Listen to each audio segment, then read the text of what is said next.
Let's just make sure everything is working properly.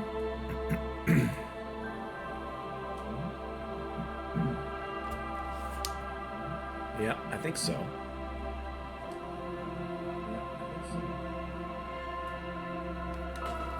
Alright, let's mute this so we don't get echoing stuff. Hopefully I'll stop coughing as well, or clearing my throat, or whatever. Let's see if I can finish this game.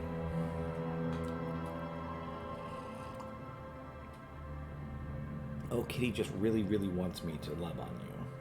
Don't you, Kitty?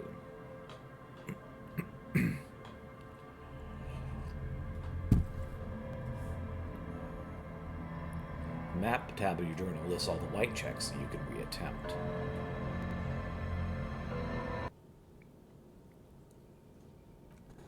Stop licking my hand, cat. My hand cat does not need to be licked.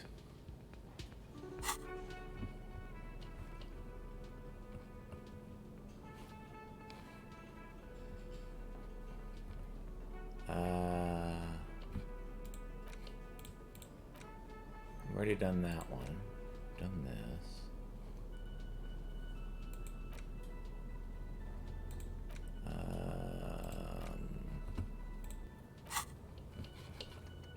Smoker on the balcony.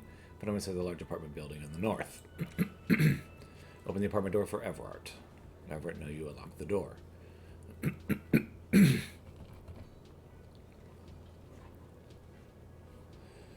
All right.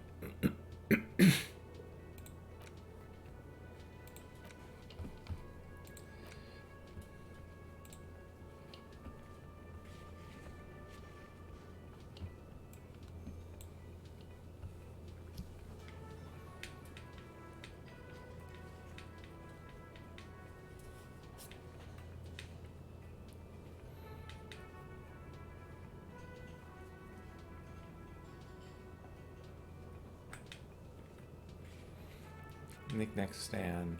Esprit de Corps legendary. Map wall challenging. And we're not even going to try that measurehead thing. So map wall, knick-knack stand, and Joyce.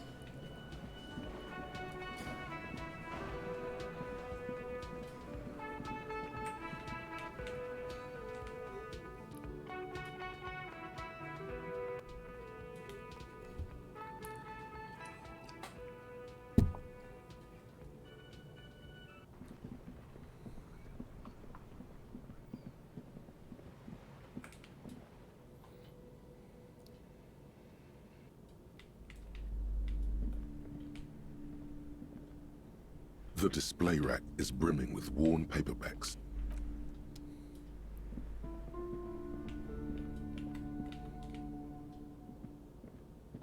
You see a set of tattered curtains blocking the way to another room.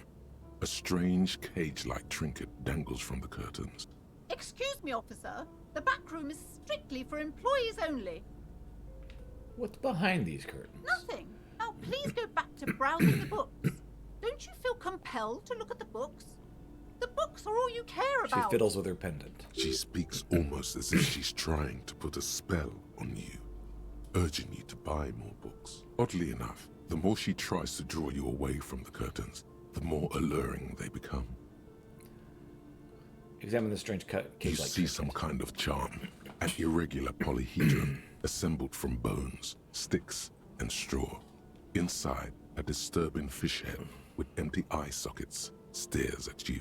This is a traditional Seminese ward, meant to provide protection against ill luck, bad dreams, curses, and other supernatural scourges. Inhabitants of Elysium, the Seminine Islands down south. Aside from poking at it suspiciously, there is nothing else to do with the fish head charm at this time. The curtains remain shut before you. We're pulling those suckers. Just as you're about to pull apart the curtains, the petrified voice of the shop owner cries out once more. Sir, don't touch that. I told you it's off limits for the customers. Hands closed around her pendant, her fingers nervously playing with the talisman. Parapsychologically speaking, we're done if you decide to open them. I won't be held responsible for the consequences. It's too dangerous. She looks away, mumbling. Why is everyone always messing with the curtains? Why can't they just buy books like normal people?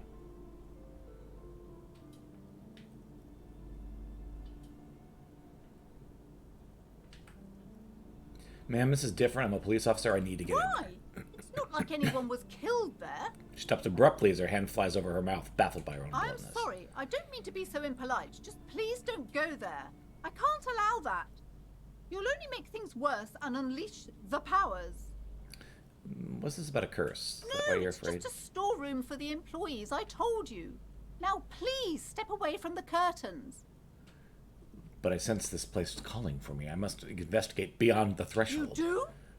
My God. She grabs Even her more pen again. reasons not to mess with the curtains. Just step away, dear sir. All right, I'll think about it Thank for you. a while. Shopkeeper has a loud Let's sigh. just talk about this first, all right? There's no reason for you to venture into the unknown. Talking is always good. Go see what she has to say. There is something mysterious about the curtains. Be careful. The curtains, tattered with age and covered in dust, hang before you, as if taunting you. Ignore them for now. Let's talk about these curtains. Hello again, esteemed officer, and welcome to Crime, Romance, and Biographies of Famous People. So why are you so upset about those curtains? I just want to know what's on the other I side. already told you, it's just a storage room for employees. I don't understand why it's so important to you. I'm investigating. Just let it go, officer. Go buy some goddamn books. You're supposed to be drawn to the books. She recites it like it's a poem, or like she's playing a role she's grown tired of.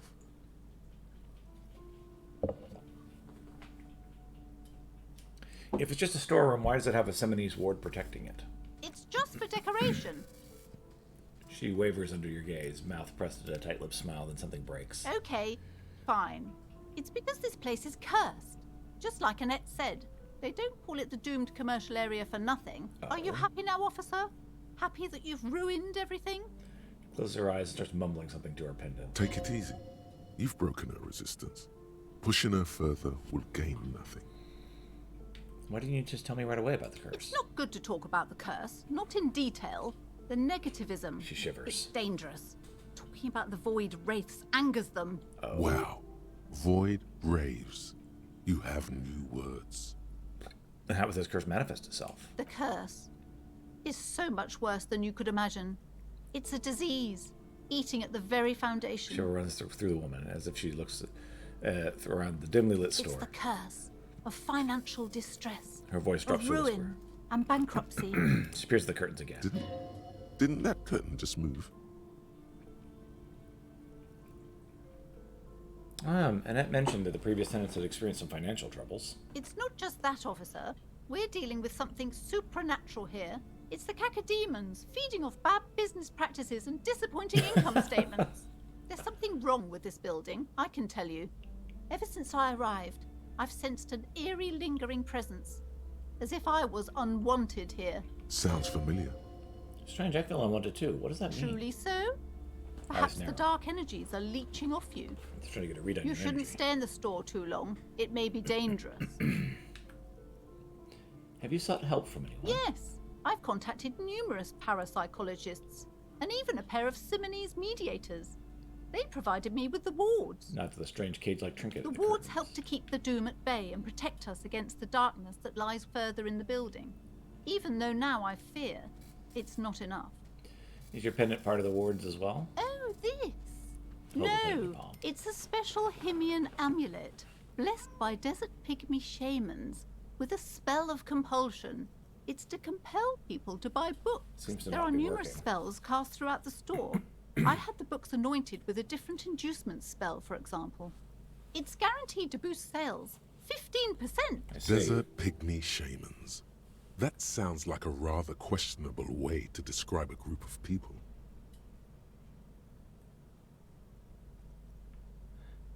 I don't think that the curse is real. I just want you to let me in Most there. certainly not. I'm not letting you open the gates of hell. In fact, I don't want anyone who isn't familiar with the psychic arts involved in this mess. Stay away. Leave the spirits be, so they can return to their slumber. My liege, you know what this case calls for? a paradetective. Commissioner let you investigate the Doom commercial area. Time to fire up the old lie machine. These are all Thy sweet tongue drips not with honey today, yet try thou must. Farewell for now, book peddler. Shelves filled to the brim with crime novels featuring the supposedly stalwart Vesper. Shelves full of biographies of several maps have been attached to a bulletin board hidden inside the alcove. They're held up by small pins. The board has come loose from one corner. The maps look old and faded. Your eye catches a map of Insulinda, a map of Revachol, and a map of Martinez. I'm sorry, officer. The map of they're quite valuable, though they might not look it. The map of Martinez is 90 cents, though. Seems interesting resources, Yes, but yes. sure, okay. Are you interested or not? This large map, ozone, disintegrating into mathematics. In the northeast, a dust mite radiating outwards from you. The suzerain Revachol. The ocean breaks up connections to other worlds. You have little idea. Perhaps they are the north to the Ikura. It's so... No. This is somewhere to be. This is all you have.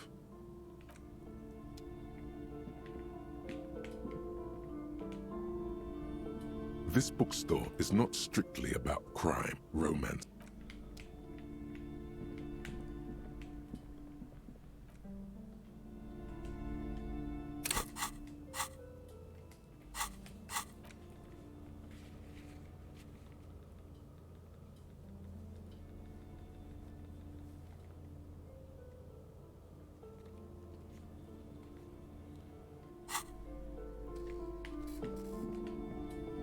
Several maps. The maps look old. This ozone disintegrating in the north, radiating out. You can't. Lost. 850. The ocean connection you have lit. Perhaps they are the north to the Kura. It's so.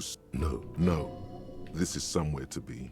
They're quite that old thing. From whence? The place does not. They didn't. This large map. Oz disintegrate in the north. Raid. You can. Lost. 800 of the ocean connection you have lit. Perhaps they are gone. They're quite valuable, though they might not look it. Yes. Are you interested or not?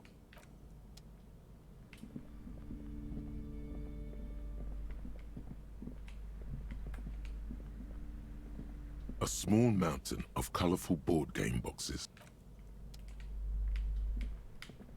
The display rack is brimming with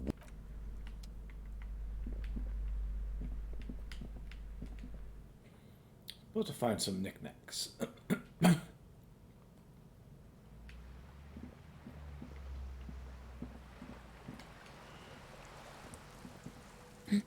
You were right that I'm a cockatoo. Excuse me? I went and read up on them, just like you said. And I even decided on what kind of cockatoo I am. Do you want to know? I don't know. The most talkative one? No, I'm a fuck-up-a-two. The what now? The fuck-up-a-two. That's the one who always fucks up everything. No, everything. you're not. Don't think that way. Says You're Sheldon just shaking her a head. regular talkative cockatoo. And let's leave it at that, okay? She doesn't want you to be the fuck-up-a-two. The woman before you nods and returns to her reading.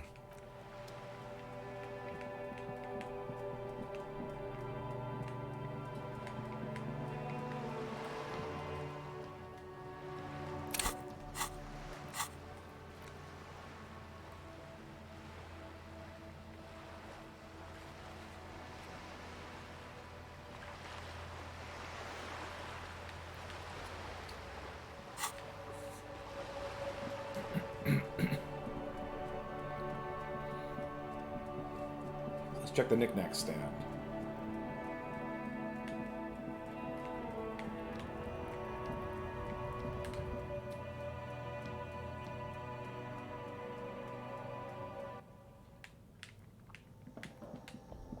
You see several packaged raincoats fill a low shelf beneath a display of croissants and juice bottles. The raincoats are transparent, except for the big Fritta slogan on the back. What is what? it's a raincoat. If you want to buy one, then it's only 4 real.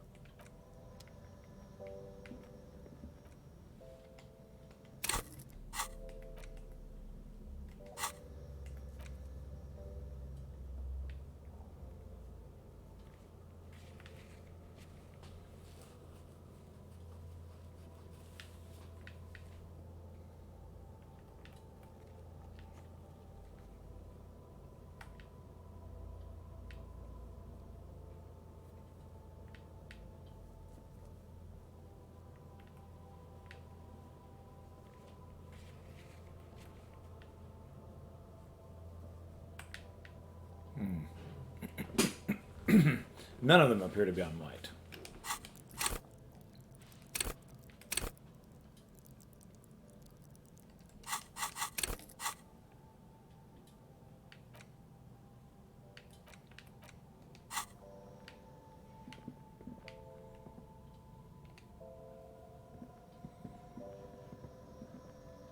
The tear machine Your bottles clunk into the machine, and the money appears with a satisfying jingle. You're a richer man now.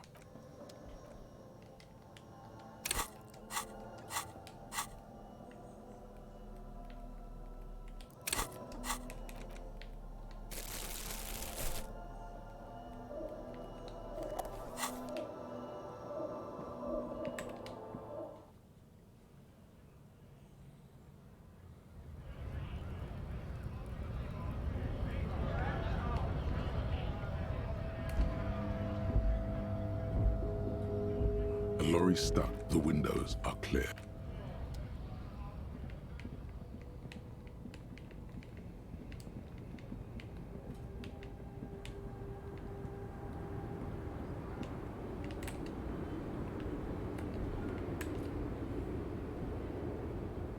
The woman still has her eyes fixed on the photograph, in her hands. In the background, the radio plays. No response. Where?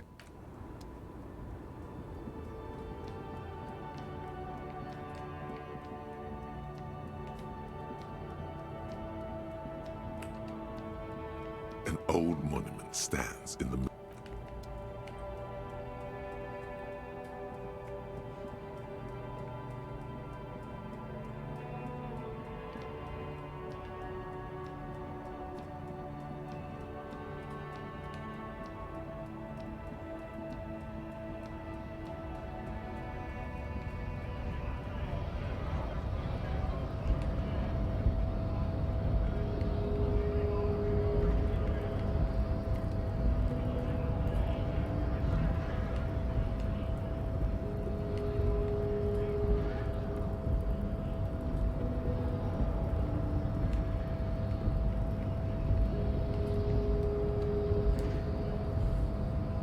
Your race descent has temporarily halted, but you will fall again.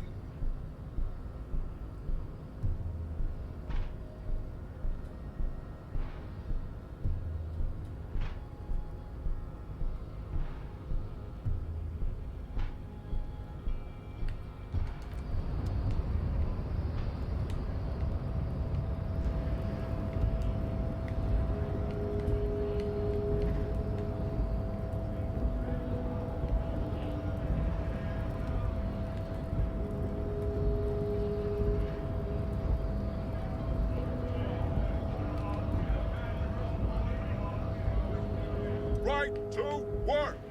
Right to work!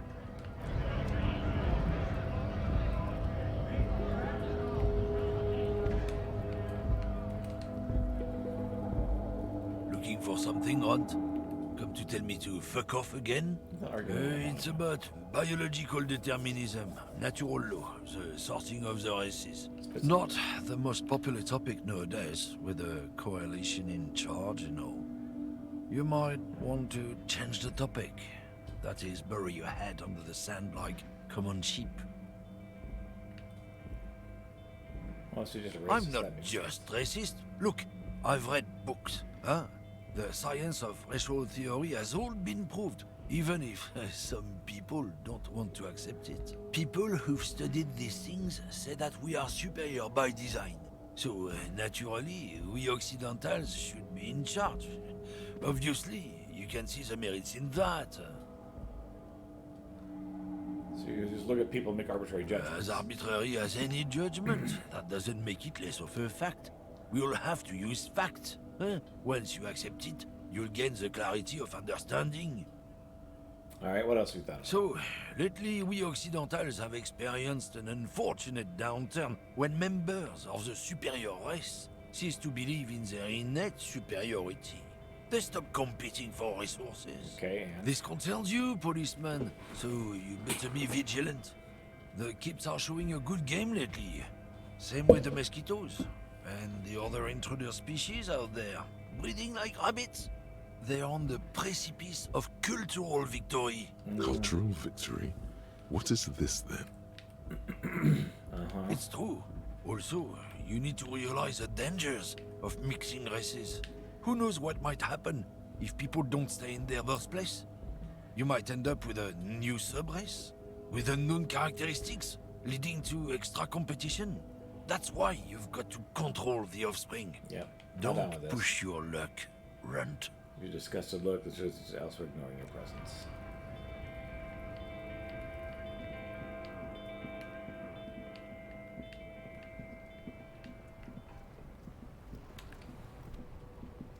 Still here. Stuck in this damn jam, my man. What's up? Don't for now. Bye.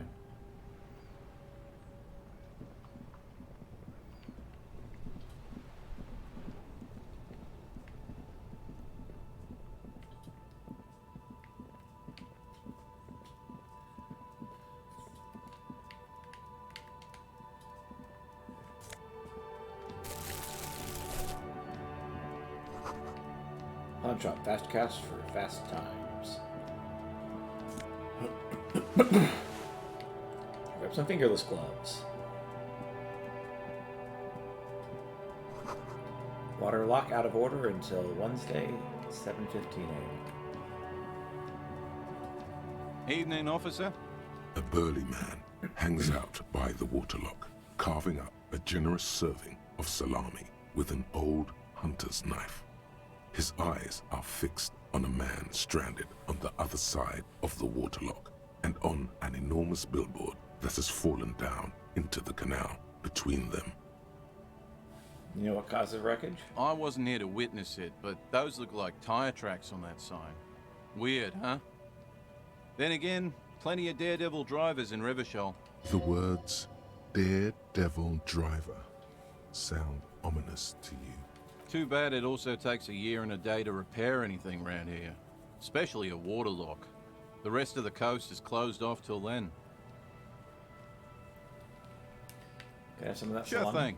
Because I'll piece of salami. Do you know what's further down the court? Or coast? Well, there's the fishing village, an abandoned fish market, a bizarro church. Not much use to the congregation, though. There always seems to be something wrong with it. Thanks for a moment. Yeah, not really much else. Just bombed out ruins. Right. Bye.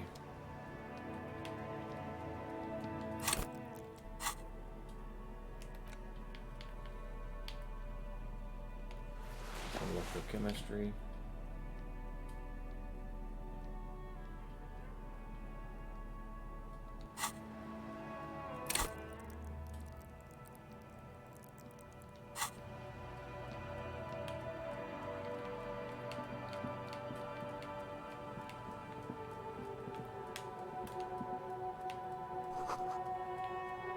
Butter sign down.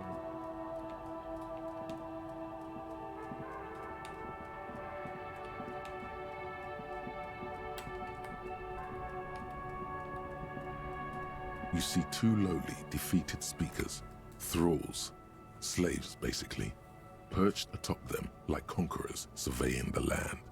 A pair of found, durable wear sneakers, Ultra series. I can see you have a taste for luxury, officer. Says the shopkeeper. Can't keep your eyes off those sneakers? A Inspect the pair sneakers. of found Ultras. The design is impossibly sleek and simple. A futuristic silhouette with a sleek monochrome colorway, a jet black upper, and a silver-lined midsole. Those sneakers, mister. Sure, Those Fender sneakers are the Jones. latest found sneakers. Super air, super fine, super cool. Only 50 real. Only? That's madness. Fun Ultra. We're the future. You remember the slogan from some magazine?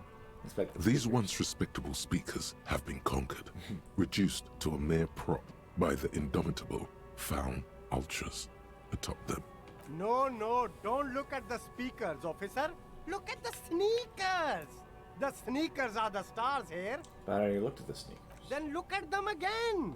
These are the premium lifestyle sneakers, officer. The best on the market. Can't I just buy the sad conquered Samaran speakers? No way, officer. These aren't for sale. They're bad speakers.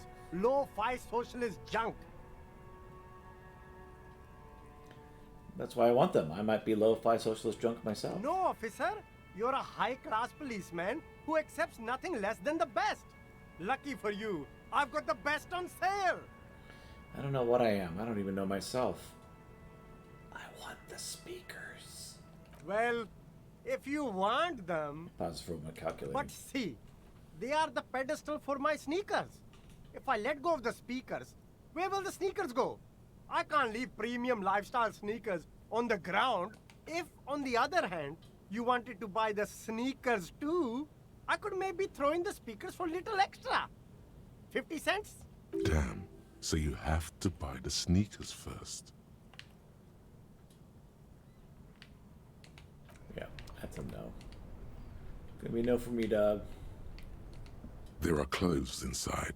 Cheap second-hand clothes, smelling of strangers' body odors. Don't be shy. These are premium class clothes. Good quality fabrics, best retro design. Save the economy with your style, officer. Save the economy? That sounds off. What are you talking Haven't about? you heard, officer? We've got to be economically conscious. Recycle your cash, keep it in circulation. Don't buy new things. Buy eco. That doesn't make any sense. Why exactly does the economy need saving? Look around, officer. You see all these premium goods just sitting there, not getting bought? We've got to keep the flow of goods moving. Is this really the economy we want to leave to our children?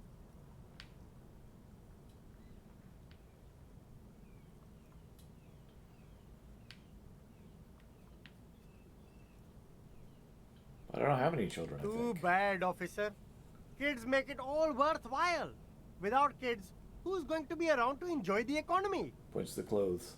Don't let me stop you. Open the box and browse a little. You find your hands deep in tattered and faded garments made from weird polyester blends that make your body itch and sweat in all the wrong places. Economical, but also trendy. Look firsthand. Buy secondhand. Keep the economy moving.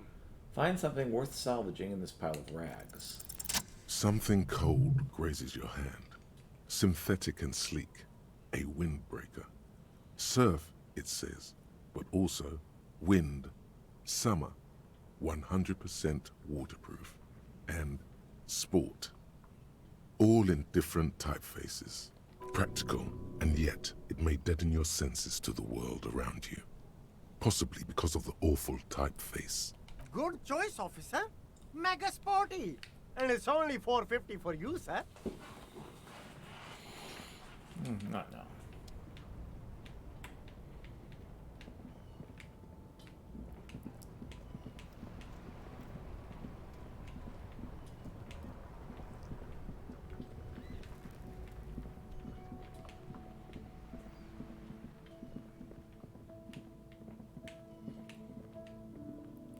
An old call box with a matrix of push buttons lists all the companies in the East Delta Commerce Center. East Delta Commerce Center? This must be the name of the doomed commercial area.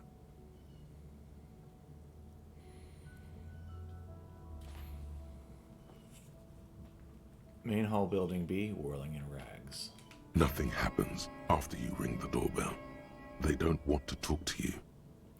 Main hall An building A. off-key melody starts playing after you ring the doorbell. Then a woman picks up the receiver. Kuno, please stop calling here. Grown-ups don't have time for your stupid games. She thinks you're the gremlin child. What would he say to this?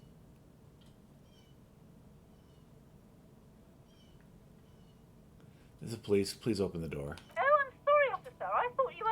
Spirit of Static overrides But her the words. doorbell is broken, and the bookstore shouldn't even be on the list anymore. So I can't help you. Please don't call here again. Thanks. A single beep indicates that the line has gone dead. Adro Orlando Hare. You ring the doorbell, but no one answers. What an ominous name for a hair salon. Doesn't bode well for anyone's hair. Our team's boxing for young athletes in All gym. you hear is static, but no one answers the call. 24 You window. ring the doorbell, but nothing happens. MS Fashion You Altier. wait for a minute or two, but all you get from the call box is silence. No one answers the call. Fabroni's Taxi. Looks like someone has melted half the plastic off with a lighter. The doorbell doesn't work anymore. Slipstream You SCA. hear static from the intercom speaker. It sounds as if someone has picked up the receiver, but isn't saying anything. Hello, is anyone there? Yes, hello. This is Tricentennial Electric. Woman's voice crackling and fragile to the static. Have you come to place an order? She sounds almost antique, as if her voice was being played off an old wax cylinder.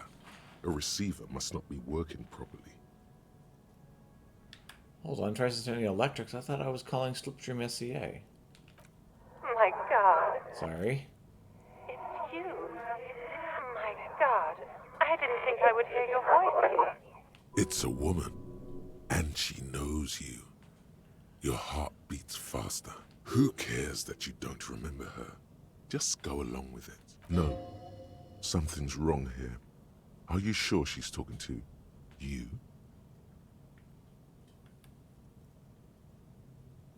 Do we know each other? Michelle, just please. She stops and you hear her breathe heavily. Her breath distorted by ancient static. Sounds like a ghost. Wind blows through your clothes and you feel detached from your surroundings. Inside the building, a cold memory hangs. Why did you even call? I don't understand. You've been gone for months. I thought you didn't care. Michael? My name is not Michael, I'm Harry. Ever since I came to live here, it's been different. As if my mind's been wiped clean. A spot of static overrides her words. When she speaks again, it sounds like she's submerged. It's so nice. It's so nice to be able to finally meet again. Forget about She what? sounds like she's about to cry. The cold is deep under your skin, as if you were talking to someone who's 100 years away. Somewhere inside the building, water is flooding the cellar floor. Hello? She doesn't answer. Hey, are you still there? Silence. The only thing you can hear now is static and waves washing ashore on the bay. What just happened? Another seagull passes by. It's getting cold standing here, staring at the silent call box. Alright, it's goodbye then. You press the number sign on the keypad that terminates the call. 12 name cards on the call box read. Slipstream SCA. Whatever she says, it can't hurt you. You're a different person now. Stronger, healthier, and alright. Maybe not healthier, but it's a bonus that you've drunk so hard you can't remember any of your past relationships. Oblivion's the ace in your corner. Call her again. There's a light buzz as you press the doorbell, waiting for her to answer the call. It's cold outside, and you can hear the wind blowing into the speaker. Yes, hello. This is Tricentennial Electric. Same voice Have as you come to before. place an order? Hi, it's me again. I wanted to talk to you. My God. Here come the bad vibes again. Relax. Distance yourself from it. Please don't hang up. I want to explain myself. It's you. Before you can finish your sentence, the voice continues speaking. My God. I didn't think I would hear your voice again. Wait, is she... Wait, are you repeating your words? Michelle, just please. Even her breathing, the way her voice drops as she finishes the sentence, sounds exactly the same. Why did you even call? I don't understand. You've been gone for months. I thought you didn't care. Is this some kind of joke? Doesn't matter what I say, you're just going to continue, right? The voice from the intercom doesn't answer, but you can hear her breathing. Wind blows into your microphone again, crackling and echoing in the box.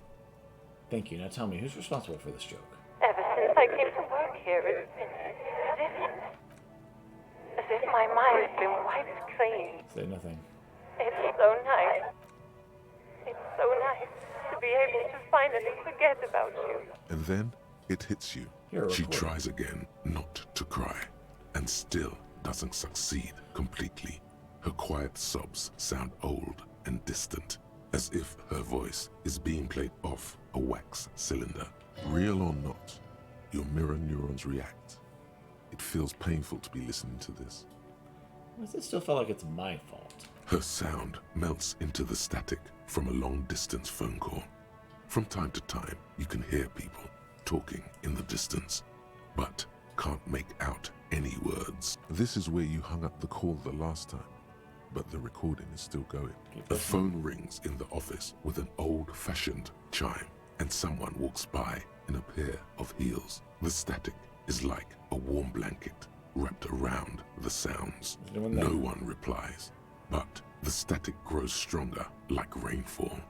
Then a female voice speaks out, completely different from the one before. Glorious and total somehow, crawling inside your head. For 300 years I have been here, volatile and luminous, made of sodium and rain. If you want me, you can find me on the beach. Donaternebal. What's happening to me? The strange and alien thought pattern ends. You're left staring at the electronic doorbell. Fortress Accident SC. Silence. No one's home at Fortress Accident. Silence. No one answers the doorbell. Delta Pinball. Silence. No one answers your call.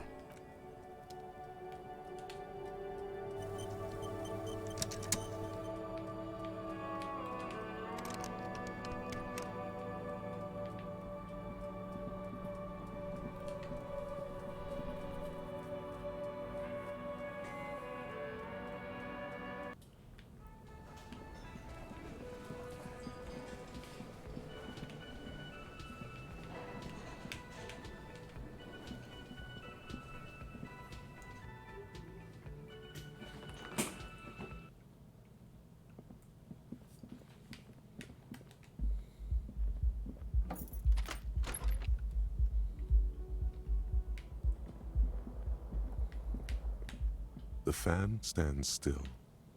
The switch must be broken, because nothing happens. The air in the room is starting to feel like vaporized urine. The lights are off again. The lights are on.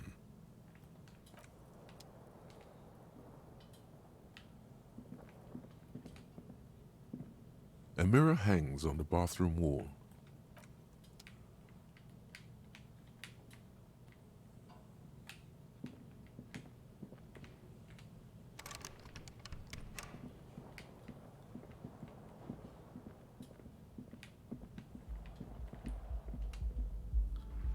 What's going on out here?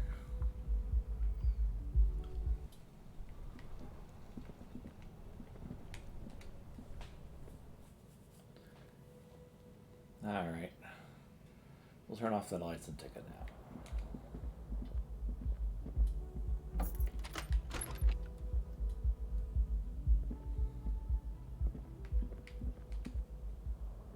The fan stands, the lights are...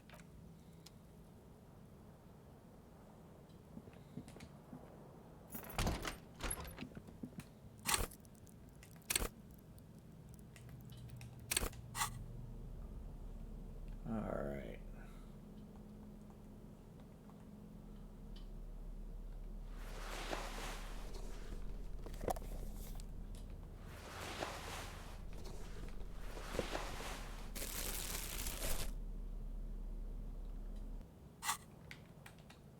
It's easier to sleep without all this crap on.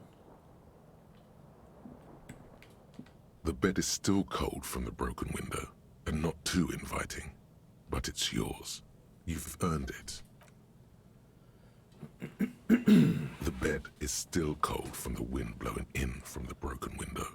The mattress creaks as you close your eyes and try your hardest to fall asleep. Here we are again, my broken bud. The waves are coming, carrying you away. But you can't go. No, you have to stay. Always half aware of yourself. You're not cooperating, brother man. Why? It's your disgusting body. Even through your sleep, you feel a vague discomfort suffusing it. Your belly and your sides are unpleasantly tender. You wish you could curl up into a fetal ball of safety. But you cannot, because of the pain. That pain in your right side is your enlarged liver, by the way. As for your kidneys, you've really been compounding the damage lately. Every cell in your body is moaning in agony, asking, what did we ever do to you? I'm sorry, Cells. It's all me. It's my fault. Now, you're finally thinking about something other than yourself. Let's see how far that'll get you.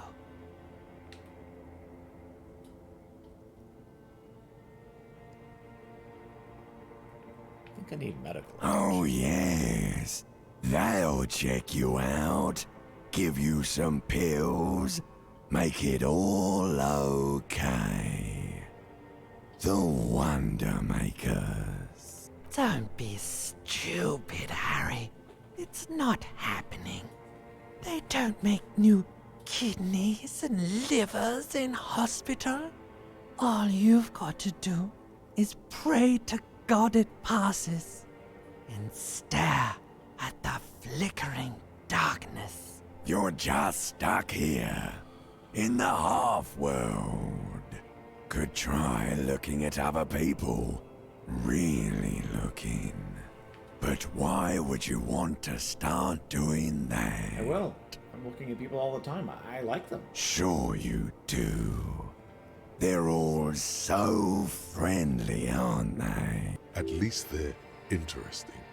Each one has a process just like yours, running in the space between their ears, full of secrets. What do you think you're doing right now? Coming to some greater awareness? Look at all these lights, blinking in and out of existence. Thoughts! You're just pretending that you're asleep, even to yourself, while the world goes on without you. Let it. Let it. But it never seems to let you go, does it? Time to rise and wipe that shining sweat off as best you can.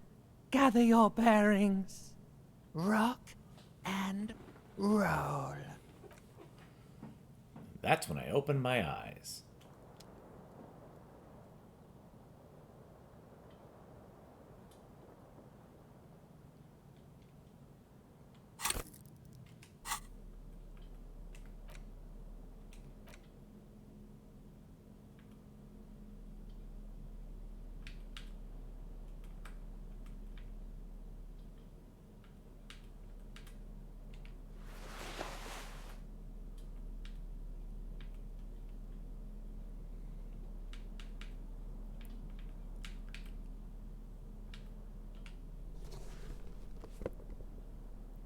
Numbers.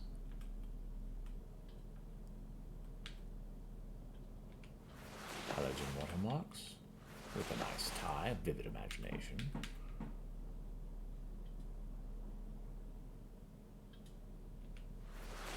Some decent pantaloons with some +1 composure.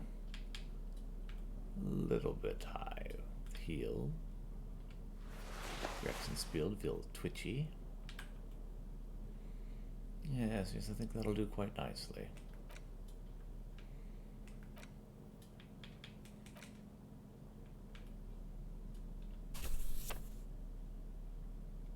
It's the ledger you found in the trash. A cabbage of papers hang.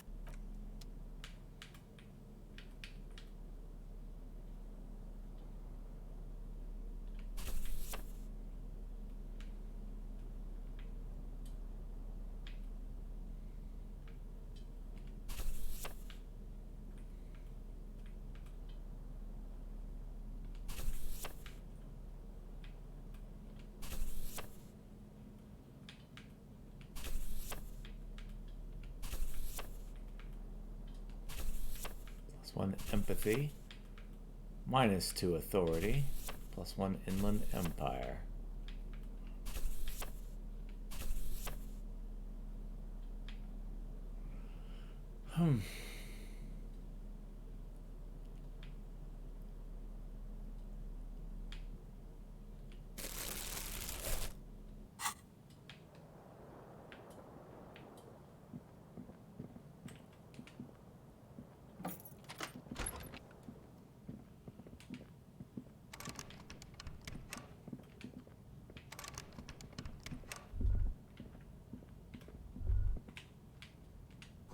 Nothing on the front page rings a bell. Strange.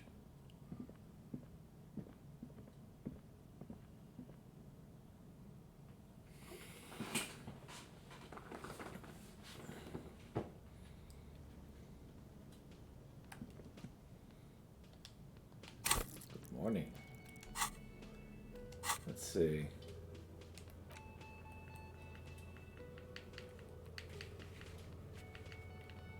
Doesn't look like I got anything I particularly need to do.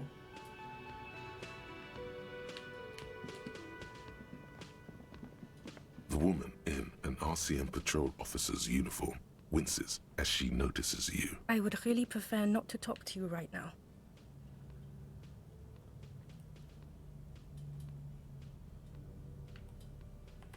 Hold on, you're a cop with the RCM? Yes, I am. I'm a cop too. I know. Here's the real deal. It's hard to tell whether he's sarcastic or sincere. But if you had to guess, you would say the lieutenant is being sarcastic. I'm on a murder investigation. Are you the I'm cavalry? definitely not the cavalry. Everything all right? Why don't you want to talk to me? I don't know. I mean, lower your gaze. why would I want to talk to you?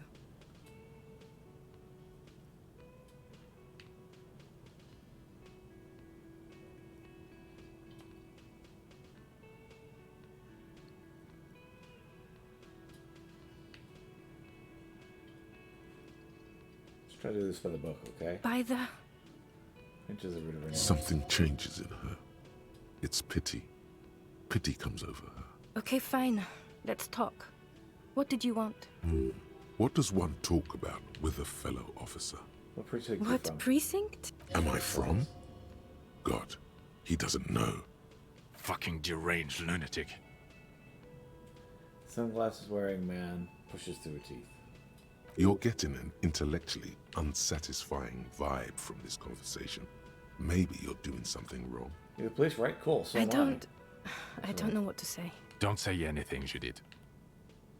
Wait, is he police? Me? No. I'm just a man with sunglasses. I like wearing sunglasses inside.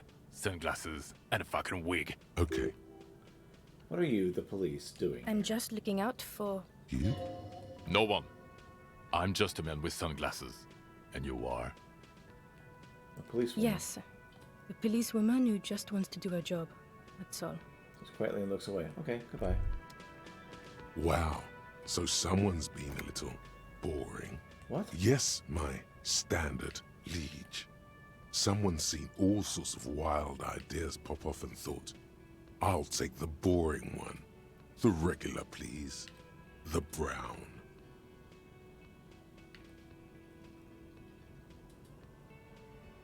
What is this? Picking on me for not being crazy enough? That's the least of my No concerns. need to be defensive.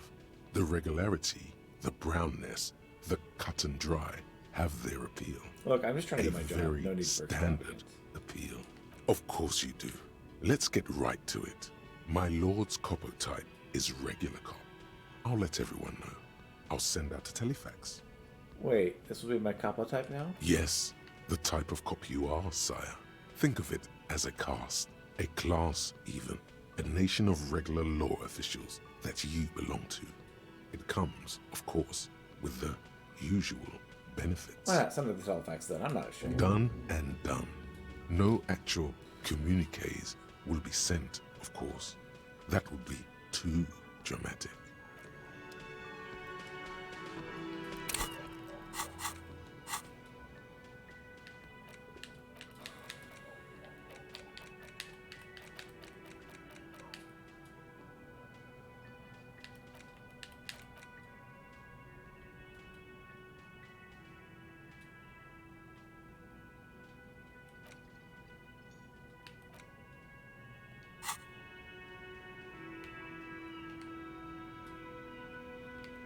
You look like shit.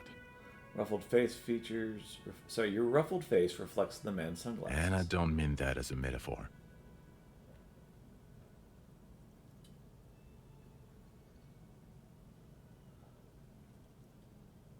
The last couple days have been rough. Oh, don't be so modest. We're looking at several months worth of damage here.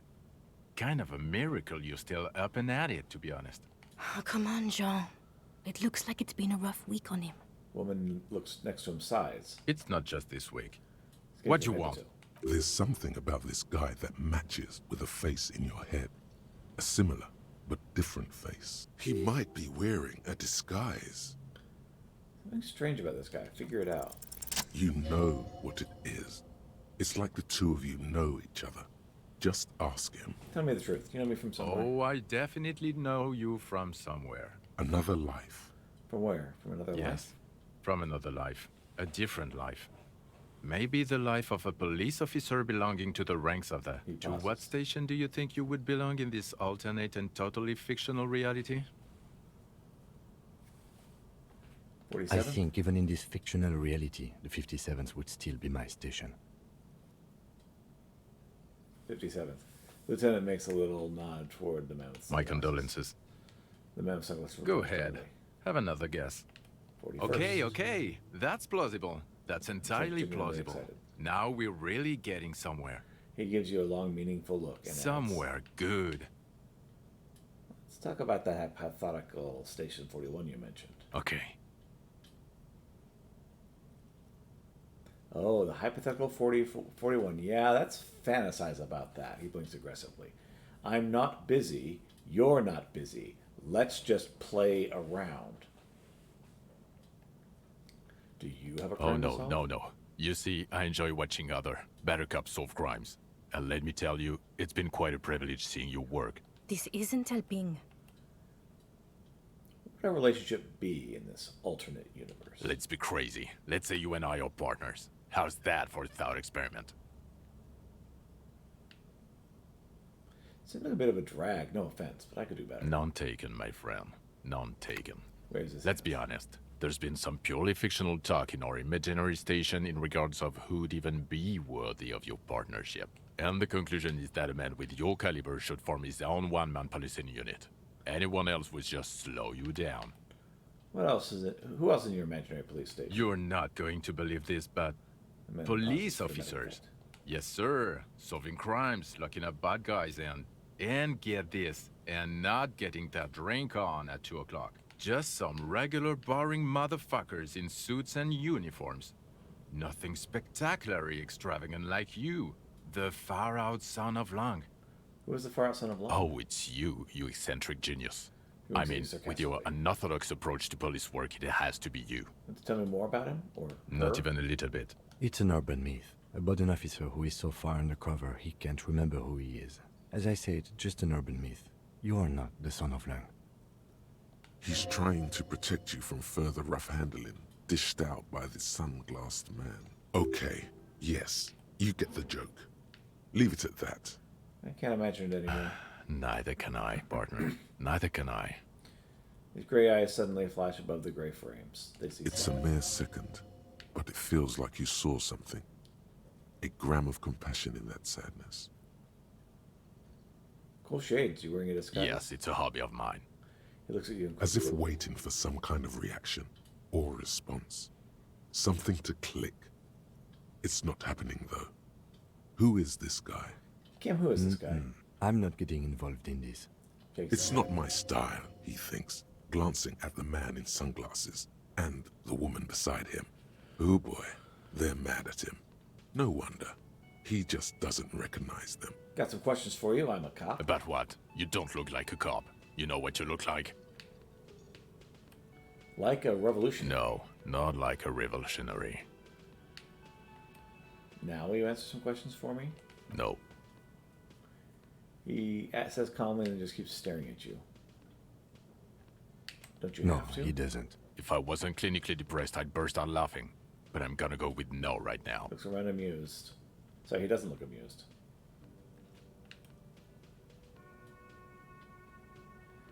If you don't want to answer questions, maybe you want to hear me say things? Actually, I don't want to hear you say things. Come on, Jean. Okay, say things. I want to hear you say things. He adopts a lighter tone. Suddenly, out of nowhere, case-related things start popping up in your head. Okay, I'm doing this investigation. A man is hanged. So, do you know who hanged him? Well, maybe I don't know. Why are you? It's like you felt it would be intellectually stimulating and would lead somewhere. A custom even? Strange. Oh my god, there's more. You want something more? He looks at you What in is it? disbelief. How about the hangman Okay, why not? Let's do the old thing over again. We're not wasting time. There is no time. Doing this investigation. A man is So, hanged. do you know who hanged him? Not Yeah, yet. I can see that. Why am I even telling you I this? don't know. Why are you? Oh my god, there's more. You want something more? Okay, see you Watch around. out for yourself. Okay, the man with the sunglasses and his hypothetical Station 41. Weird, right? It's kind of weird, There's yes. something missing here. Something you can't put our finger on. You know what? Just ask him. I know it sounds crazy, and you'll probably get laughed at. But still. You know, I was just thinking the same thing. I should ask him for from the same Yes, station. just cross it off the list. It's probably not true, though.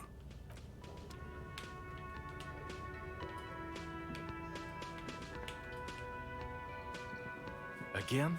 I can't believe this shit. Look, I have to ask. Are we from the same police I'm going station? to say no. Just to see what you'll say to that. What'd you say? Okay. Okay. Jean, he said okay. Give it a rest. Okay, I was clearly wrong.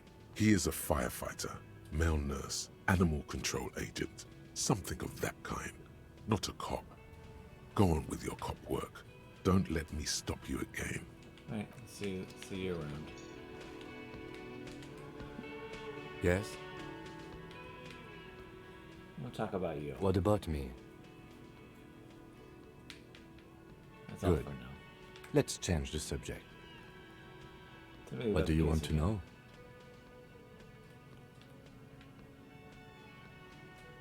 Now that we've inspected the scene, I want to know about this pissing What's competition. there to say? It's just stupidity. What kind of The cop kind. Our precincts can't decide if Martinez is part of Jamrock or the Industrial Harbor. Yours or mine, as if we somehow own parts of the city. Typical street gang mentality. So we've let the Union make a mockery of law enforcement here. And now it's come to its natural conclusion. Ah, so this is a struggle over who runs Martinez. Well, sort of. It's less a matter of who gets to police Martinez than who has to. It's an orphan district, in other words. I think the dispatch desk just told both our stations about the hanging. There was quite the brouhaha at the 57th, I can tell you that. Time to settle it, they said. Cop off. But I assure you, I am not their finest or toughest, with 102 cases solved. What I am is least interested in a pissing competition. So, he volunteered to represent the 57th, but not out of competitiveness. On the contrary, somewhere in your mind hangs a dark green blackboard. There are two columns. One says, cases solved. The other, confirmed kills.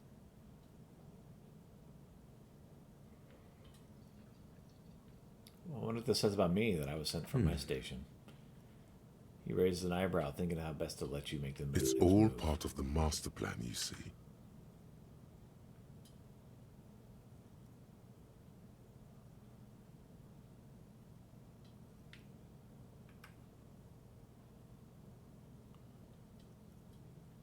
Probably have an unbelievable kill count. I bet you do.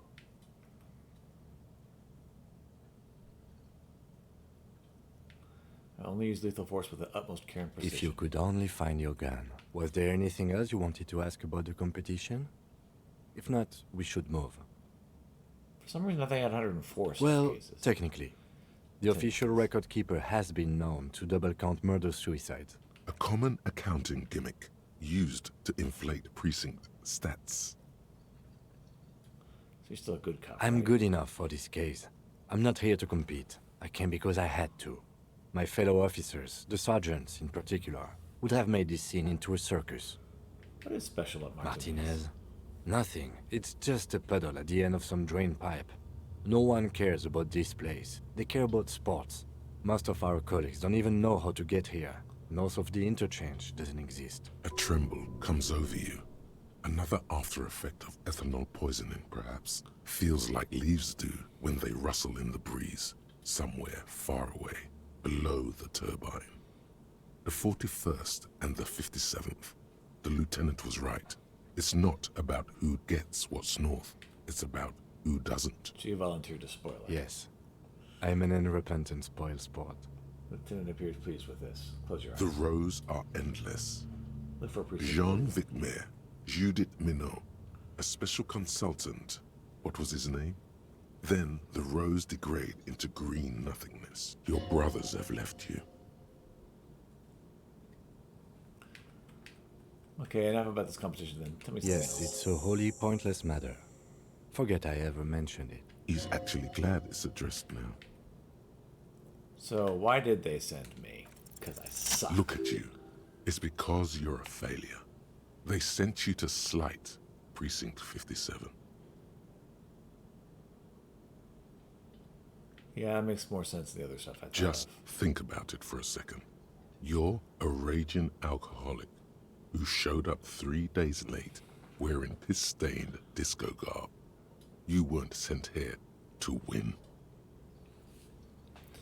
Kim, what if my precinct sent me here in this case because I'm a screw-up, like as a joke? I've considered it. His voice is somber. So it's true. It would be immensely ugly of them, not to mention unprofessional. But I also think it's somewhat unlikely. Why is that? I checked the records. This jurisdiction dispute, who polices Martinez, reaches back to the 30s. It's as old as my station. And all this time we can't decide who gets Martinez? I think, yes, both stations would prefer a win. Ha! So you really are their I am friends. the finest of nothing. You really see me as a safe bet? Safe? No. But you're old. You've made it this far. Something has brought you through. We've only just started working together, so I don't know what it is yet. But it's there. So no, I don't think they sent you as a joke. And even if they did, they are in for a surprise. That's all. Thank you.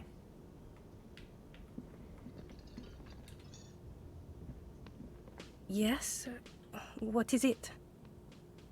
Look, it's really bugging me. Are we, or are we not from the same police station? God damn it, you leave her alone. Keep your weird bullshit to yourself and be professional for once, for fuck's sake. No, sunglasses snaps at you. Can I actually help you with something? Just you apologize. Yes, of course. Preposterous. I mean, you would remember if they were, right? Who forgets their squad mates? That's not possible. Are you with them? Of course I'm with him. Why do you From my ask? own tone. He's an asshole. You're an asshole. You know what? Maybe we're both assholes. Please, let's not turn this into another exchange, okay? Okay, goodbye.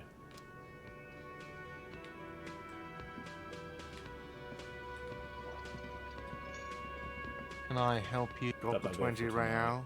Then why are you wasting my time? Got the Got the bill for 20 real. tomorrow. Good.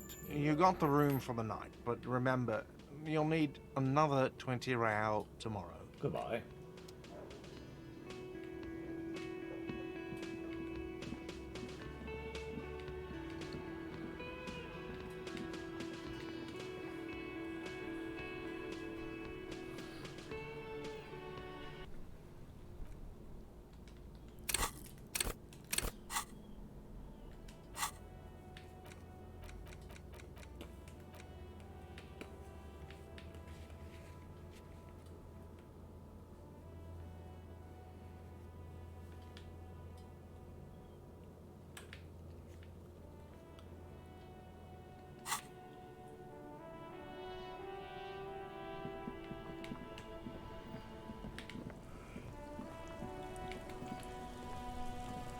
Inside, you see a set of steering levers, a radio microphone. Close the door. Something happened when I came close. All around you, rain falls on the great city of Revachol. Rain drips from the eaves and floods the gutters, washing the filth away. The spring thaw must be here. The snow is melting. What am I doing? Looking up at the sky, cold water dripping from your hat. What do I see? Grey sky like great battleships, clouds colliding with one another. Rain falls down on the world. How does it feel? Your shirt sticks to your chest. The shoulders of your disco blazer grow heavy. The cold finds its way in under your skin. You shiver, and the city shivers with you. You're not dressed for this weather. You should get an overcoat or a patrol cloak. What's in the Sheets west? of rain over the water. A flight of stairs leading into the ocean. Wave after wave washing the coast of Martinaise, with its motorboats and gently swaying reeds. The ruins of a half-sunken sea fort crumble on an inlet beyond the Bay of Revachol. Ghosts rise into the sky. Run your fingers through your dampened hair. Your hair is an oily mess flecked with ash from neighboring coal plants. Smokestacks rise somewhere in the distance. What's the east? There's a fleet on the corner. A plastic coat is folded into a small triangle under the counter by the window. Beyond that, the strike breakers have gathered. The great gates of the industrial harbor are locked. A chill runs down your back. You shudder like an animal trying to shake water from its hide. Behind the gates, heaps of supply crates, red and blue metal shipping containers, slick with rain. The Greater Revachol Industrial Harbor is an artificial mountain range. Immense wealth resides within, and immeasurable poverty in its shadow. Beyond La that? Drusienne, King Dries passenger harbor. Cruise ships flanked by dock arms. Cranes watching over the mouth of the river distributary. What's across the distributary? Couron, the lower middle class. Distributary after distributary cuts the city blocks in half. 7-story buildings trail off into the rain. What's beyond Couron? A silvery curtain of rain over the houses. The class divide. You have never been there. They don't need the law east of the river. What's to the north? Capeside apartments. Tower blocks crowd one another. 4.46mm bullets still lodged in their war-torn stone wall. Hallways collapse from the mortar hits of a war that was lost long ago.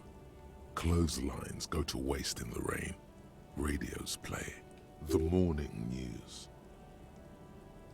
A yard. Rain falls onto the roof of a woodshed. The lingering odor of decomposition mixes with that of damp soil. What's the A south? traffic jam. Rain thrumming on the roofs of motor vehicles. Inside, drivers watch water streaming down their windshields. The statue of a king shudders. He too is cold. The canal bridge has been raised. What's on the other side? The road ascends. A raised motorway loops above the ghetto. Beneath its concrete columns, a sea of rooftops, woodwork, and tar stretches northward. 4-story buildings as far as the rain can fall. The snows melt in Jamrock.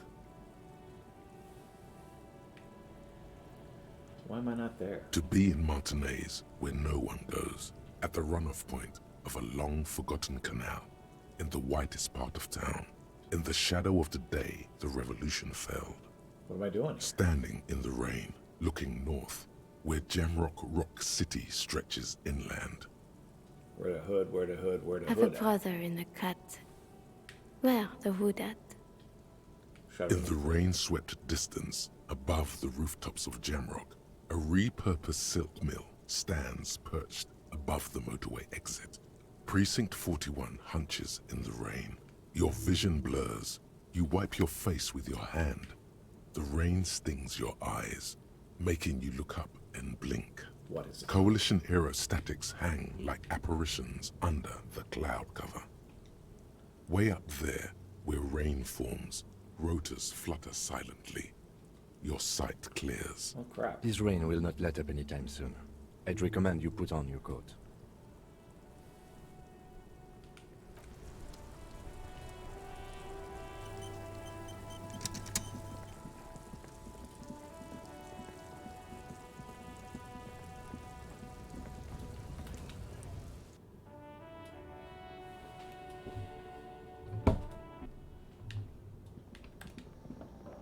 You see several packaged raincoats fill a low shelf beneath.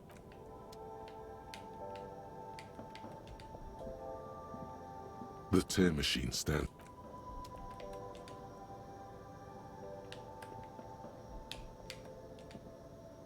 The tear machine stands. Your bottles clunk. Ooh, 10 cents.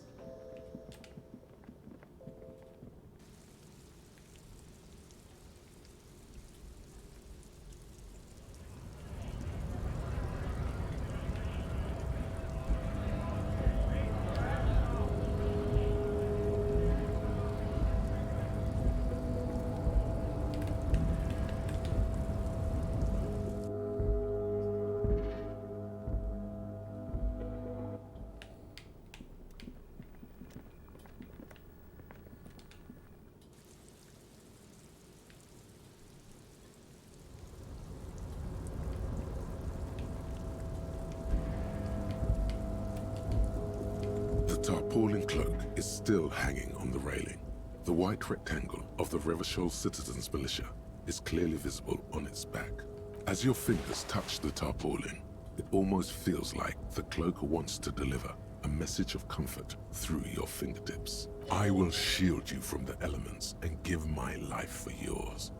That's what the cloak is relaying.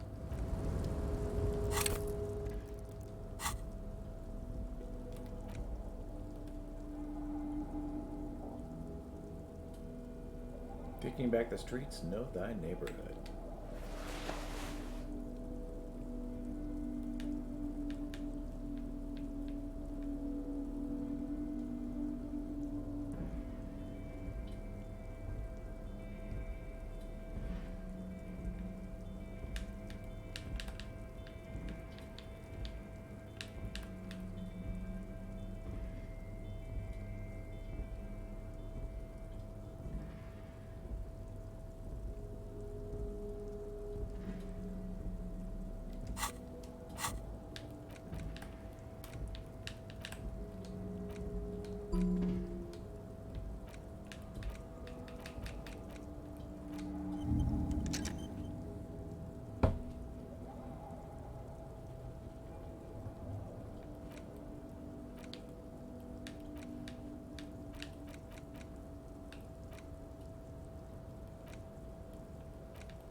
Plus 3 shivers.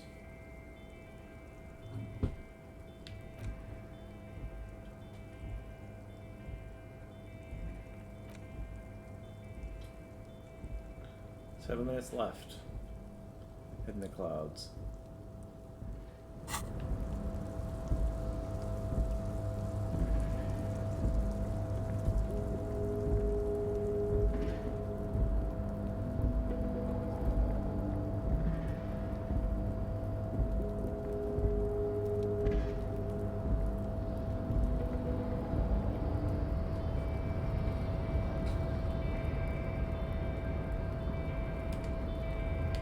You're back before the cargo container. Nothing to do here now.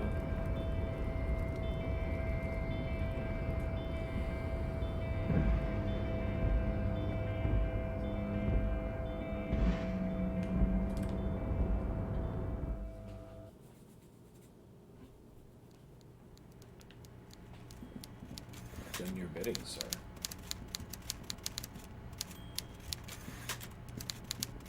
Mr. Dubois, every worker...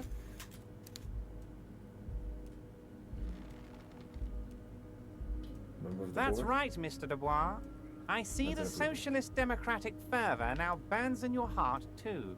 How can I help you today? Open the door, you ask me. I'm very glad to hear that, Harry. One question.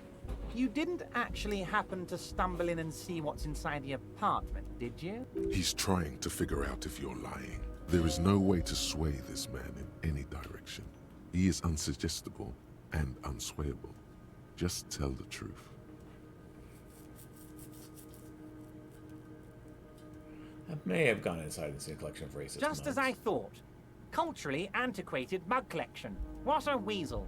Shakes his Pissing head. on Everart's Rainbow Coalition. He was testing you, and you succeeded. Now let's get down to brass tacks. It's time for men like me and you to figure out who's killed who and why. Does roll up his Real sleeves. police work is gonna start happening now. I promise you, Harry, this is gonna be good.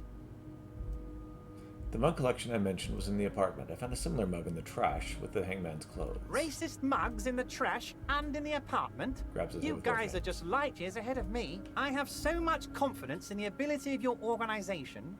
I'm relieved you're doing this and leaving me to do what I do best. Helping people. With the power of politics. Yes, yes. Do you think this weasel is somehow connected to the murder? Oh, no, no, no, no. I don't cross paths like that. Shakes his head All I laughing. want is for you to succeed in your investigation. I would never complicate things for you. Oddly, it seems to be true. This weasel might have cleaned up after the killer. Believe me, Harry, he's a nobody. Just your basement variety nobody. Can't imagine him being connected to a high-caliber case like this. But he does live nearby. Maybe it's a pedantic weasel. Fascists are known to be neat freaks. I feel like a real detective right now, Harry. Am I getting this right? He imitates bashing something with an imaginary baton. Great technique. You make a great sergeant. Would he? I'm not so sure about it. Oh, you're too kind, Harry. Way too kind. He chuckles. I know I'm not a real police officer. You are. I heard about the connection between the lynching and the strike. I'd like to hear what you know about By it. now, I'm sure you've figured out who the dead man was working for. The bad guys. Wild Pines. Sent to scare us. Another violent measure of the top hats against us flatcaps. I'm listening. Harry, this strike is the culmination of many, many mistakes made by the Wild Pines group. They tried to shut the strike down by sending in armed mercenaries. You mean our victim? A security contractor? Can you imagine that? Workers standing in peaceful protest, united in the spirit of fellowship, and they send hired killers to mow us down with machine gun fire? I'm talking beasts. Hardened killers from proxy wars in Yisut, Semenine, Saramaritsa, you name it, they've done it. Raping, killing, burning villages, killing little children for the Senorita Pineapple Company, Harry. I'll be right back. Gotta grab some water.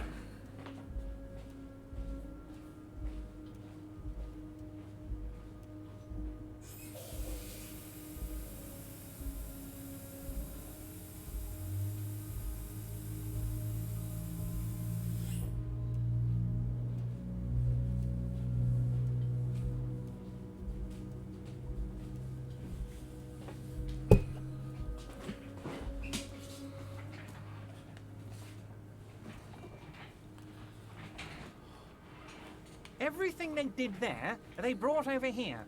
They want to turn Revachol into a third world slum. Honestly, the only thing they didn't do is kill the village elephant. Hold on, you have a village elephant? No, Harry, the elephant is metaphorical and so is the village, but the mercs and their brutality are very real. Go on. Now, I haven't personally witnessed the brutalities out there. I have the luxury of staying in my container, you see. If I need to go somewhere, they just move my container. Wait, they moved the container? Yes, I'm an old man, Harry. My legs aren't what they used to be. They lift my office with that big crane. It's actually very fun. You should try it. But enough about me and my fun container. The killers the company hired, I think there were 3 of them, all hardened commando types. Face turned serious. One of them got downright suicidal, getting drunk, violent, a little rapey. Shakes his Even head. their own negotiator couldn't control him. That's your boy, the one who likes hanging out and trees. Uh-huh. By negotiator, you mean Joyce? Harry, what you need to realize Maybe, is, Lieutenant. we dock workers are not pushovers. We got grit, Harry. This whole neighborhood does. Push us hard enough and we push back. And when we do, we push to kill. Who exactly did the There's a pushing? militant wing inside the Union. A group of people whose duties don't involve manual labor, but peacekeeping in the neighborhood, making sure everything runs smoothly. That sounds a bit like organized crime. They're like you guys. Idealistic people who want to make sure bad things don't happen. That's And me, if the they lieutenant. already have, well, punishment must follow. Again, that sounds like organized crime. So these idealists killed our victim? One day Titus Hardy, leader of this peacekeeping faction, comes up to me and says, "Boss, socialist democratic fervor drove us to take it upon ourselves to kill this beast that was burdening the land." He probably worded it differently, but that was the idea. Sure sounded to me like they killed him. He chuckles. I gave them 2 weeks paid leave and told them to lay low to avoid retaliation. Aren't you worried we might arrest them for this? Oh, I'm not at all worried about that. These are not the kind of men who get arrested. They're Martinez boys, tough and gritty. I'd like to see the man who takes them in. He chuckles. Besides, I sent my lawyer girl to look after them. If he's just boasting, then it sure doesn't feel like that to you. He's not worried. He places a lot of faith in that lawyer girl. Perhaps this is a tactical error. Anyway. How did you know the mercenaries were hired by the shipping company? How do I know? Let me tell you about these people. That's their MO. It's what they do. Last winter, some poor workers in Terminal E went on a little strike. The company sent in Sediment, a security contractor. The strike was over the workers' right to wear protective footwear, Harry. These guys turn up and start beating people. Tell you what, Harry, I wouldn't be surprised if we got the same mercenary company after a little rebranding. And I'm sure as hell not surprised to see an army of scabs under my gates. So you believe the scabs were organized by the security contractor? There's reason to believe You that. said it. Hell, one of those guys looks big enough to take down that proverbial elephant. Boys like that don't just happen to show up during strikes. It's not just on the desk again. That does sound quite unlikely, yes. The big guy leading the scabs at the gate is colossal. Also, his clothes don't match. He's not scared of them. If anything, he likes them being here. Strange. You mentioned a lawyer. Oh, Liz is a bright one. Grim's I bright. paid for that law degree myself, thinking it'll probably turn her all fancy. But hell, Harry, she came back a firebrand socialist. Sometimes she scares me with her zeal. Tell me about Titus Hardy and his crew. Oh, they are simply fine young men, all 7 of them. Exemplary union members, always working to advance their position in the local socialist democratic movement. Core members. Old Theo used to run them, but things really kicked into gear when Titus took the reins and named the group after himself. Started laughing. Gotta love his initiative. Interesting. Who's second in command? They're almost all of them great guys, born leaders. Whatever happened, I'm sure they only had the best interests of Martinez and Revachol in mind. Work with them. Hell, interview them. But don't fight them. They really are just like you. Men who like beer, women, and some order on the streets. He's betting on them being useless to you. Everard, I met these Hardys. Can you ask them to cooperate with me? But of course, it's the least I can do for my good friend Harry. I'll do it right after we've concluded this talk. Also, Harry, here's 5 real. Wait, why are you giving me I'm not giving you anything. I'm just holding out 5 real. The lieutenant watches you pocket the banknote. He looks a little puzzled. Good boy. A real team player. We're gonna Now, hand it together. do you have any more questions? Was it a good talk? I'm not sure we made much headway here. I was hoping we'd bust the case wide open. Heck, I even wanted to tell you what I really want to achieve with the strike. I don't know what happened, Harry. I wanted you to feel like Mr. Martinez. And of course, I also wanted you to find your gun. Grace had to But sit over him. it's like I can't completely trust you. Yet. Yet? Yes, Harry. It's like I can't fully trust you if you're not a man of the left. Who says I slowly want shaking his to, head. but I just can't. Why A not? man of the left. So you have to be a social democrat. Pretty sure I'm He's been communist. hurt too much in the past by men who aren't social democrats.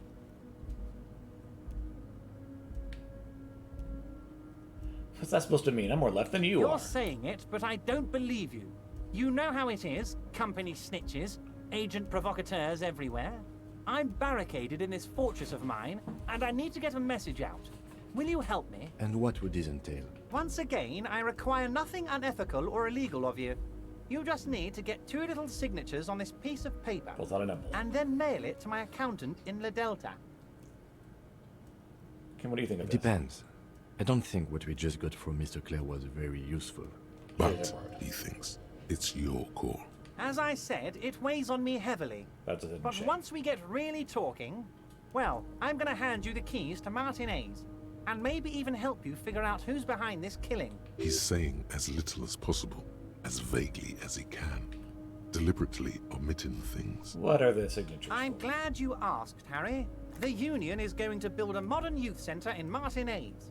It will be righteous. We're gonna get those teenagers off drugs and on roller skates. There's a nameless little street on the coast with some old houses around it. Most people have already signed. I just need 2 more signatures to get this mission off the ground, Harry. Where's this place exactly? On the coast, Harry, across the canal. There's a cul-de-sac there, a little village they're calling it. A gloomy place. You'll find it. I trust your detective skills, Harry. Water drips from the eaves. A woman looks at her freshly tarred skiff. There's a pair of cavalry boots under the fish in the box, and the wind howls like a vicious spirit. What'll happen to the current occupants? They are just gonna have to deal with the construction noise for 6 months, and then they'll be living like kings. Right next to a fancy new youth centre, designed by the best architects from Stella Marie. Is he absolutely sure the tenants won't be thrown out in the street? You're 100% sure no one's gonna end up homeless. Am I? Harry, these people, Martinez is the most important thing in my life. I would never let anything bad happen to them. Big man shakes his head in disbelief. We're gonna build a youth center there. The value of their properties goes up and kids have a place to play in. I'm looking out for these people, not pulling the rug from under them, Harry. I'm looking out for all of Martinez, not just the harbor. He means it. Fine, if I happen to be there, I can ask. You bring joy to my heart, Harry. Such a pleasure to be working with you. Here. Hand you the white open pen. You need to get signatures from Isabel Sadie and Lillian Carter. The cul-de-sac is right past the pawn shop and across the canal. I heard there was some trouble with the water lock, but it should be fixed now. Once you have the signatures, mail this to 13022 La Rocca in La Delta. Then I'll know you're a solid socialist. Runs his fingers through his thin hair. Can we go over a few details concerning the murder again? Most certainly, Harry. Nothing brightens my day like brainstorming these things with you. That's changed the By subject. all means, Harry, what's on your mind? Turns out the strikers are being served an alcoholic brew. I stopped this. I don't know what that means, Harry, but I love it. Chuckles. I love your initiative. Knowing you're out there keeping things running lets me focus on the big picture stuff. Don't even tell me what was going on. Alcoholic brew, stronger, stopped it, strike. I'm just gonna let you surprise me, Harry. Havard, I'm going to be leaving now, but we might try to. See you soon, Debardeur. Just kidding, Raises his hand just but not too much.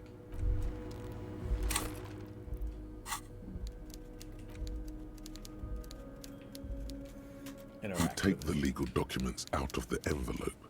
A 12 to 40 month construction period and the zoning plan in the addendum. Look at the zoning The plan. youth center cuts into the ocean like the bow of some great modern ship.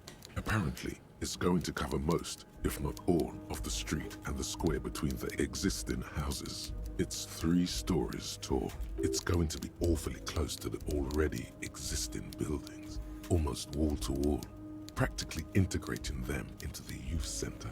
This is either an ominous or cool architectural choice. Hard to say. Indeed. My money is on cool. Looks like a cubic pyrite. What do you think? I'm no property lawyer, but it looks fine. Let's I have a like the blast. print size. They're not selling or leasing anything. It's not a perfect solution, but... How else are you going to build something? It's always inconvenient to build things, and citizens inevitably have disagreements over such construction projects. But there's no other way. Find a loophole in the deal. There is no loophole. The simple truth is, the current residents are going to lose their street access, and for the next 12 to 40 months, their lives will be dominated by constant construction noise right next door.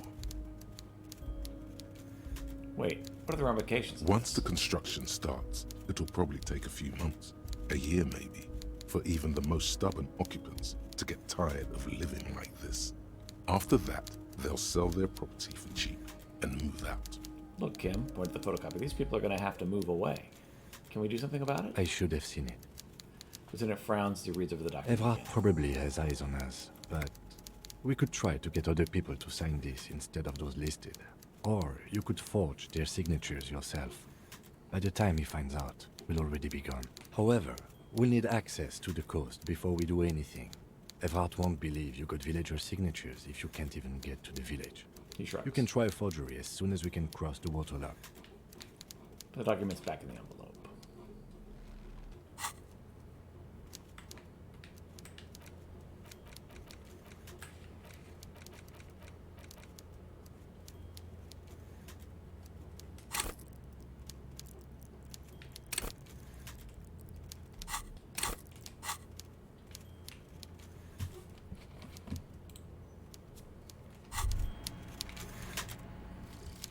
Guillaume Le Million. Bad news. Guillaume Le Million did not become a cop. In 38, he went on a tour to the Sinyao province in Safre, where he died of autoerotic asphyxiation. His body was found hanging from a decorative dragon tree in his junior suite, amid drug paraphernalia, unwholesome objects, and the Sylvia Trainer single, Wonderland, skipping in the background. And yes, you can take this as a metaphor for Revachol in the 30s, and also as a warning. +1 pain threshold, blood oxygen is boring.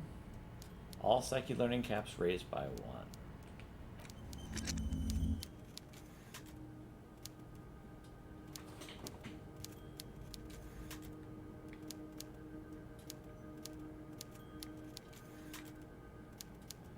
White warning, bonuses from the thought. +20 zoom out distance, all motorics.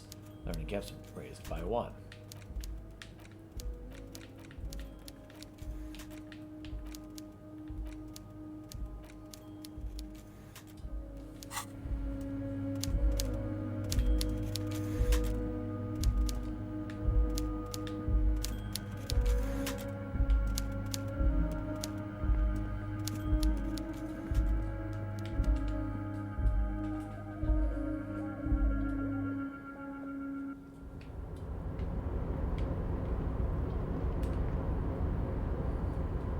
Hey, mister. I knew you'd be back to talk with old Leo here. Yes, I did. It's like Lady Lariche said when she opened a bathhouse in the basement of my apartment building. They can only get so far before they're aching to get back. And lots of folk really did keep coming back. I have some questions for you if that's not too much No trouble. trouble at all, mister. No trouble at all. It's like that old saying goes, wisdom withers if not shared. And old Leo is always up for sharing. Okay, I'm off.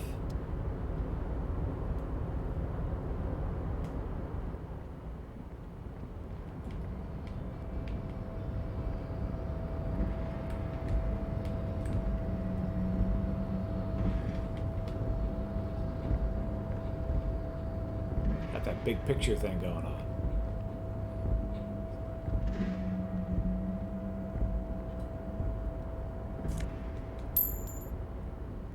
Woohoo, grab some money.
I've got nothing to say to you. Why are you wasting your time? Crosses her arms.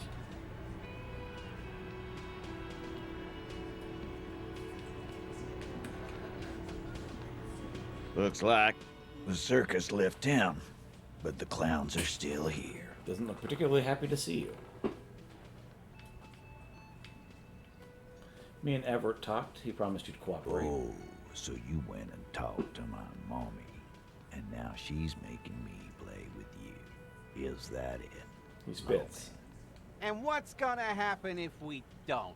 So the guy leans forward. You're gonna go and tell on us?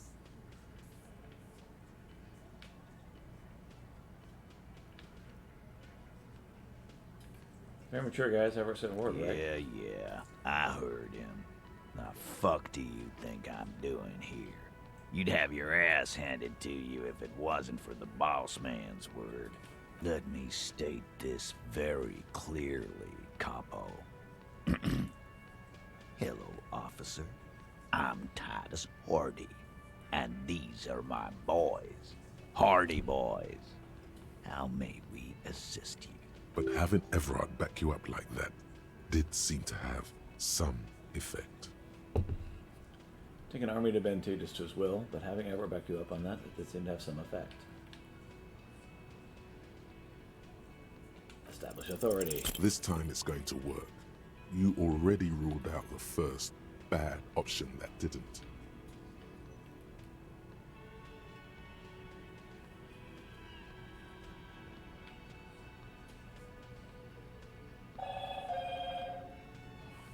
I'm the only thing keeping this count from going to hell, and you're not helping. And what exactly is it you've been doing that's so goddamn special? Shitting yourself in front of us. Going around, harassing kids on the street. Kids who've done nothing wrong. All the while talking racist shit. Don't think we aren't watching, fascia. People here trust us. We're getting complaints. Fascia. That's short for fascist. I haven't said anything. Of course you have. You've been calling people Kip left and right, inciting race violence in my town. Callie said they've been trying to set up a race rally, whatever the fuck that means. Trying to get the Kips out of Revachol before the economy goes to shit.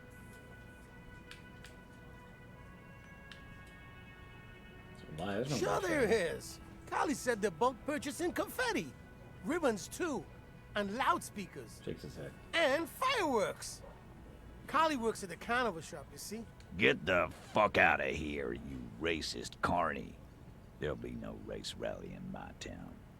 There's most of the door. What happened? We got absolutely wiped. Let's go before it gets worse. What's going on? Are you racist now? Is the rally real? Please don't set up any rally. It will make you look awful. Alright, I'm gonna take off now.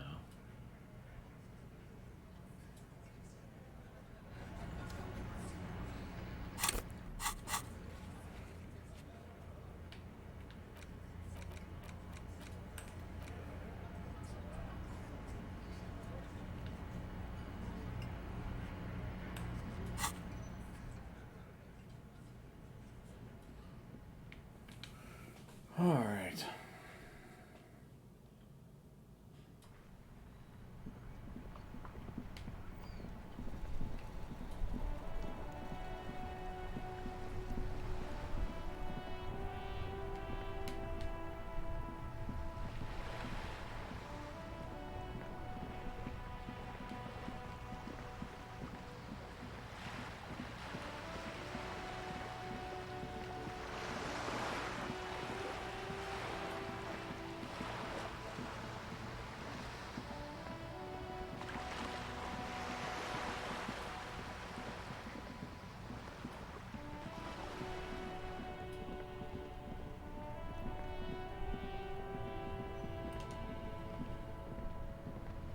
Inside, you see a set of steering levers, a radio microphone, a pull-out toolbox, and the soft glow of the fuel preheater gauge. Radio This is time. Precinct 57. How may I assist you? I heard back from the ICP about the serial number. Yes. The armor was produced by fair weather in their facilities in Betancourt, sur la clé in 42. It was part of a special order for Corps de Pharmacie, a security firm contracted to protect the interests of Oranese pharmaceutical companies in the Semenine conflict. So, it seems the armor went to Semenine. That's where the paper trail ends, though. Even the firm has proven difficult to track. Corps de Pharmacie has been renamed several times over in the years since the armor was issued. Do you know what it's called now? The most recently registered firm that the ICP has been able to connect to the CDP is a military contractor called Trinell, and the one before it was Downwell. I think they might be the same contractor. A suit of armor like this would have been manufactured with a particular person's physique in mind. You should ask for whom this suit was fitted. So the firm continued to work for pharmaceutical companies through all these name changes. Hard to say. Their client list is rather diverse and incomplete. The only constant seems to be that the mercenaries are always deployed in third and fourth world countries. Suit of armor like this would have been customized to fit the wearer. There must be a record of the person to whom it was issued. Yes, but the ICP tends to be reluctant to share private sector records. I could try to talk them into it, though. This is a fun challenge for her, an opportunity to contribute beyond doing her job by rote. She'll gladly put in the extra effort for Team RCM. Thank you, officer. I really appreciate your efforts in this Glad case. to help. Call back tomorrow. Hopefully I'll have more for you then.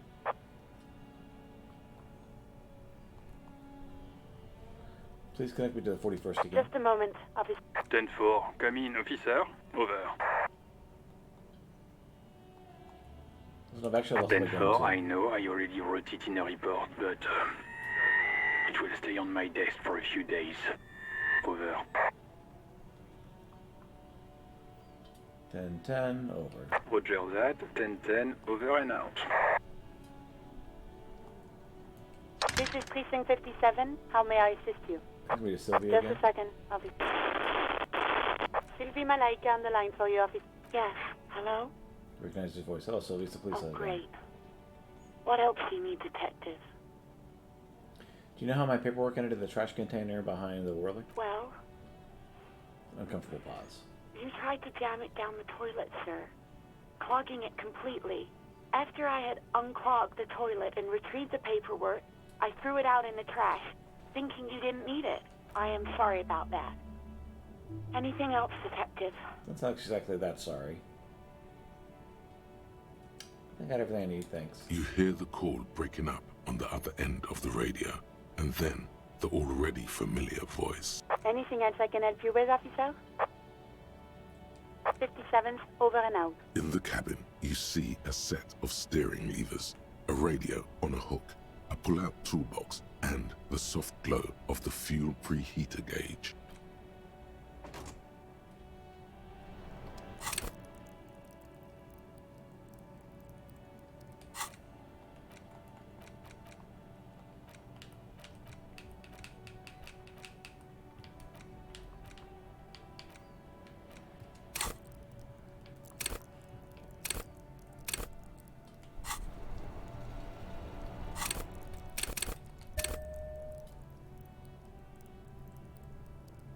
The Republic. Alright.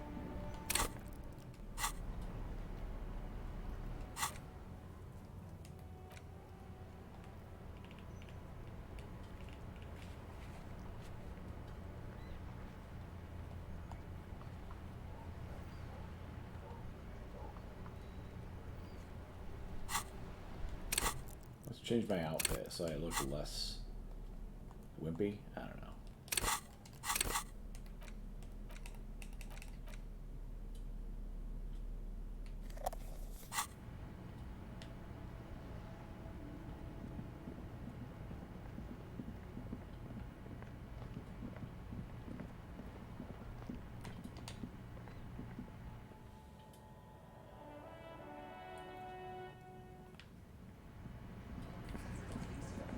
Looks like the circus left town, but the clowns are still here.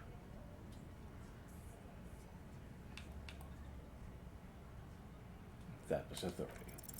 You have so many bad options ruled out, it's insane. There is no way in the world you won't do it this time. First you tell me someone's been raped, and then you won't say who. That's bullshit. Stop shitting your pants. You don't need to know, all right? We took care of it. The law handled it, all right? Yeah. Aren't you listening? It's done. Finito.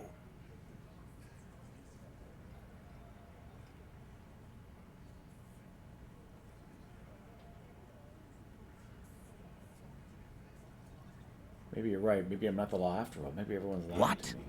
Now you're in some kind of personal crisis right in front of us? Seems taken aback by Take some this slavery esoteric shit out of my bar. I assure you, there is no crisis. We have questions, that's all. There is little left to salvage.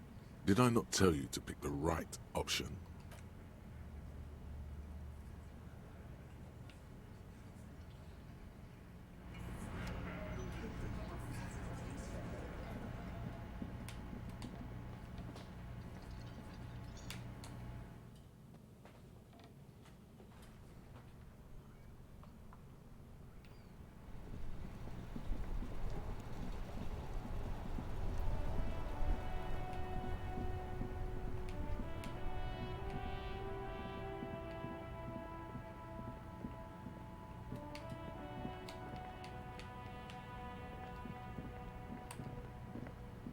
A couple of indicator lights are missing from this control panel. Loose wires dangle from the now vacant holes. In the middle is a lever. Beneath it, a small metal plaque. You grab the handle and pull the lever up. As soon as the metal connects against the contact pins, you hear a loud clunk. Then, the water lock starts moving.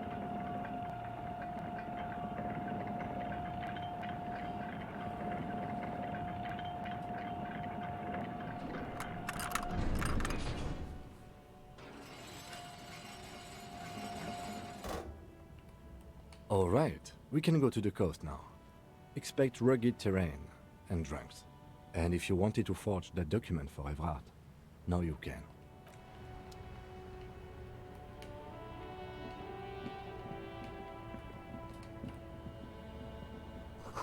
Radio hums with electricity.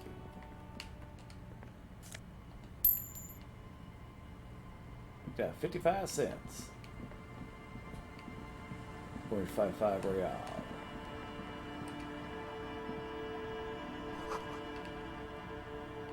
Breaker box power the radio panel will be. Maybe there's something inside. Money. Decades old concrete defenses. Children plan them now.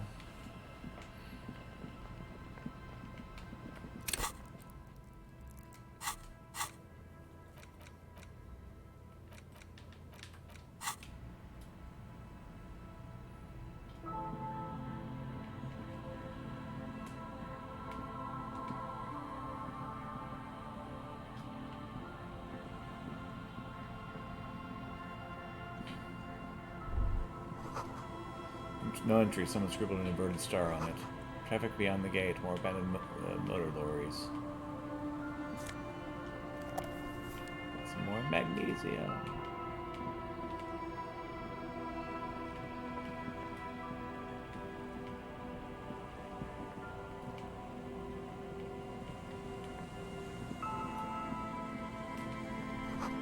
Someone broken down the fence. The barbed wire.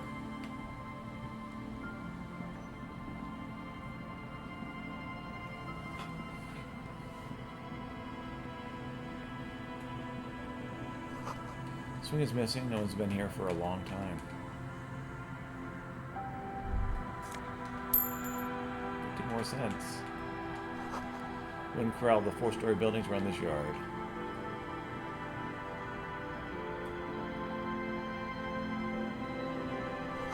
Glorious is the giraffe to the ghosts in us. So the graffito. Someone has left the music collection up beneath this tower. Body.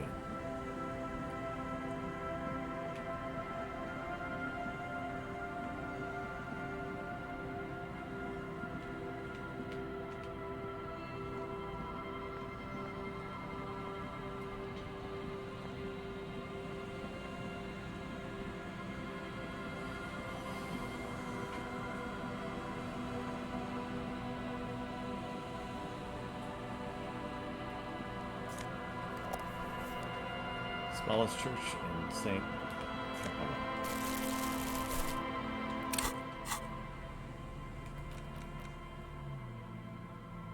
There's no way to listen to the tape without a working tape player or portal reel at hand. A pawn shop would have a tape player.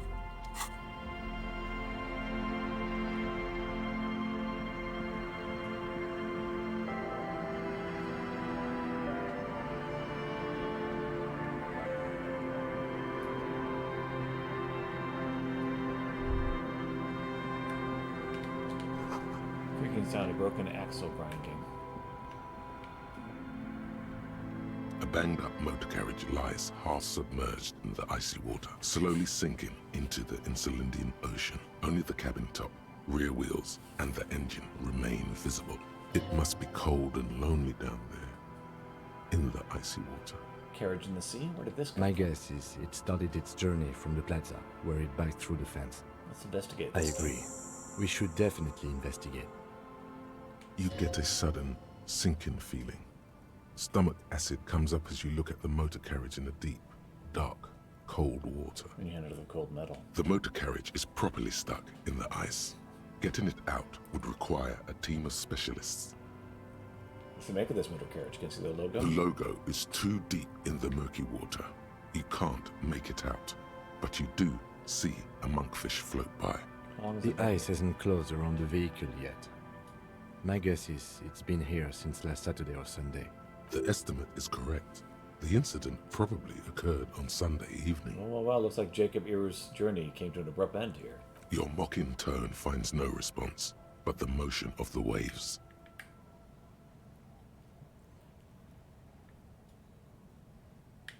Another case of engine displacement triumphing over the driver's IQ. Yes. Clearly, this is a triumph. I'd say the vehicle has been here since last Saturday or Sunday. Let's wait for the low tide and see what's inside. Great idea. Then we can get the things inside. The joyrider must have left something good inside. Guns, papers, maybe a cool jacket. A joyrider jacket. A joyrider jacket.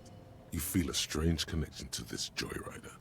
Maybe he's from some kind of joyriders district and likes blue and white racing livery, like a cop would. How long will it take for the low tide to come in? I don't know. An hour or two, tops? So let's swing and wait for the tide to recede.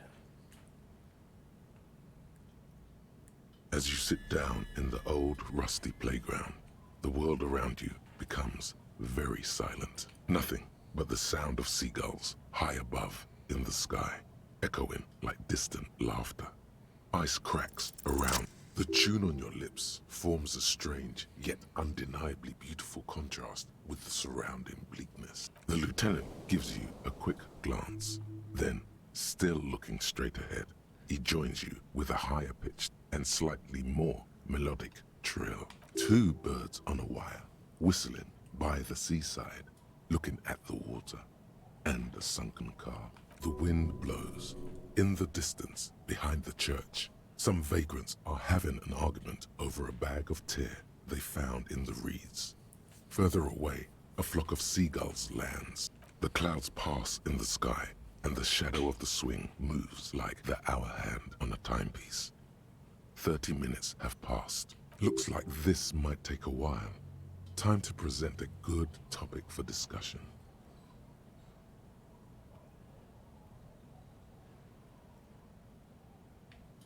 Would you rather sit in an anthill for an hour or stand in a river of leeches? Well, historically, leeches have been used to prevent and even cure many ailments. Okay, he's thinking. I can do this. Let's do this. Who'd want to sit on an anthill? There are no therapeutic benefits to, well, napalm ants, for example, are used in some rites of passage rituals. Clouds on the horizon grow darker, and the shadow of the swing set keeps climbing. You hear the distant rumble of the city. 30 minutes pass. Do you think I'll ever find my God, gun? I hope so. I'm thinking, if I put enough time into eating right and exercising, I could turn myself into a living weapon, and I wouldn't need my gun. I don't think I'm ever going to find my gun. The world is so big and my gun is Your so voice small. echoes on the water, strange and out of place in the environment. 30 more minutes pass. Can you make out the marquee now? Detective, I've been able to make out the mark ever since we arrived. I find it odd that you haven't. It's a Capri, Model 40. His eyes turn to you. It is a simple and rugged machine, favored by working men, government offices, firefighters, animal control people. You know, those kinds of people. Squint your eyes and say, is that the number on the side? Yes, 41. What do you think it stands for? It's as if he knows what it stands for, but wants you to say it. It's pedagogical. Does he know something about the driver of this vehicle?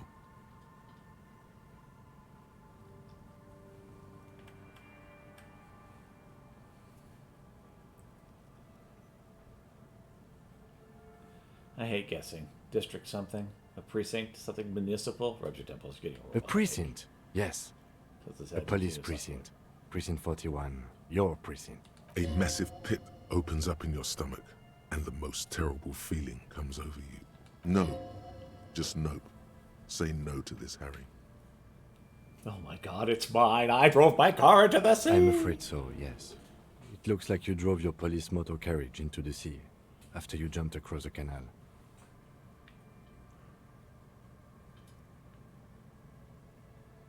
Badge, the gun, now this.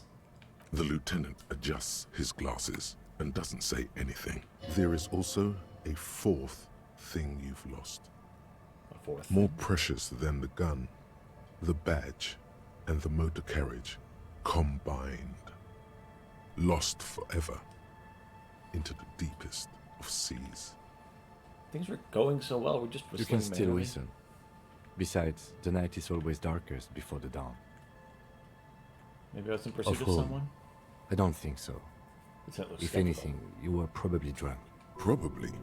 Try definitely. How do I get it Detective, we don't. Instantly. A rescue operation really isn't viable at this point.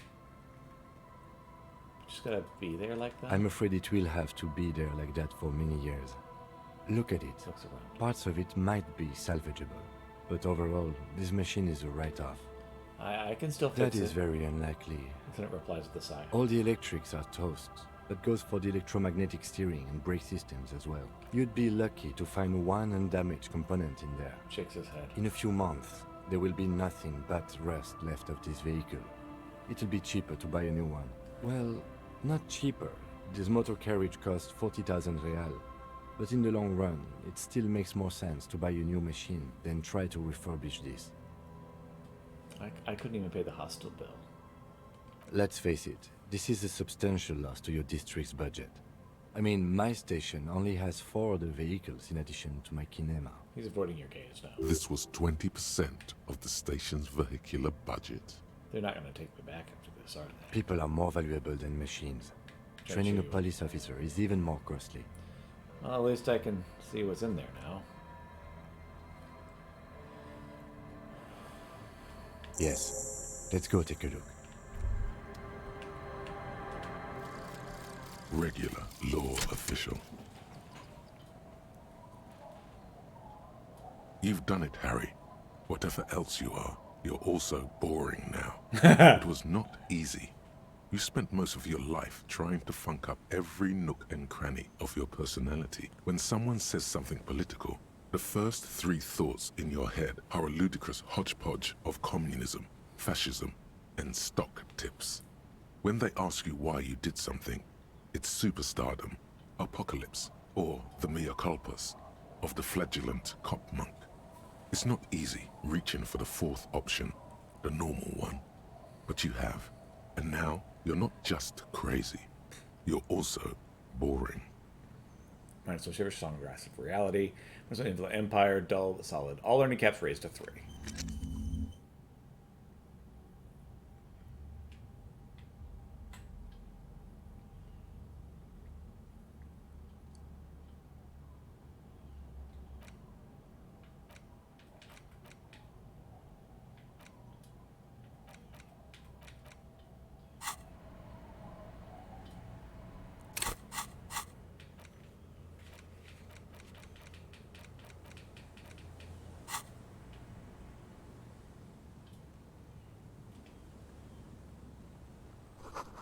Footprints in the snow that lead away from the accident.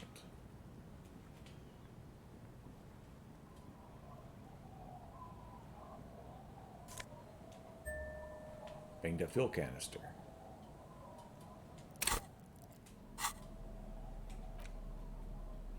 Tinted stainless steel canister transporting and storing heavy fuel oil. Logo on the side has been partially stripped over years of use. The government issued red dye. Fuel oil looks more like paint. It smells much worse.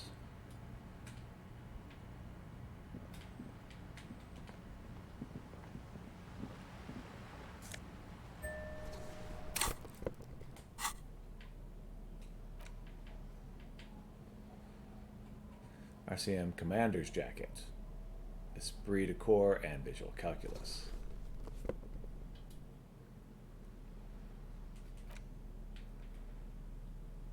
An RCM badge, Lieutenant 2JFR Du Bois. Thick blue piece of acrylic covering a thin piece of paper. The officer's name and rank on it. Next to the writing, you see a man stare back at you. A younger version of you, already disintegrating inside, but still presentable on the outside. A police badge on which you see the photo of a man. You. Some seaweed is stuck to the back. I found my badge. At least something good came out of all this.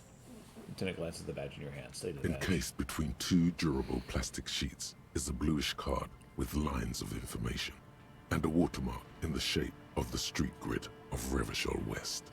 You see a photo, a name, a rank, a document number, the date of issue, and, in the lower right corner, your precinct. Look at your The man photo. keeps winking at you with his green-gray eyes. The photo is old, no doubt about that, but the badge is new. You used an old photo for a new badge. Good choice. A newer photo would look different. True. 8, maybe 10 years. The guy in the picture is rather good-looking. He's got a nice haircut and is distinctly lacking in massive sideburns. And he's winking? Why? What do you think? His face is already contorted by the expression, although it looks less grotesque on him than it does on you now. The badge in your hand shines as you rotate it, catching light. You see lines of information on it, and a shining watermark. Name, Harrier Dubois. Harrier? That's long for Harry. So you are Harry. He thinks. Evrard was half right. Probably not a lot of people know your full name. Whoever told him you're Harry Dubois didn't. What kind of name is Harrier? It's a wartime name. Revolutionary. The kind mothers give their sons during troubled times. Like Undying or Boxer or Ironhide. A name like armor. Harrier Dubois it is, then. Pleased to make your acquaintance, Harrier Dubois. He's not going to call you Harrier. He'll keep calling you officer when he's angry with you, and detective when he's not. The badge in your hands shines as you rotate it, catching light. You see lines of information. Rank Lieutenant 2JFR. Lieutenant W. Freighter. W. Freighter. The lieutenant is a rank above sergeant and below captain. It's the highest rank in the RCM that still does field work. I am a lieutenant. And I'm W. The Freighter. title of Yefreighter is added to your rank when you decline a promotion to a higher rank. In your case, captain. You have declined twice, thus you're double Yefreighter. There are many reasons one would do this. The rank above you in your precinct's décomptage might be taken, or sometimes promoted officers do not want to replace their superiors, out of respect. I see. And sometimes they just prefer the type of police work available to their current rank. In your case, lieutenant. Heavy-duty case-solving machine.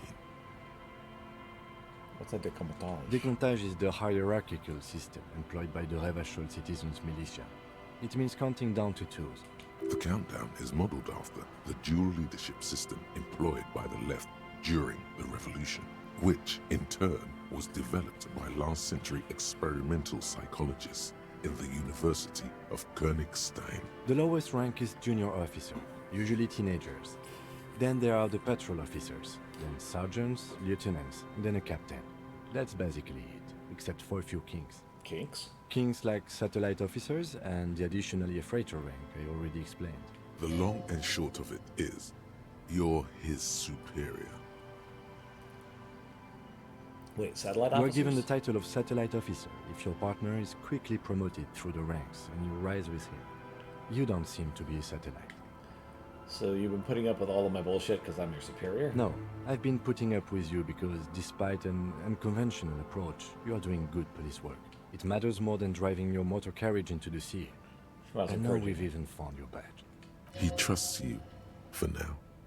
Try not to spoil it. Turn back to the Such a small yet precious thing. Expensive paper caught between thick plastic, like a fly in amber. It reads... Serial, Rev 12, 6205, Jam 41. That's just the serial number.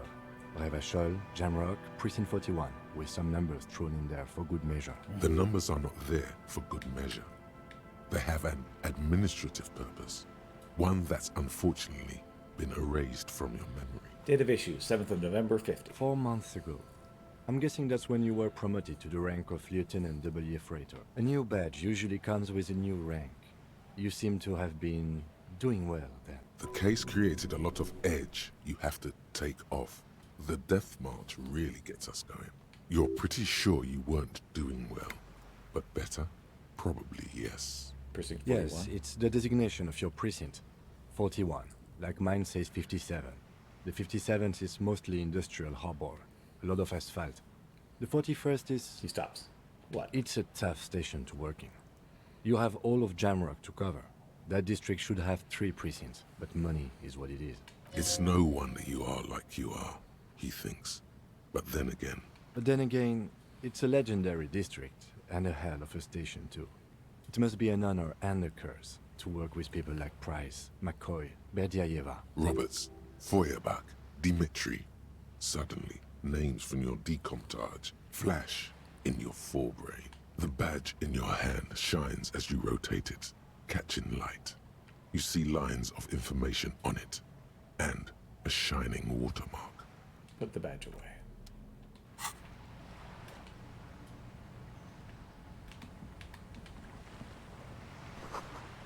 Bottle drained of all of its booze, frozen to the ice. Pick up 20 cents. Check it out, we've got even more cents.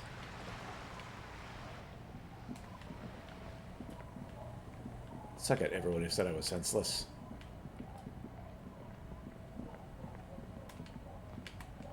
The boat tucked away underneath the tarpaulin cover.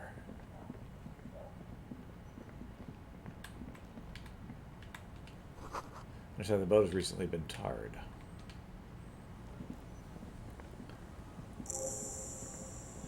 Quick travel unlocked, fisherman shanks.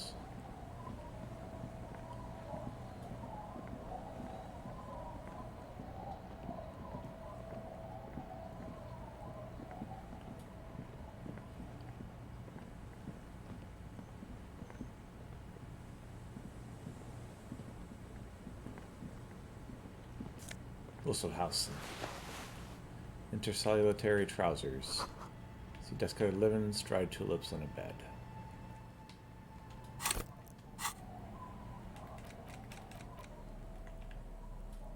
King of Conscious, moralist pants.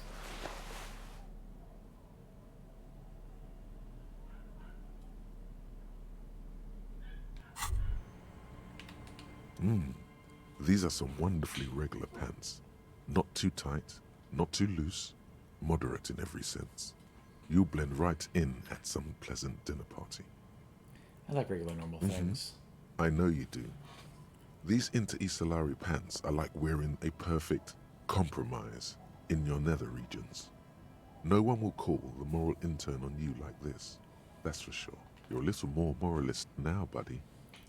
A little more normal, even if you didn't want to be. What's this?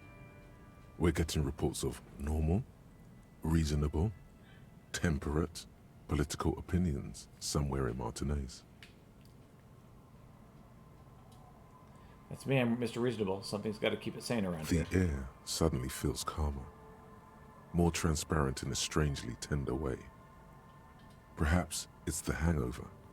Perhaps it's a temporary surge of serotonin. But something tells you it's time to become a citizen of the Kingdom of Conscience. First, where is the Kingdom of Conscience? It is not a place. It is a moment in time that can only arise in the right circumstances.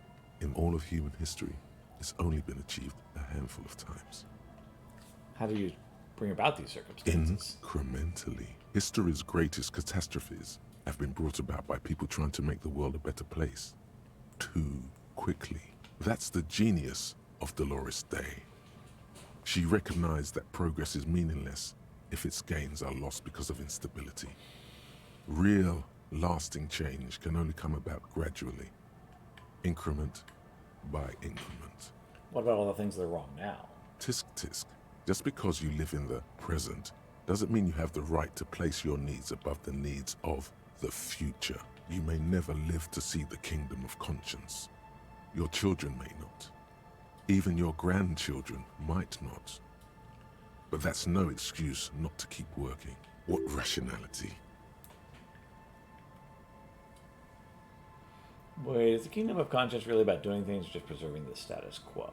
Do you believe the status quo is preferable to chaos and bloodshed? No. Then you've never lived through real chaos. Sometimes, in the face of great disaster, defending the status quo is progress. What's the kingdom of conscience really like? The kingdom is difficult to comprehend, and even more difficult to describe, partly because humanity will need to discard many of the categories that define and limit it today. The kingdom of conscience is post-capitalist, post-national. It's also post-industrial, post-ideological, and even post-sexual. That sounds kind of terrible. I don't think I want to What you want is immaterial. The kingdom of conscience is coming, whether you like it or not, only very slowly.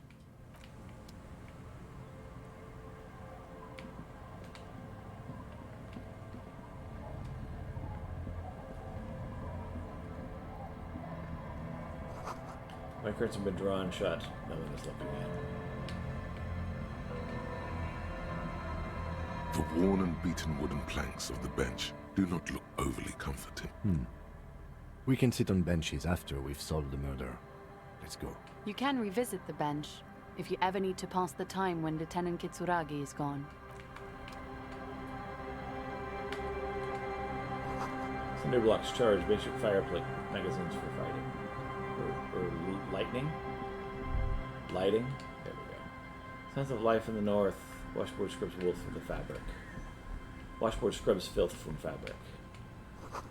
The broken glass I see shelves in a forgotten chair.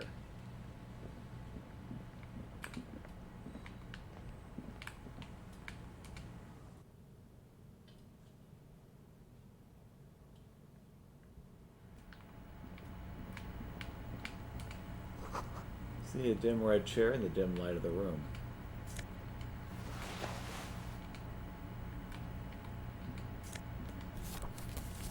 Postcard, Coal City.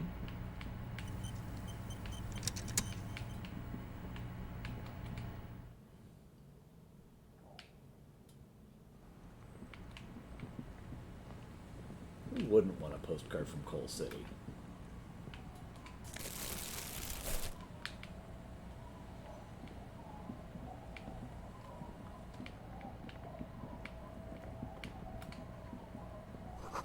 Which is thick and thorny.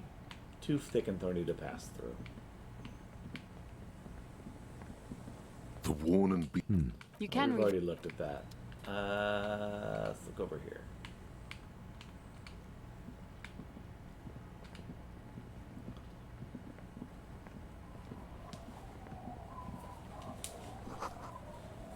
A whittling stone, well worn and covered in rust.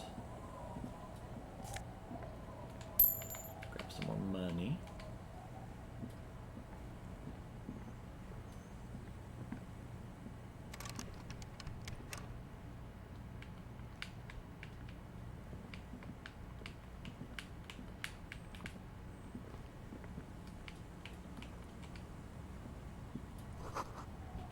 Construction material, whoever planned to build this house left in a hurry.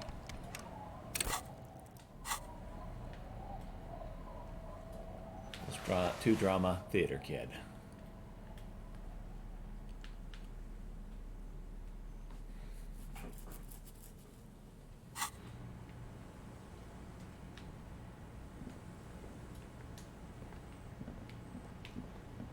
Hold on.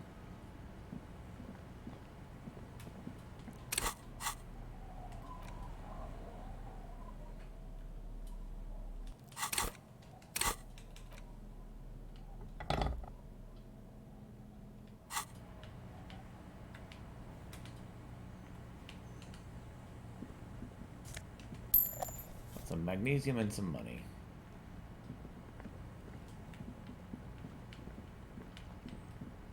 Need that magnesium. Hey, tequila! 30-something man clad in two-piece liquid tracksuit puts down the Pilsner and extends his hand in greeting. Good to see you. How's business? How's the whole reality situation treating you? So what's happening? Picks up his beer. Wait, tequila? Yeah, tequila sunset. Shake takes a sip. How are the, high-concept, reality-based adventures proceeding? He says it like it's obviously your name. Like you call someone Billy Brunel or leader of the 4th Street Gang.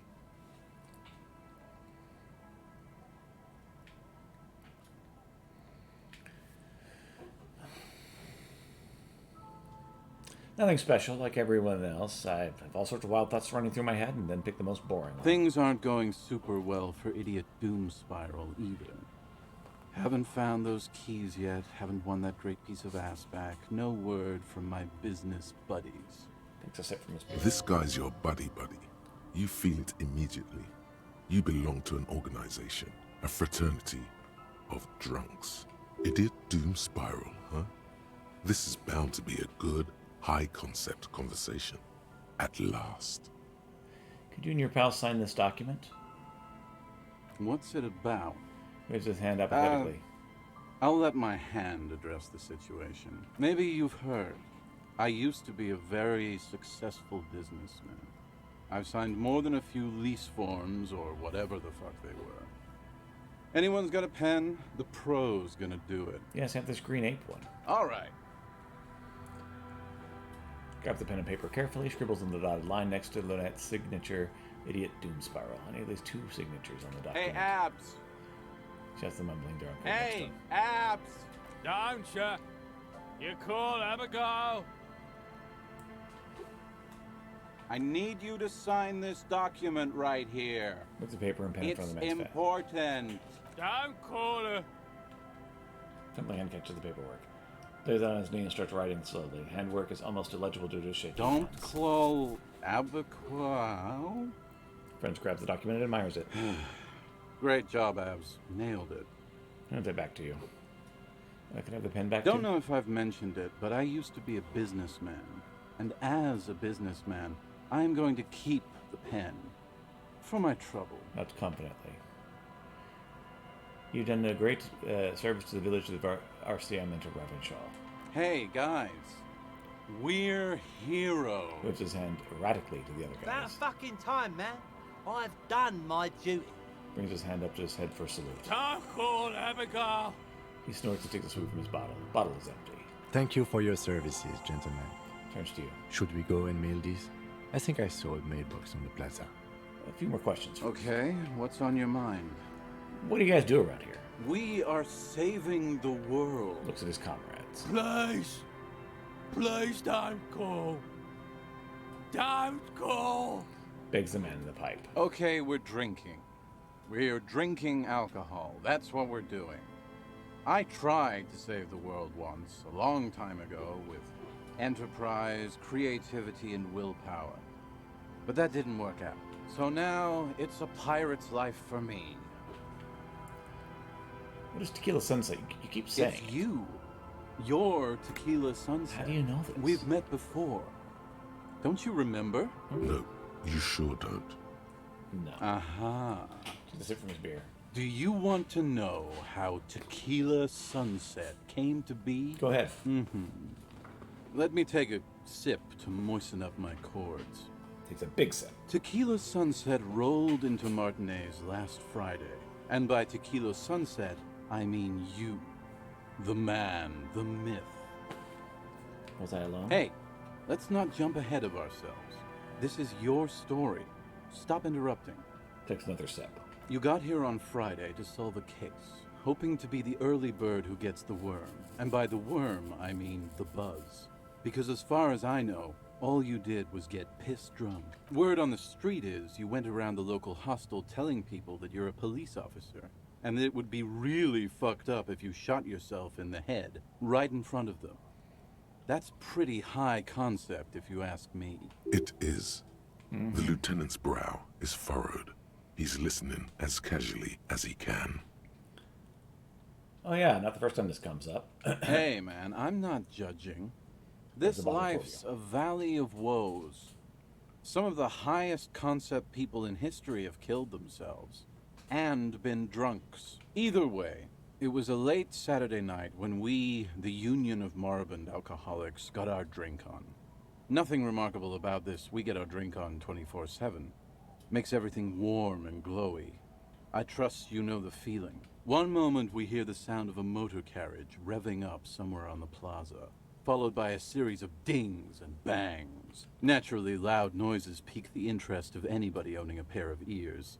That's just the reality we're in. Naturally. Anyway, there was a brief silence. A gasp of silence, if you will. Followed by a real commotion.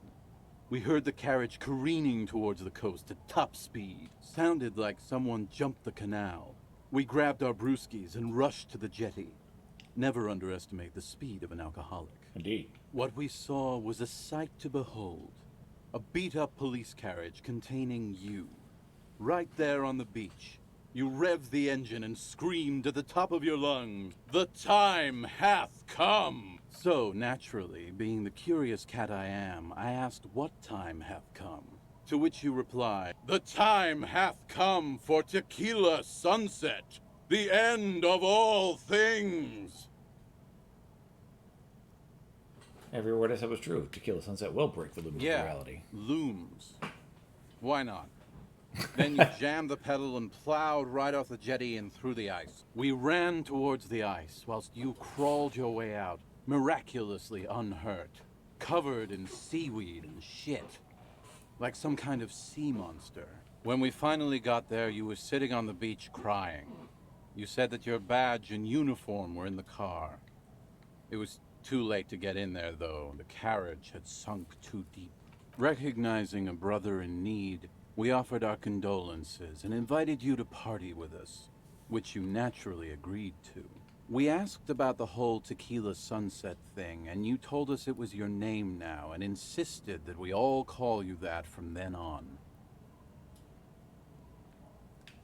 My real name is Harry. No, that's just what your mother called you. Your real name is Tequila Sunset. Just embrace it, brother. Okay, and how long did we party for? Hours. It was an all-night drink-a-thon. Then, at some point, I think it was Sunday morning, you got belligerent and wanted to talk about Revacholian women. How they're beautiful and also whores and so on. How one of them fucked you real bad. After a short while, you crossed the event horizon, looked sullen, got up, and left without saying anything. Wow, that's quite a story. Yeah, I bet Tequila's a fucking legend around the precinct. You must be proud to work with him. If you only knew.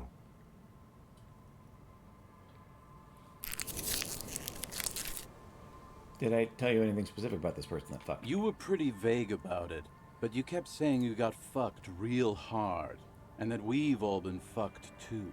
No one's fucked me. I do the fucking around here. Thank you, Rose. Abigail. It seemed pretty painful, to be honest with you. If I had to guess, I'd say you're still working through some shit. I mentioned losing anything else? Beside your gun and your badge? You said something about your hope or heart or something. To be honest, the details are a little hazy. In retrospect, I guess you lost your motor carriage too? That's a big one. Did I say anything about my colleagues? You told us that they were a bunch of fucking losers whose main interest was cramping your style. Indeed. It's more like you were cramping theirs. No specifics, though. It was more about you that night. You were the star of the show. Say anything about the case? Yeah, you said it was no biggie and that you'd solve it in no time. And that you didn't need anyone to do it. You're doing it solo now. A lot of cops go solo and hermit once they reach that level of alcoholism. Indeed. It's not meant as a joke. He's sorry for the hermit cop. Talk about politics? Yeah, you kept talking about how the coal mine owners were fucking us all over, just like that woman fucked you. I didn't agree with you, by the way. The spectral hand of the market makes sure everyone gets exactly what they deserve. Takes a long sip of his beer.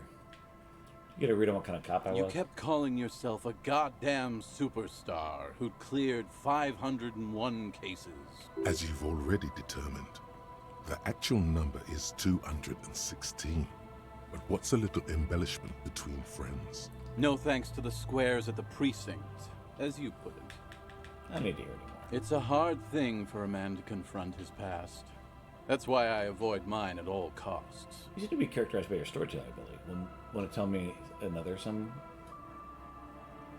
one sometime? Whoop-de-doo. So now I'm a fucking storyteller. Right. Why not? Better than a beach bum. I'll be right back.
Alright. Tell me how you became Idiot Doom Spiral. It depends, really. Are you willing to help me out? If I can. You might get scammed here. I have a feeling it's going to cost me a lot. No, the reality of the situation requires a rather modest contribution. A little motivational package. What do you Booze. need? Did you already forget our party? Types of figure just The thing I relayed to you earlier. So, have you got anything for good old Idiot Doom Spiral? A bottle for a story. Seems fair to me. I don't have any on me right Then I will see you again once you've procured some. Par exemple, my is how good to spread the friend word. Rosemary here sells all kinds of stuff. All kinds, sir. Beer and wine. You too, Tequila Sunset.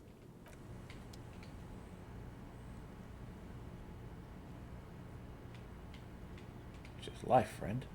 Good to see you, friend. Do I have deals set up for you, buddy boy? Spreads his arms as if wanting to embrace you. I'm a police officer, not your So friend. what do you want? I got smokes. They're cheap. Very cheap. I got Pilsner.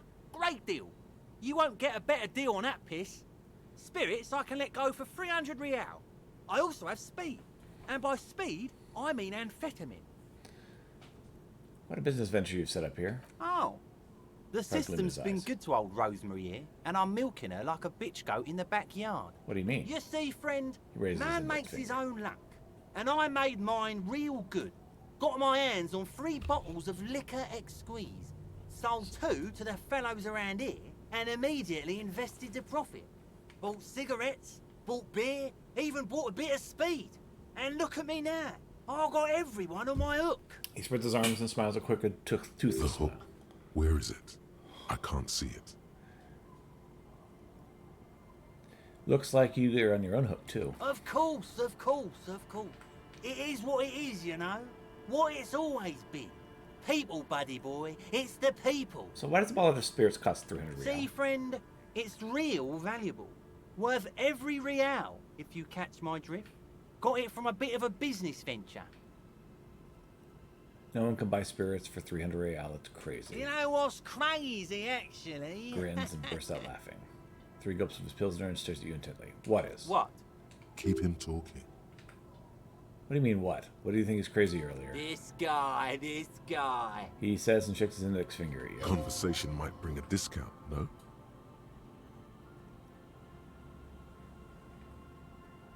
Where'd you get the bottle of spirits from? Oh, this is medicinal spirits. The good stuff. Got it from the doctor's office. I got one of those scientific ampules a few months ago. Torpedo, they call it. It's supposed to keep a man from taking a drink.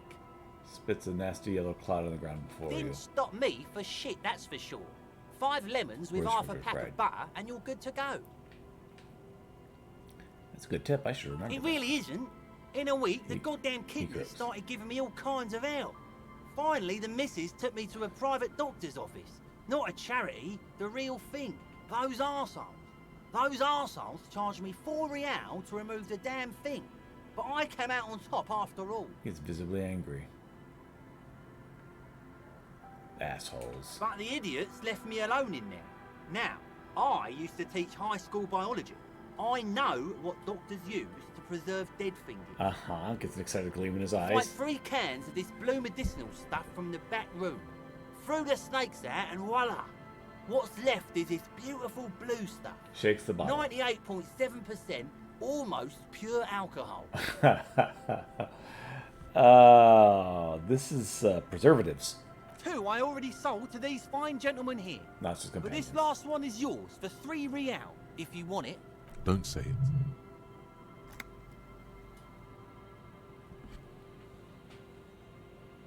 Can I smell it first? Yeah. Be close it down. careful. It's extremely flammable. One spark and the entire city of Revachol is wiped off the map. Feels like someone set a mustard field ablaze right inside your nose, then drenched it in tear gas. Your nose is a singular source of pain, but at the same time you don't remember the last time you felt so alive. In all fairness, that might be attributed to the retrograde amnesia. So, what's the deal, friend? Want the spirits or not? I think it'll prove useful, yes. £3 and it's yours, friend. The deal of a lifetime. Well done. You got it. That's a much more reasonable price right there. Makes sense now. So here's the money for the Just make spirit. sure to enjoy that one, friend. If you drink this, then you'll die. Right. That's a fact. And that's why we're going to save you from yourself and store this as a sellable item. Go sell it at the pawn shop for a profit. So, amphetamine? Aye, by amphetamine I mean speed. I don't think you heard me when I said I was a police officer. Sure did, buddy boy. That's why I Tap said side of his nose. amphetamine. I mean speed. I mean amphetamine. I got both. I thought by speed you meant amphetamine. Aye, that's what I said. Right, Good, got good, it. my man. Now what can I offer you? I'm off. In the civilized world, it's a custom to tip the shopkeep, friend. But come back anyway. Where'd you off?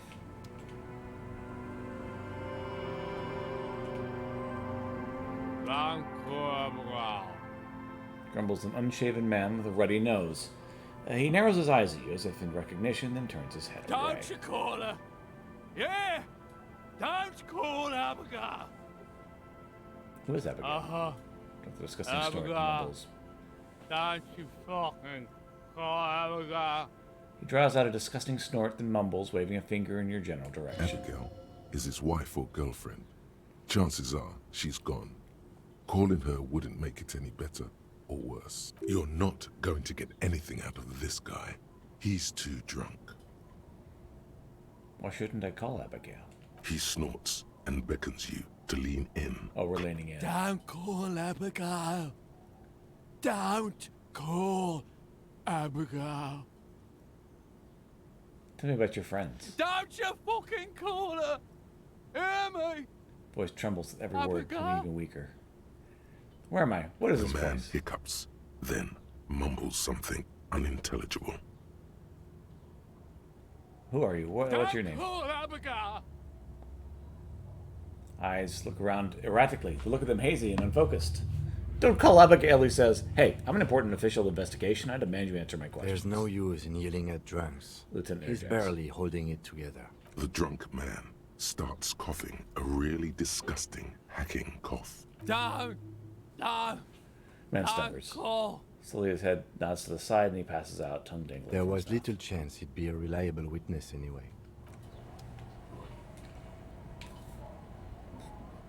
I'm in the money.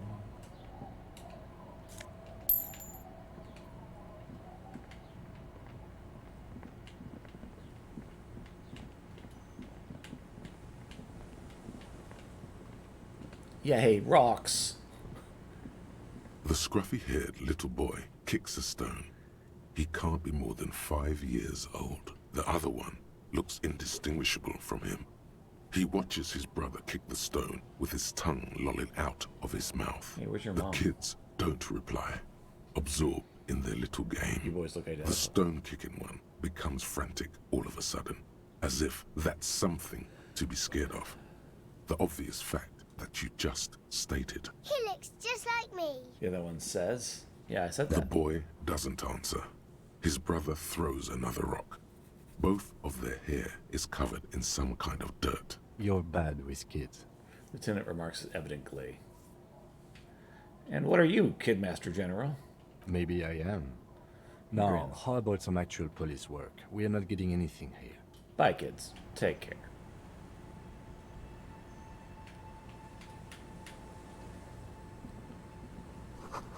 Street signs unintelligible behind the graffito. Hard to see the details. Colors all warm and welcoming are cozy, though.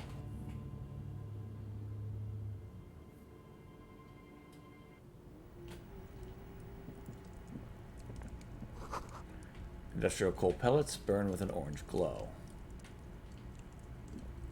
Hello, mister. Young girl, barely 4 or 5 years old, sits on the sofa. She looks at you with a frank She curiosity. clutches a small stuffed animal. Occasionally, she twirls it around. I heard there was a girl who had armored gloves. Is that Oh. you? She looks alarmed. I had gloves. Very big ones. Heavy, too. Where did you get these gloves? Found them when Lemmy and I were playing hide and seek. In an empty house. Where no one lives. I think someone hid them there. She doesn't want you to think she stole them. Where are the gloves I now? hid them. The twins were gonna take them. They're stupid. She lifts her stuffed toy up and looks at its one remaining eye as though searching for We are going confirmation. to need those gloves.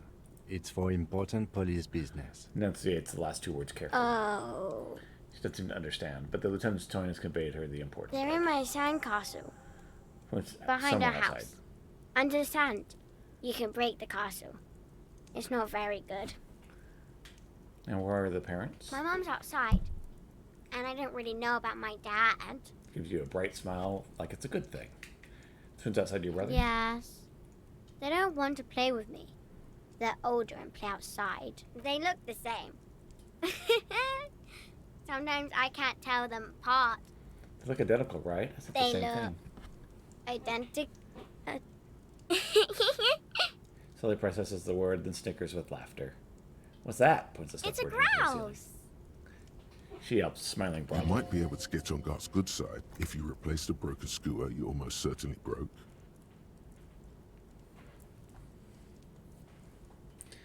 Yes, but what's it I for? don't know. Can I have it? I know someone who really likes stuffed birds. Sure. Just go and get it. I don't like it anyway. It looks angry. What's that thing you're It's holding? Lammy. He's my friend. Sort of. He holds the fuzzy Like- beast up to demonstrate. Lambie is a stuffed lamb that, admittedly, has seen better days. One of the eye buttons is missing, and the fur is tattered in several parts. Lambie looks soft. Yes. Very soft. Since you push the stuffed animal toward your face, press your cheek against Lambie. Isn't he soft? She's right. Lambie's very soft. She rubs the white fur against your cheek, then returns the lamb to her lap, cuddling it. Oh, goodbye. Bye. Girl's large, curious eyes remain fixed on you.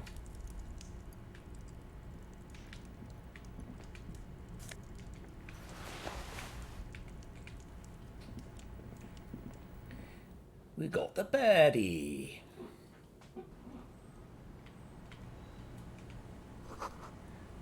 Flower trough, where nothing really grows. Maybe in spring?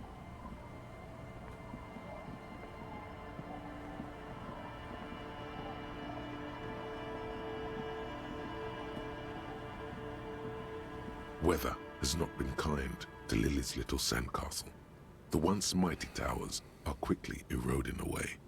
You can see something shining back to you from what must have been a vast underground catacomb network. Broken. The little castle?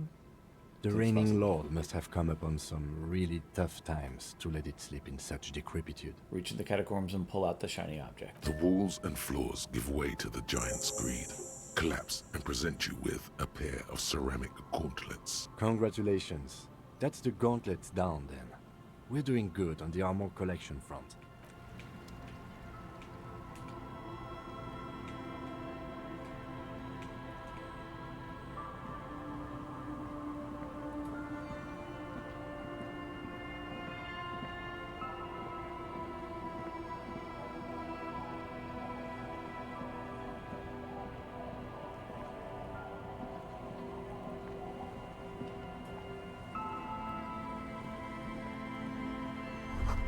You can see into the house from this angle. Inside you hear the cozy sound of some kind of heater sputtering.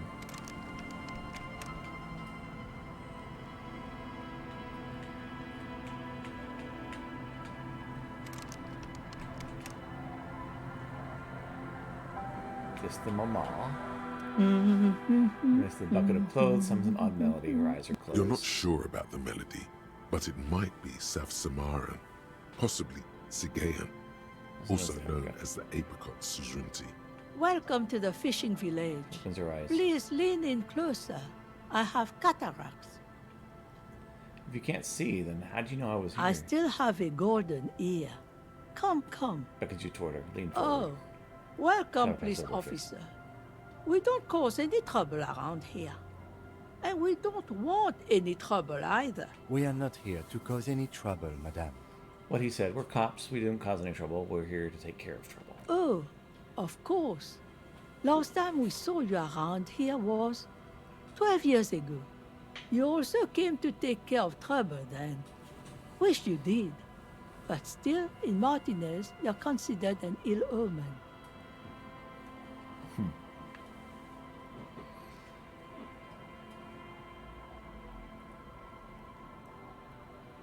Wait, I've been here before? No, not you personally. I meant the RCM. Some of the men got into a fight. One of them killed another, locked himself in that woodshed over there. She points to the building behind her. He was brooding, needed some help opening the door. You got it open for him and took him to think about what he'd done in a more secluded place, somewhere more quiet. She says it as if he was on some kind of spiritual retreat. What kind of ill omen are we talking about? Oh, the usual. Dark tidings. Black hound. If I'm considered an ill omen, why hasn't anyone told me? Maybe they are afraid. Why? Because you're an ill omen. But you're still welcome here. As long as men with guns aren't chasing you. And maybe even then. Because that's the kind of fishing village we've built. I'm sorry there's not a lot of room to park the motor carriage.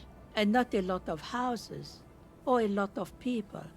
My kids are long gone, searching for treasure. So are others. Ah, look at me ramble on. Waves her hand. What brings you to us? Where could someone's... tell me about yourself. Who exactly are you here? Me? No one. Just an old washerwoman. Mother called me Isabel, if that's what you're asking. And my married name is Sadie. Now it's your turn, Mr... Lieutenant W. Efretor Harrier Dubois. Quite a handle you got there. Young man. So woman, many old woman titles. nods. One of them, double. Where could someone stay around here? Stay? Most people here are trying to leave. That said, if lodgings is what you're looking for, I've got a free room in the shack. So big thumbs point to the building behind her. How much is it? I won't charge you for it. Take it as a gesture of goodwill from the village to the RCM.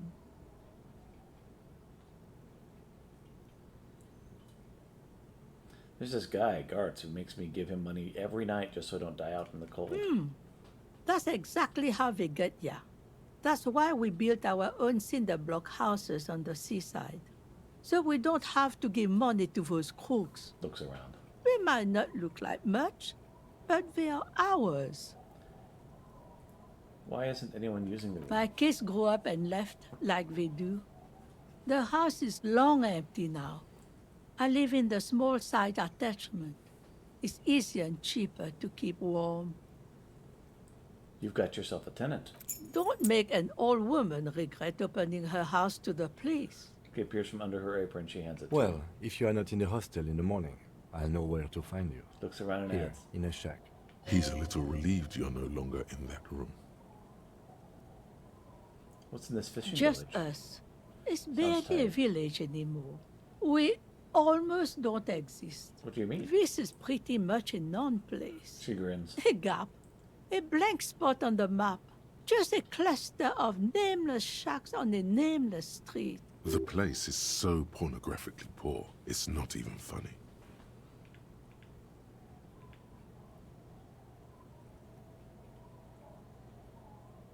There's got to be something here. Come Over on. there, you can find more of the same. Shacks and trees growing wild. That's the pox. Between here and Jamrock, a dusty sea of old trees, all covered in industrial soot. Small houses under them, an overgrown park. The pox, what's that? An old military hospital and its surroundings. Who's Or twiddling it used himself? to be. During the time of the suzerain. After the war, it was turned into a goodwill hospital for shell-shock veterans and folks looking for some quiet in the old sanatorium gardens. Now the area is crisscrossed with nameless streets and makeshift cinder block houses. Shacks as far as the eye can see. What happened in the hospital? The goodwill ran out. The staff left and the place was shut down. It's long gone by now. Who else lives in this village? Well, there's Lillian and her kids. A few new folks live in the house to the east, Now they have but they are away right now. And then there's the drunks. She sighs. Not a pretty sight, but there's little we can do about it. Home is home, even for them. Oh yeah, I met a couple of drunks. I'm sure you did. Nature keeps them in rotation. A new face pops up every now and an old one disappears and is forgotten. This is who we are. Any way to make a little money around? Here, for you, no Love officer. that turtle. The only money we have here is some coins the drunks tried hiding from their women and then forgot about. The place is almost pornographically poor. The lack of wealth is the one thing we've got in abundance. Woman smiles cryptically. Riddles. Fits with the general ambiance here. Lieutenant Marks dryly and looks around. Sometimes it's as though I'm also gotten lost inside this nameless nothing. I'm lost too. Oh, it Expression seems to betrays be a curiosity. common theme these days. I think I'm in the process of finding myself again. Isn't that what people always think when they are lost? Playing smart for Something sort of I lips. can do for you to find your way, officer? There's another topic I'd like to address. She nods, rinsing another piece of cloth. What's further down the coast? Not much. There's the abandoned church, the DeLorean Church of Humanity. It's been there since before my time. Why even. has it been Some abandoned? things just don't fly, officer. Smells a Look captain smell. around. Smells the air. Who'd go to church here? They built it 300 years ago. Must have been nicer then. So, they don't hold services there anymore? The Ecclesiastes? No, we've tried, but things just keep happening. Crime, accidents, other things. The place never stays open. She frowns. It's a pity. It used to be such a nice church. She's not telling you all she knows. Keep her talking. I get the feeling you're leaving stuff out. What else is going on? Well, there's that music. Music from across the sea. She scoffs. It started a few days ago, and now it's blasting even through the night. And now, suspicious-looking people are sneaking around the church. I don't like that. Interesting. You could look into this ruckus if you have the time. What else is on down coast? Before you get to the church, there's some ruins, an apartment complex, or some kind of electrical plant. Run-down bunch of houses, empty. Well, which one is it? Apartments or electrical? I don't know exactly. A pre-war place. It used to be something. Before the war. I wasn't here then, you know. Was born in Samara. Anything else of note? Of note? The old fish market up on the boardwalk. But it's closed. That's it? There's going to be more along the What? coast. You're one of those real estate people with big plans? If you want a development opportunity, you can check out the abandoned building over at Land's End. Used to be a supply depot, we think, sending goods and ammo across the bay. It's jammed shut though. We tried to get in, see if there was anything to sell or scavenge, but it's impossible. And now you know everything there is to know about this coast. She drops a bar of soap in the bucket with a splash. Goodbye, I'm off.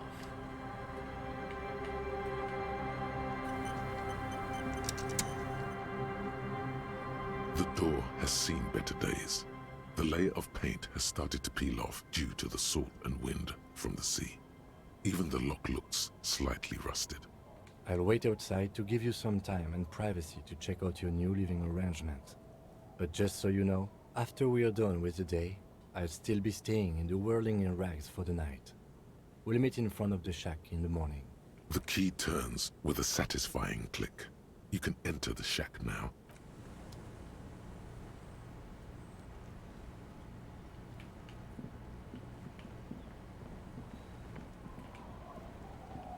I see something. What are you doing in the fish?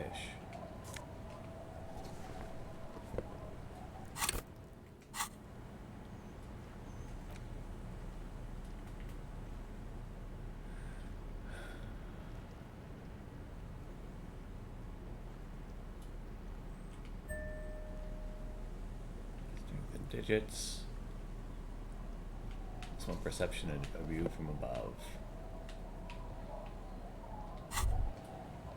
As you fold your fingers into a fist, you realize you could knock anyone out with one punch.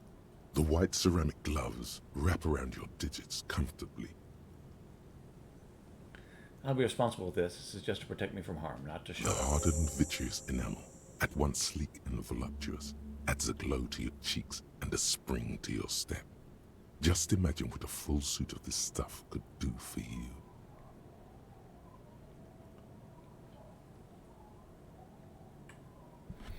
So long sought after any technology. I can't just enjoy them as stuff. Remember, this is a highly specialized kinetic redistributor meant to stop bullets. Wear it. Observe its properties. See if there's a weakness in the design. For the day you have to fight someone covered in the same material.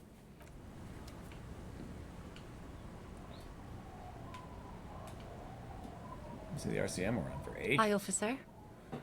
Woman in the raincoat stands in the quay, considering an overturned boat. Sword in the scabbard hangs from her hip. Anything I can help you with? Depends. Where are we A exactly? fishing village on the seashore. Looks This around. place doesn't really have a name. It's sometimes called Elysium. Why? The sign on the street leading here is illegible.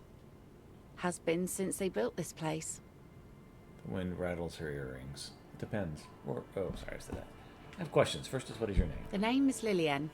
People call me Netpicker. This is for the fishnets. I think I have time for questions. And that was actually the second one. Indeed, you're always confused as to your whereabouts. Ask her about the cool sword. Helps to break the ice. Nice sword. What did the saber to hit? Come with a story? Unfortunately, the factory sold this one with a 3-year warranty instead of a story. Smells like a joke. It's to intimidate folks mostly. It is imposing. It's a regular mass-produced sword, like a shovel or an axe. Nothing fancy, just for intimidation. Why do you need intimidation tactics? From time to time, people need a lesson in respect. That's just the way it is. Back in the day, I caught the eyes of many men. And believe me, men need a lesson in manners from time to time. Can I borrow that No, sword? I'm afraid not. I smile. Tempting to confiscate the blade I used to keep these animals in check. You would put me in an early grave. Why don't more women arm themselves if it's so effective? What makes you think we haven't? She smiles. The truth is that almost everyone in this life is scared and tired and stupid and too dull for that. That goes for men too. But they put on an act for us. Pretend like everything's good and living in shit doesn't bother them. Like anyone falls for that. Behold! She starts laughing. Of course. Maybe she hasn't laughed for a while. Not bad. Do you like it? Sure. It looks as if you could face down any horror in the world with that same unchanging grin. It's like a shield. So we're all the men now. Some went to patch their wounds, their lesson learned. Others were more thick-headed. And one of them, I ended up marrying. Wait, why? If they're still thick-headed. Guess I enjoyed the way he bled. Expression doesn't change. It's hard to say if it was a joke. If it is, then why the melancholy? So, where's your husband now? Gone. Gone? Coward. I would never leave anyone. She raised an eyebrow. Good for you. He, however, was lost to the waves. It's been quite a while now.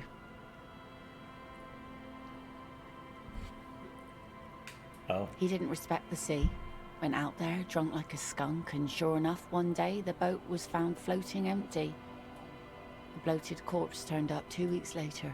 Now, before you tell me how sorry you are for my loss, know that it was 4 years ago, and I've moved on. There's only so much mourning you can do for a drunk with sinewy muscles. Time really is the best cure for sorrow, isn't it? Us working folk don't have the luxury to be bedsick with melancholy. Cross her arms. I buried him, mourned for an appropriate amount of time, and went on. Life didn't really change that much for me and the kids. That's at the village where the 2 kids are playing with what looked like rocks. This is neither a touchy nor a very interesting topic for her. She looks like she's ready to go on a date with another, better, drunk. Ask her. Both of you could need some action. Is that your boat? Sure is. The sun, I call her, coated with a fresh layer of tar just yesterday. It'll take some time for it to dry, assuming the sunny days continue. Sunny day, catch a palm in your Aye. palm. Sunny days. You got a problem with that? No, ma'am. We have no quarrel with sunny days. Good. It would have been bad news had it turned out it wasn't a sunny day. Bad news for the skiff, bad news for the nets, bad news for the kids. There's a moment's silence. She looks at the slushy snow melt on the yellow belly of the boat. I think the boat will be ready. In time, when the sea turns and the winds settle, she will be ready.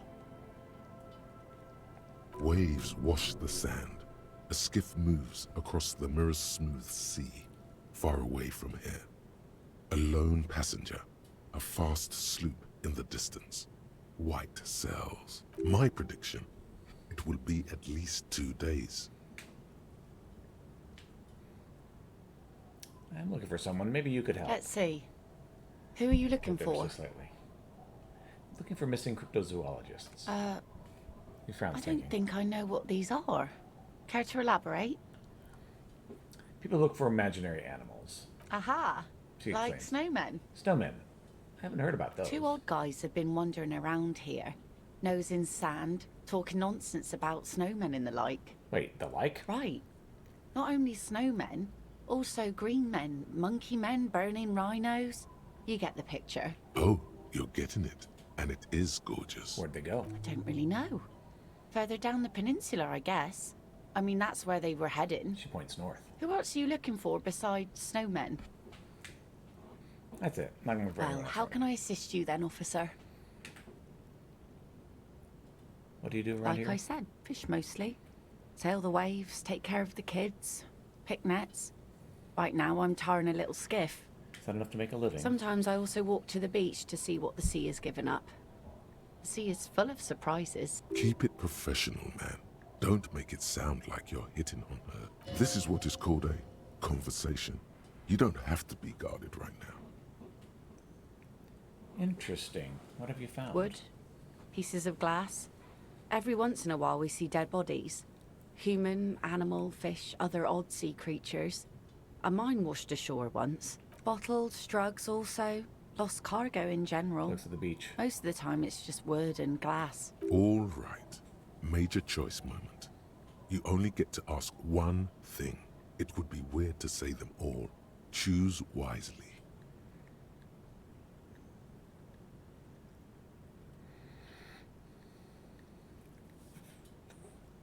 This place looks bad. Why don't you leave? And go where? The fish are plentiful here and we get enough orders to get by.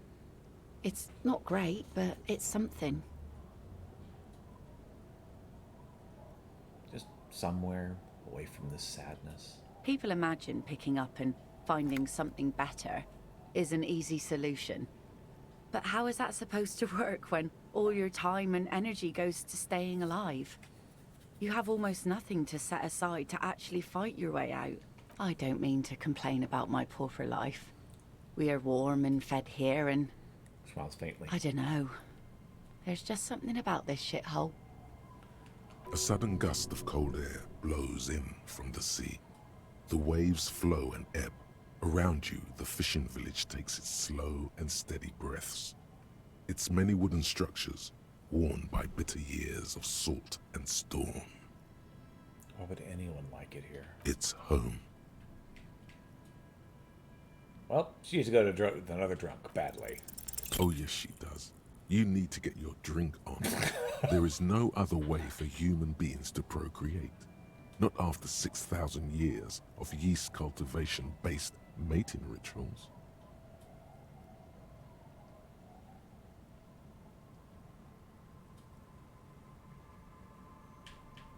I like you, but I'm afraid to be around you. Because you're old. Okay. Where's this going?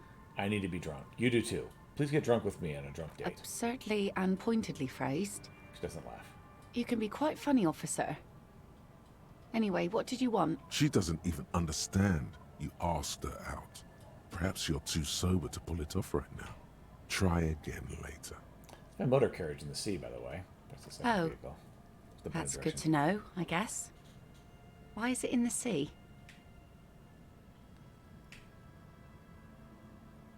An official investigation has been launched by me to determine just that, ma'am. That's great. Until then, you should maybe start thinking about the funeral. Sire, she doth not believe it wasn't you.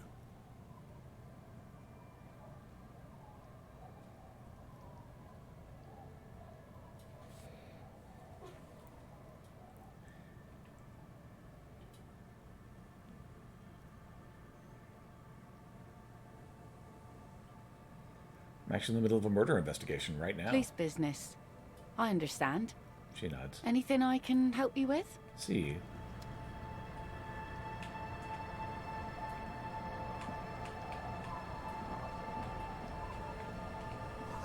Boat is floating freely in the water unmoored. Batteries of schoolfish swimming in the kelp.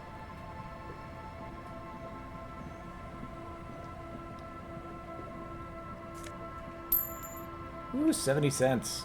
I'm rolling in it now.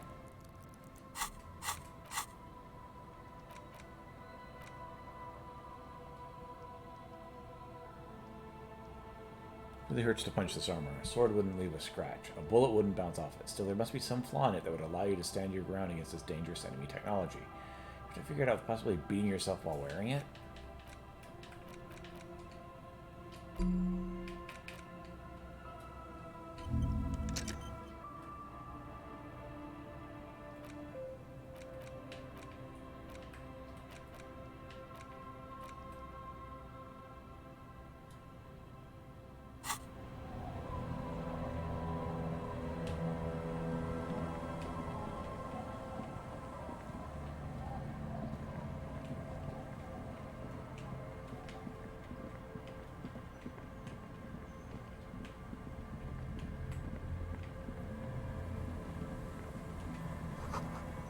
Receiving letters read Mazut.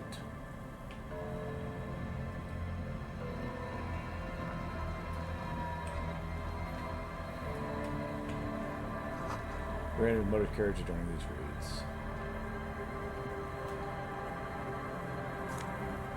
Ooh, $1.15.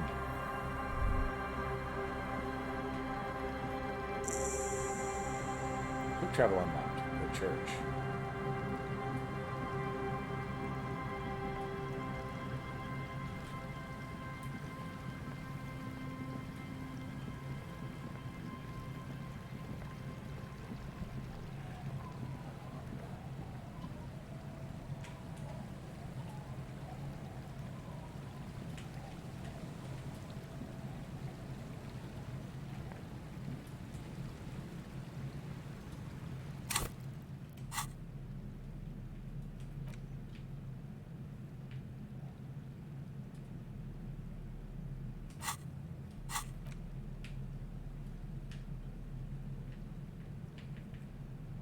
You take the legal documents out of the envelope.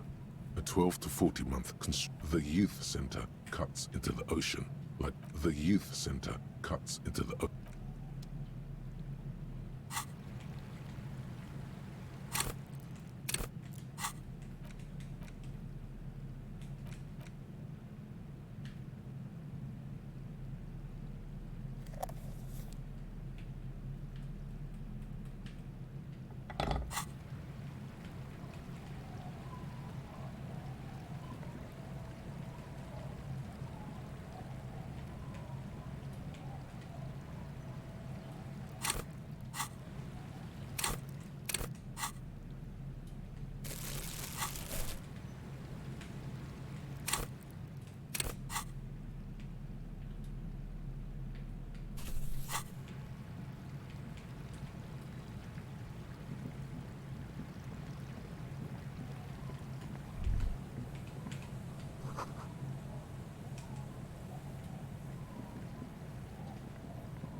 Little fish huddle around the fence post is scattered into the dark.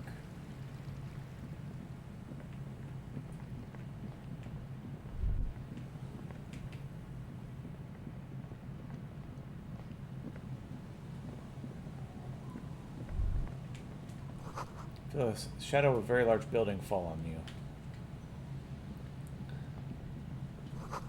St. Brune, 1147. Dusty pews in the shadows, many seem to be missing.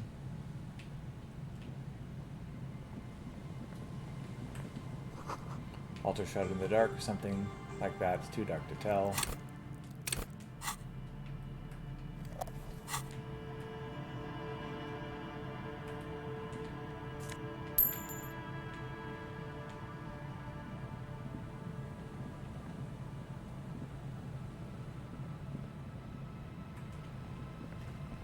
Heavy wooden doors, more than twice your height, stand shut in front of you.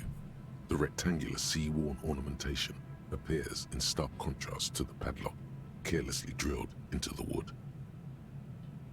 The carving on the door is block-like and angular, like the church itself. Two large beams shoot downwards, sinking into the wood before they reach the threshold. The surface is smooth from the wind, but moist to the touch. The padlock passes through a staple that's been hastily attached to the wood. Closer inspection reveals that one of the screws is not a screw at all, but a nail. The work has been done recently and is unprofessional, to say the least. Should you want to get through, it might be easier to just pry the whole thing off. Lieutenant, this is where Mr. Prybar comes in. Maybe we should circle the building first and look for another way. The building has seen enough mistreatment. There is a touch of guilt in his voice. Can you hear the pulsing bass underneath the wind? A sure sign of junior delinquency, somewhere east of here. There's something on the sea ice there. This cheap-looking padlock is sturdily built. It shackles together a hasp and a staple screwed into the wooden door. The lock is adorned with a yellow sticker. It'll be easier to break the staple than the lock. Also, that sticker is interesting. Somehow. Look at the sticker. You see a yellow circle with two X's and a big curve below them that looks like a mouth. You're pretty sure you haven't seen it before, but what the symbol depicts is clear enough. A smiling dead guy. The curve makes it smile, and the X's make it dead. There is something blindingly modern about this symbol. Its modernness puts to shame everything you've seen before. Have you seen this symbol before? He takes off his glasses and uses a blue handkerchief to thoroughly wipe them clean before inspecting the sticker.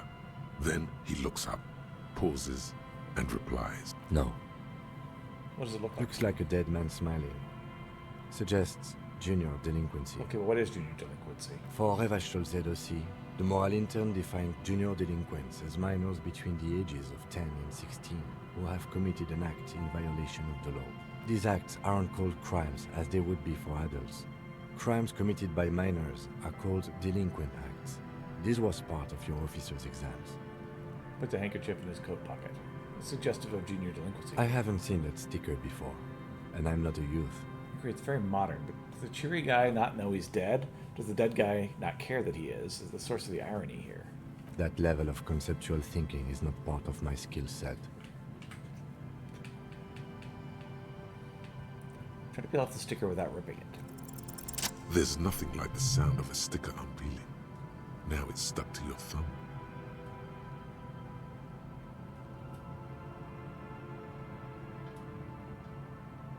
Put the sticker in your ledger after the last entry where it belongs. Looks like today was a gold star day. Apply some official force to the padlock. Nice try, son. But this is not something you should be attempting to do with your bare hands. The doors remain unchanged, closed with a padlock. Rattle the door. Nothing happens. Only the sound of the padlock rattling against the door. I don't think that's going to work.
Cold outside. Painted with pastels, someone's trying to bring cheer into the world.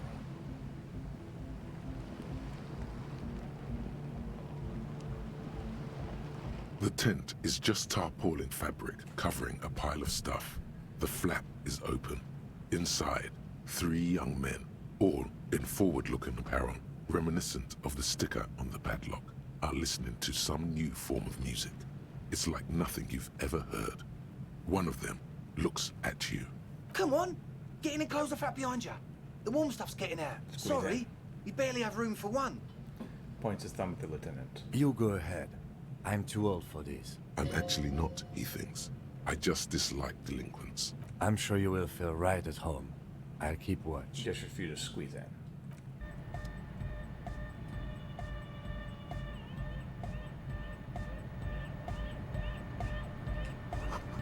Canisters full of what appears to be water.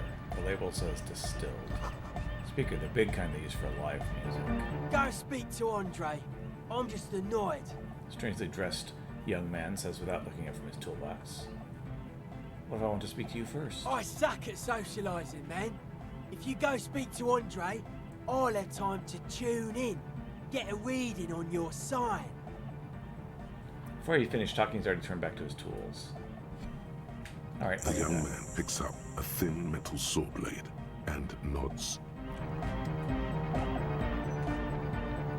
Wild, I want to see. That's the child I wanted to be. Shakes to the beat. There are no tools in his hands at the moment. He appears to ignore you.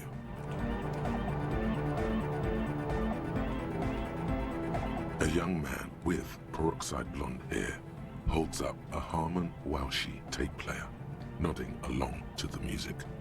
He looks at you with a knowing smile and says, Hardcore! Hardcore! Just say anything. Hardcore to the mega! Internally coherent.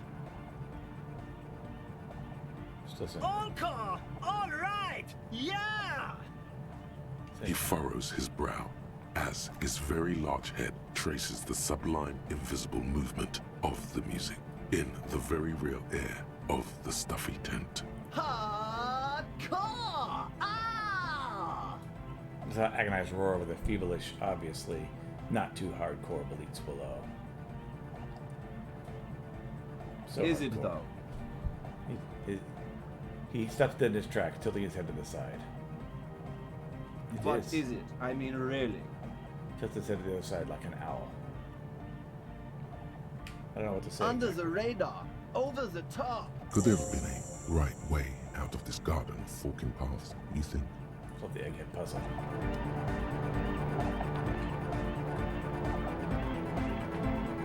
The young man with the tape recorder acknowledges your return.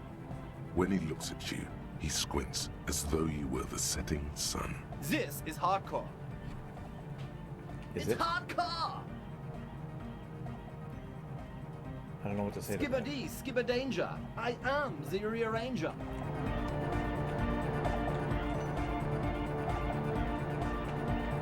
Back to the heavyweight jam. This is the young man with the tape player and the large Boydaro boots. Lung-shaped tree sprouting a silver belt. Hardcore! Hardcore! What is it? I mean, yeah! This young man adds a capital G before the H in his yegs and args. This produces a guttural, Gutwaldian accent and makes him sound more animal, more in it. Or maybe it's not Gutwaldian. Maybe it's Oranese. Probably an homage to Oranje, where Arno van Eyck is from. Judging by his name, could you be listening to an Arno van Eyck creation right now? What's the famous Van Eyck I'm hearing? You know about him? He moves his mouth, but sound doesn't come out. His eyes are the size of saucers. Looks like he rendered him speechless. You know Van Eyck? Yeah, I'm a major egghead. Wow! The skinny wraith looks at you with some disbelief. So am I! So am I! He needs to shake his head so everyone would understand. Oh! Is that why they Almost call fun. you Egghead? Because... Andre almost falls over backward from realization. Is that what they call you, Egghead? Because Egghead to the mega! The K became the G! The boy became the man! The Advent? We're close. it's a young man with the tape player with the large Boydaro boots. Long-shaped trees sprout from the silver True, belt. hard, full, car! Say nothing. Hardcore! Say Hardcore to the mega! All Here right. comes the night! We're close. True, hard, full, car! Hardcore! Hardcore to the mega! Internally coherent. I was wondering if you knew anything about the mercenary hanging behind the Welling Rise Good Hostel. morning, yeah! 1, 2, 3, Yeko Qatar, the place to be! But Yekakata is a catastrophic zone. That's not a wasteland. It can't be the place to be. Yeko Qatar is a hardcore place! An intricate system of irrigation networks pockmarking the earth. Intermittent seas of phosphorus mud, ripped tarpaulin fluttering in the wind. A pair of molten rubber boots also comes to mind. All in all, a truly hardcore place. We're close. True, hard, full, car! Hardcore! Hardcore to the mega! Internally coherent. All car! All right! Yeah! Please tell me, what exactly are you doing? Gotta get the people going! I see. Yeah, request. I want everybody as close to the stage as possible.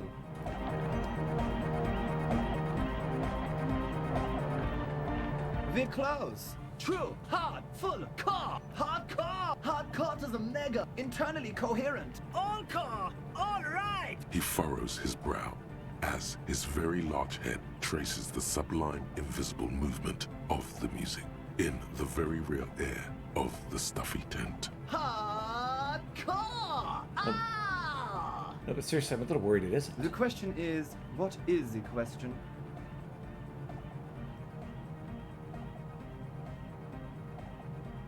That would have been good if I hadn't just asked you a question, but I didn't. Now it's just But idiotic. there was a question? We're true, hardcore, internally coherent. All He furrowed. hardcore! Is it though? Just think that a moment ago. One mind, one spirit. There's no other world. There's no other life.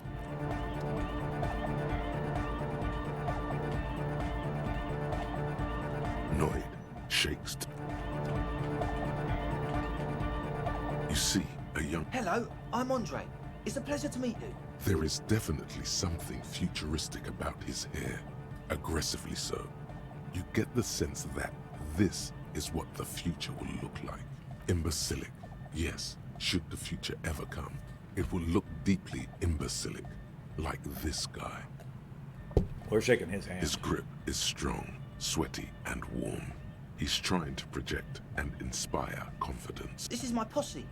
Noid. The young man with earrings looks at you suspiciously. And Egghead. Egg! He yells. The tape player, high above the head, continues to blast strange music. Together with a Settle Burger, who's out there right now, doing some seriously progressive sonic experimentation, we like to think of ourselves as music venue organisers. Wait, how many music venues have you organized? We have many in the pipeline, officer. That means they haven't set up a single one yet. Why are you here? You see, we've been all over Jamrock North, prospecting for real estate to establish a new venue in. Also for talent. Yeah, thank you, Egghead.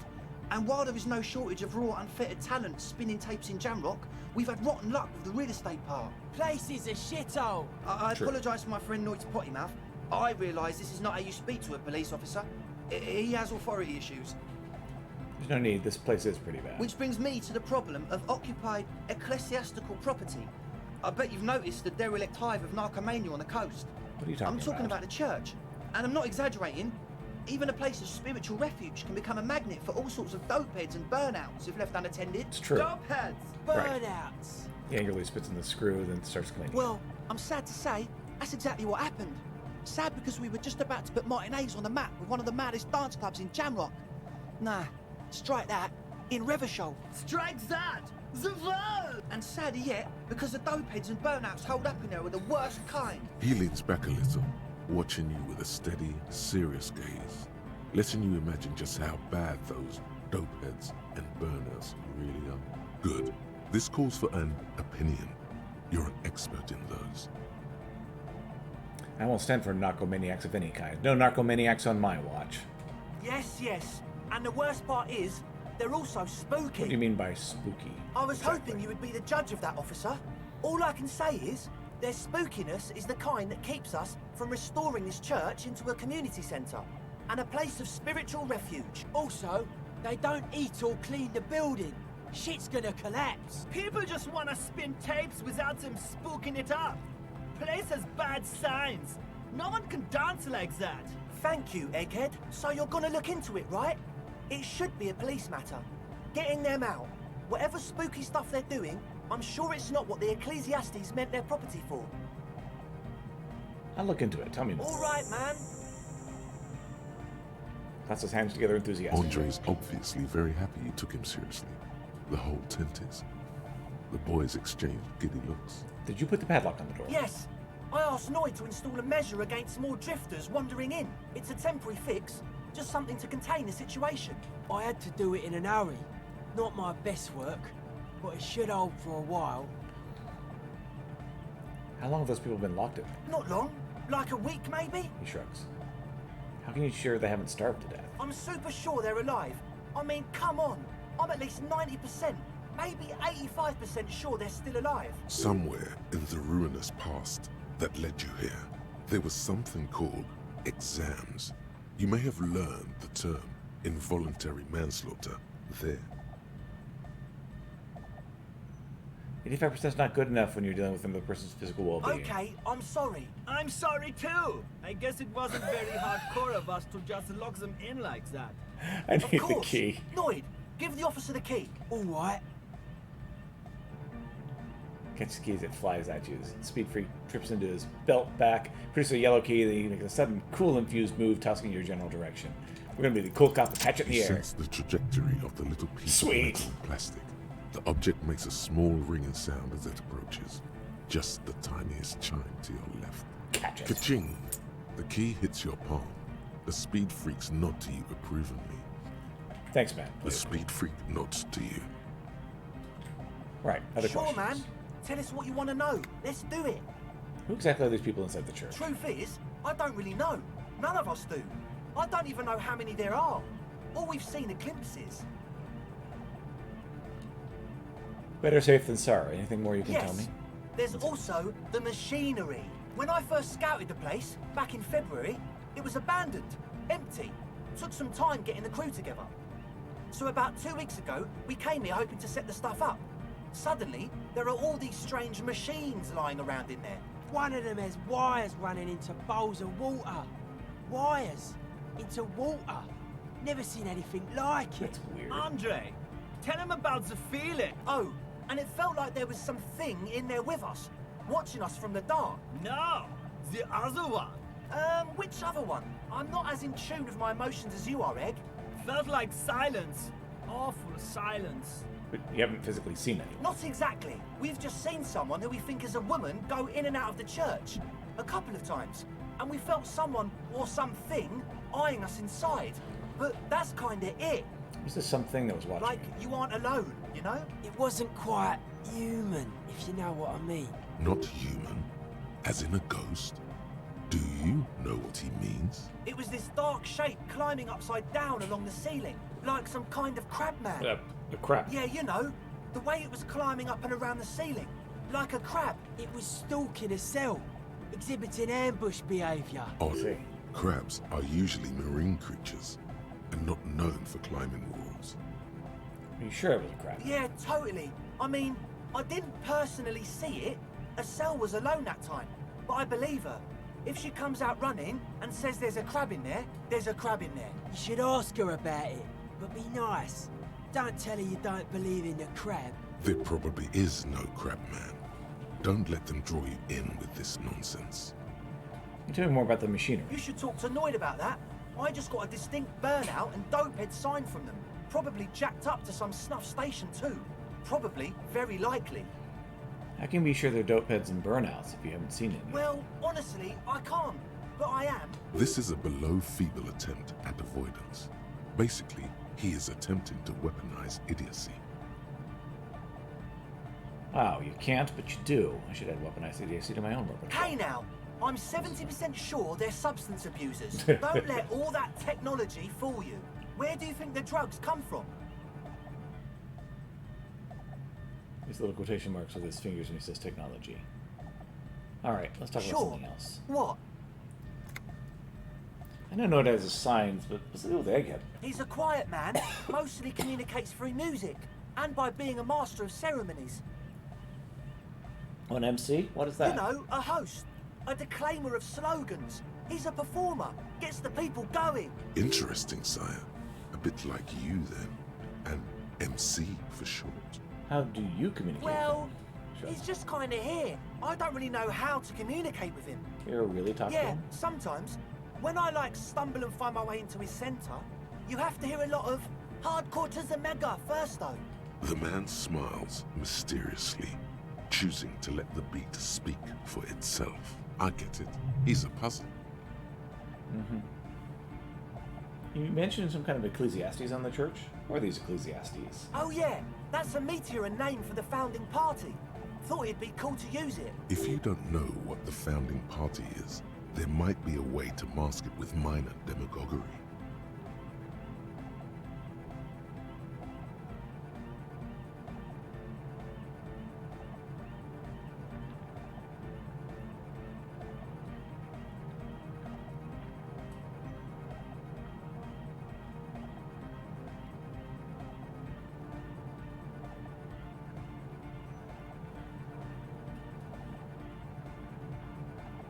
Before we go on, what do you mean by Metoro? You know, of Meteo, concerning Meteo. Meteo, a country on Muindi, He looks on the like he's Muindi squinting his Isla. eyes to see if you're kidding.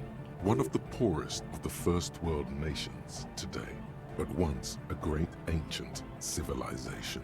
Capital, Tilakos, by Percentic. Well, the founding party, I do know them, but could you refresh my Come memory? to think of it, I've never really looked them up, you know. I can't give you a precise definition, but they're a very powerful religious organization. And they have roots in ancient mass society. He pauses. And they're the custodians of the Pericanassian Church. Plus, they anoint the innocents. They, made the innocentic system, no? They sound like exactly the kind of people who would want loud dance music in their church. You're right, they do. He says with a slight hint of irony. The Pericanassian Church is about love. And Nordic music is about love. I got love for my Pericanassian posse. Love is the relay out of death. We're done! He violently shakes the tape player as if to see if he can break Love it. is hardcore! Unity! Unity! Make some noise for my Insulindian posse!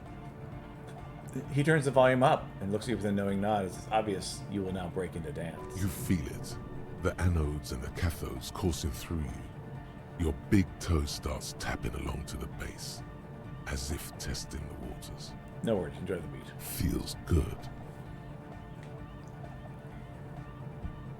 I guess love can be pretty hardcore. Oh yeah, it can! He's coming around! You're That's a getting friend. it! Turns to a mischievous grin.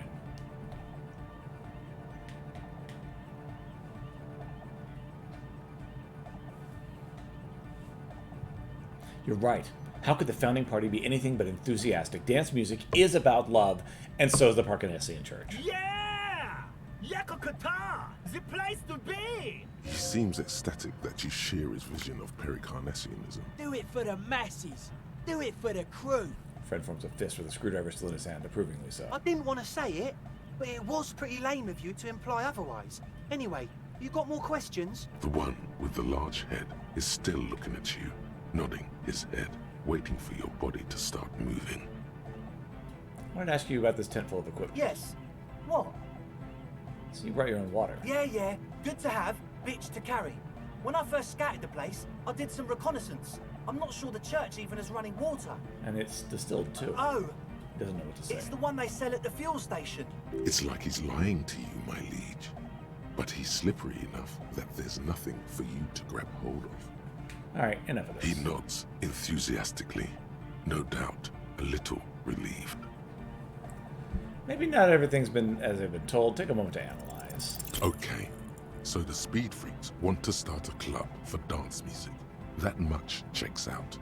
Youths like music. You feel as though you might have liked music more when you were young, too. Mm-hmm. But you digress. And then there's the necromania. Indeed.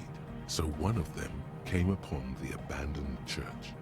They want to turn it into a club for dance music, but agents of narcomania have overrun it. You shudder to think of all the narco they must have already consumed in there. Narco is bad. Plus, and it has to be considered, you can't invent the future of dance music in this smelly old tent. Imagine if you had the church. That settles it. Analysis complete. Their story checks out. As always, we'll be right here, waiting patiently for the news. Yeah!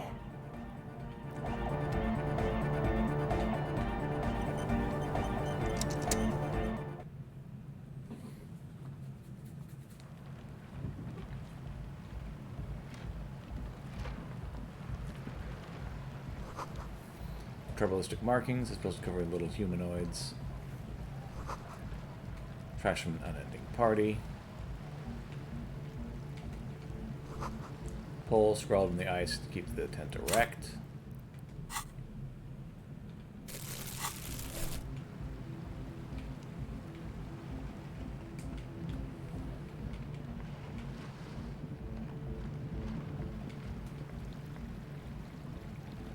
A pane of Eternite has been planted into the snow. 2 poles are holding it up. Barely holding it up. It could fall over any minute. A stronger gust of wind might be enough. What is It looks like a makeshift bridge. Could be convenient. To adjust his collar against the cool breeze. Could be ingredient. Let's The push pane falls into the icy snow with a soft thunk.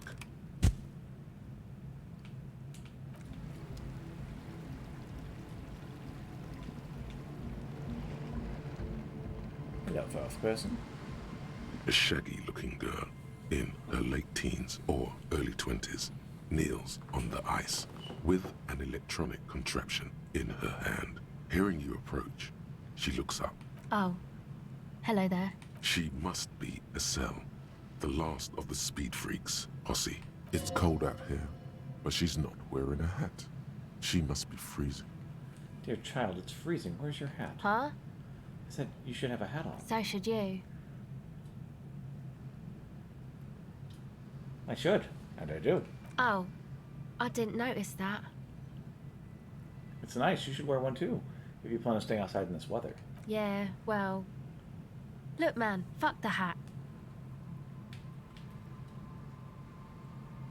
Regain authority in her eyes. Lots of feeling. Feel it up. Way up. Oh my god, fuck the hat. Is this what you just said to me? I can't believe you told me to You're fuck the saying hat. it really loud, but it's not coming out right. Maybe add more indignation. I just take this hat and unfuck it, right? Point to your hat, where the hat is located. Your head, where the hat is located. Engage in sexual intercourse with the hat right here in front of you because you told me to on the sea ice. More. Right here on the sea ice.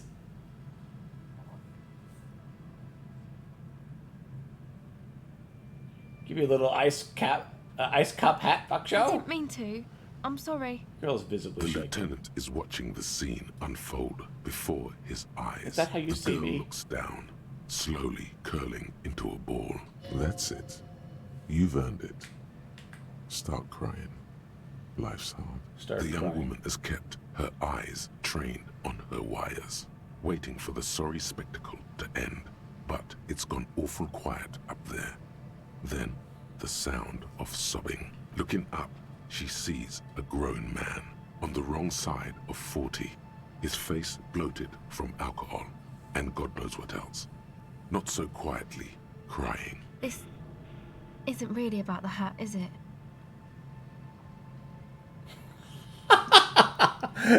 Anyway, I can't believe you use obscenities. No. You know, you're not the only one with issues. No, I Andrew, of course. self-medicate. Shit. Life's a horror, you know? Crying helps, though. Get it out your system. And then maybe we can talk. Okay? I'll be here.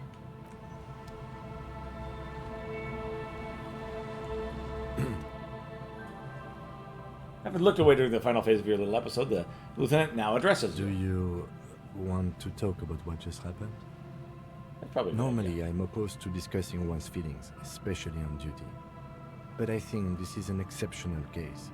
So, what do you think happened? 'Tis possible thou couldst persuade the lieutenant 'twas all a part of thy unorthodox method. But can thou persuade thyself? Convince yourself you didn't just melt down just now. Believeth in thyself, my liege. 'Twas all a clever ruse. Don't worry, Kim. It was all a ruse. Yes, a clever ruse. I see. You don't, but you will. Even so, in the future, could you please refrain from emoting too much on duty? The quasi-legal status of the RCM means we need to project strength twice as consistently as any other police force in the world. Weakness is strength. Not when projecting strength. Then it's just weakness. Sounds like typical macho bullshit to me. That may be so, but such is Revachol, and this is what is expected of us in Revachol. You get the feeling you're being handled with kid gloves because your cheeks are still soaking wet. Glad to hear it was minor. Can you go on?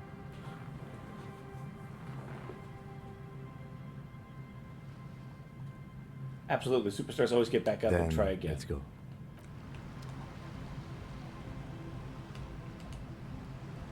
So, like, Girl, seriously, what's eating you, man? There is a hint of pity in her eyes. Her hair is dyed blonde, with dark roots showing, and she wears thick black eyeliner.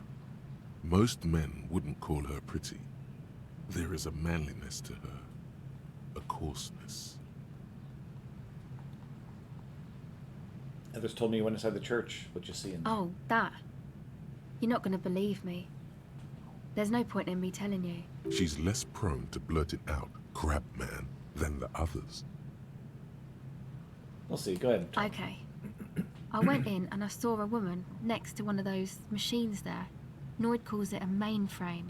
She was dressed like someone who's been raised by their grandmother. You know, strange old clothes.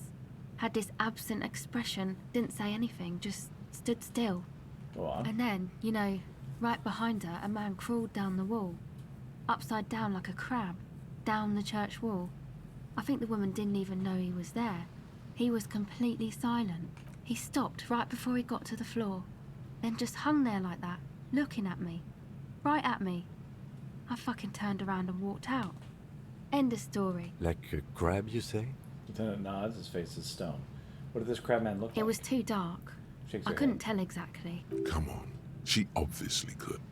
She already went into detail. Come on, quit stalling. But what did he look He looked like a banger, okay? He was all muscular and stuff. had a mesh tank top. I know it sounds ridiculous, but that only made it scarier in a way. A crab and a banger? Yeah, it raises his Yes, eyebrow. a banger. As in a mess gang member. I know what it sounds like, but that's what I saw. A gangbanger crab man. You're wrong, I do believe you. Why? Seems too ludicrous for a lie. I guess so.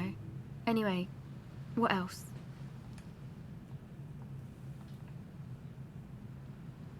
What's that device you have there? This is a portable recording device.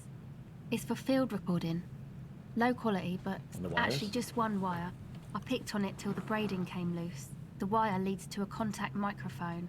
What's a contact A microphone? contact mic records sounds from inside things, like this ice. Your mangled brain would like you to know there is a boxer called Contact Mike.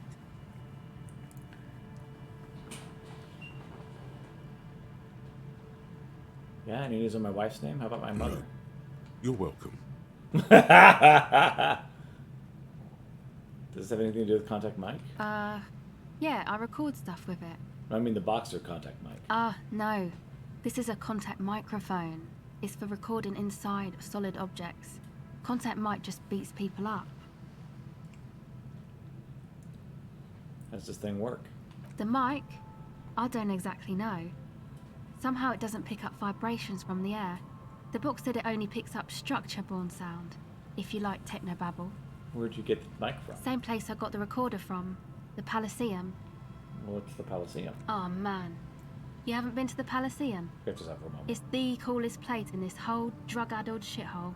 It's a music club and a synthesizer workshop on Boogie Street in Jamrock. Musicians live there, like real musicians. I once saw Arno van Eyck. I'm not sure I want to go to Bougie Street. Thinking about it really cheers her up. It's a long way from here, though. Interesting. Is the guy your friend Egghead likes? Oh yeah. Egg's really into him. Maybe even too into him. He's a pretty intense personality. I'm pretty intense too. I don't know what that means. I grind. I don't know what that means either. I mean, I'm hip beyond my years.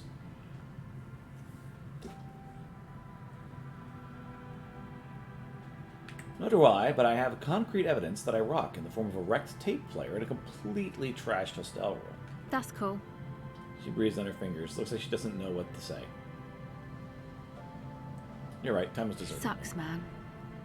Was there something else? Guys, for a second, trying About to the remember contact mic, perhaps? You know, Contact Mike doesn't just beat people up. Contact Mike is a role model. An entire litany spews forth.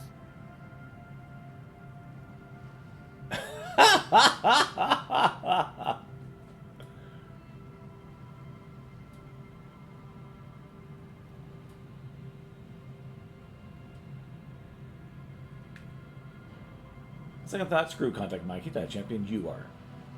Look at you. Here in front of a saggy tent, picking your nose to drug-addled music. World of Sports is in awe of your faith and Man, you dedication. are one weird cop. This isn't about me. It's about you. Your lack of respect for me and boxing for yourself. I say I'm just about normal. How about this Mike? Not Mike. You do Mike, understand it all just sounds like Mike to me, right? Mike. Actually, I have some non-Mike related Okay. questions for you. What are you doing out here in the cold? Recording, I guess.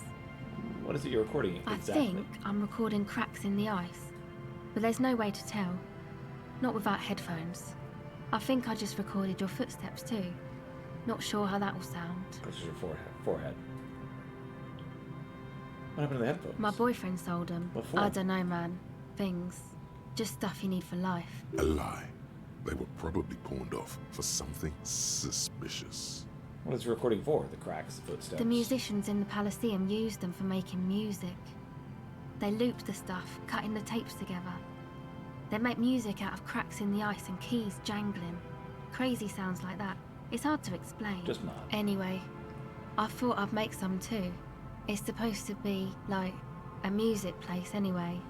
Rubs her shoulders and looks around. I don't really know what I'm doing. They use synthesizers too. I don't have a synthesizer. She looks at the recording device, the thing she thought would fill her hours with joy and escape. It's turning out to be an empty fantasy. She feels childish, very useless all of a sudden. Take this, your call. The lieutenant begins to take off his No, jacket. man, fuck that, I'm cool. I'm sorry I said that. I'm sorry about the fuck. It's okay. this is where a hat come in handy.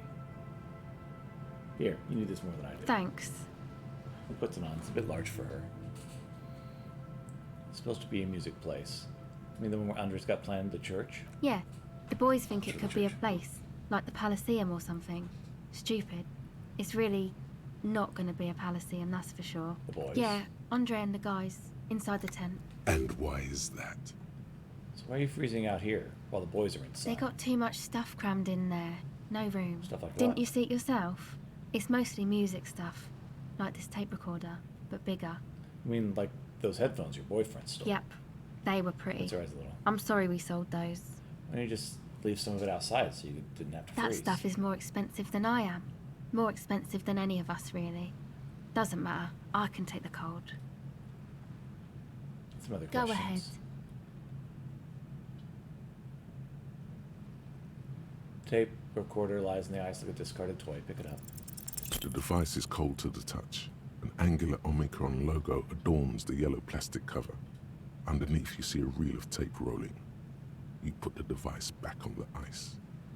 How about this music place you planned at the It's church? supposed to become like a club for anodic dance music, like that new style of synthesizer stuff they play at the Palaceum. Except that, yeah, Old wooden church of the poles. She looks at the old wooden church on the poles. The mean wind comes billowing in. The 6-story structure lets out a doleful The shriek. floorboards are twisting, and the shooting beams are slowly cracking, like bones. Far east of the Golden Delta, beyond the industrial port, there is a black patch of unlit coast with the smallest creatures on the ice. There will never be a club for anodic music here. Not in a million years. What is anodic dance you music? know, anodic, cathodic, music that's made with electronic instruments. Electronic instruments? Like what? Synthesizers and tape consoles. Microcomputers too. Anything that uses electricity, but isn't guitars. Also found sounds, stuff like that. This is an evolutionary step up from amplified instruments, which in turn are a step up from acoustic instruments. What comes after it, you wonder? A black-tinted nothingness? Or something finer? Enough about the church then. I have Go another ahead. question. I know more about your My associate. associates? She blows on her chilled finger. I haven't got much to say about them. What do you mean? You must know something about Of course I do. I just don't tell people about my friends and who they are and so on. I don't provide information on them. To the cops. How about yourself then? Tell me about yourself. Me? I'm a silver bird. Oh, okay. Maybe I'll ask later about all this. Don't know what makes you think it'll be any different later, but Yeah, can we talk for a minute? I was wondering when you would come around. What's up? I guess there's something that's been making my life What hell. is it?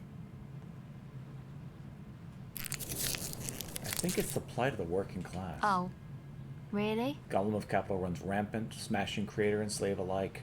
I fear the process is irreversible. So the thing that's got you crying in front of strangers is social justice?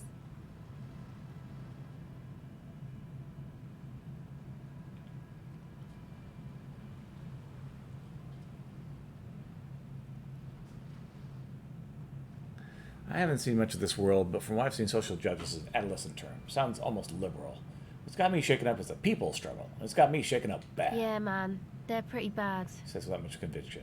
Makes me sick thinking about thousands, millions, billions. How many people are there exactly? How many people are there in the world? 3.6 billion, not counting those in sale. Really, that many? Reduces me to tears thinking of the 3.6 billion and God knows how many more in the solo place crushed to the tyranny of the market. Yeah, that's pretty bad. She nods. Are you sure you're not just hung up on some chick, though? Now that you mention it, I found these letters I'd thrown in the trash, and they might have something to do with it. Okay. Why'd you think that? Well, first I had the slightest scent of chewing gum on them. I could smell it under the shed. Wow, man. That's pretty symbolic. Don't you think? Yes, I found that to be very symbolic too. Okay. What else? They're written in a woman's hand, and boy, did reading them make me not feel good. There you have it then. Chick trouble.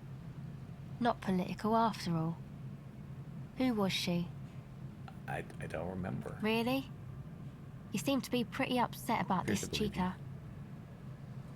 Are you sure you don't remember anything about her? Yeah, I remember her scent. That's all. Wow, man. That's some pretty strange shit. Exercise for warmth. Are you sure the letters were for you? Yeah, I'm sure. Why would I have reacted so strongly otherwise? How come you don't remember, though? Is it like some selective memory thing? You might have a point there, selective Yeah. memory. Or it might just be some psych bullshit, you know?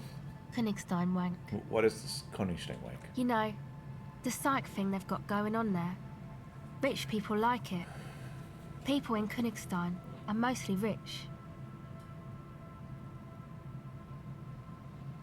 Yeah, I'm not sure this made things any better. Yeah, I'm sorry. She nods. Might be for the best to keep that shit forgotten, actually. Just my opinion. If it itches, don't scratch. Yes, but it itches really, really bad. That's it. Okay, bye. Turns your attention back to the recording device.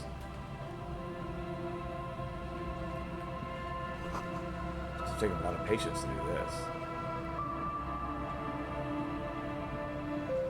Alright, let's take a little shortcut.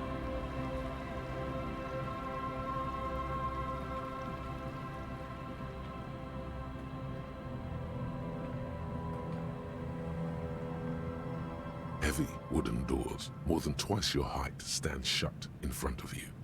The rectangular sea-worn ornamentation appears in stark contrast to the padlock, carelessly drilled into the wood. Open the The padlock lock with a key. turns easily. You hear a click as the shackle pops open. Let's go.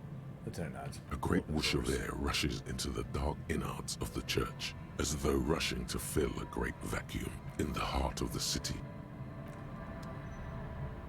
These going to be our gentlemen looking for animals.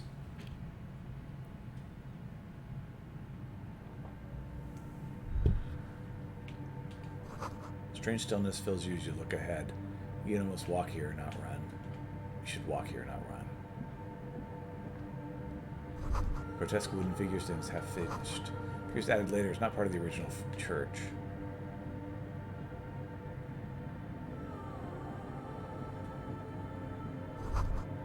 More forked lightning pattern you saw outside. Bark beetles? This looks intentional, like some forgotten style.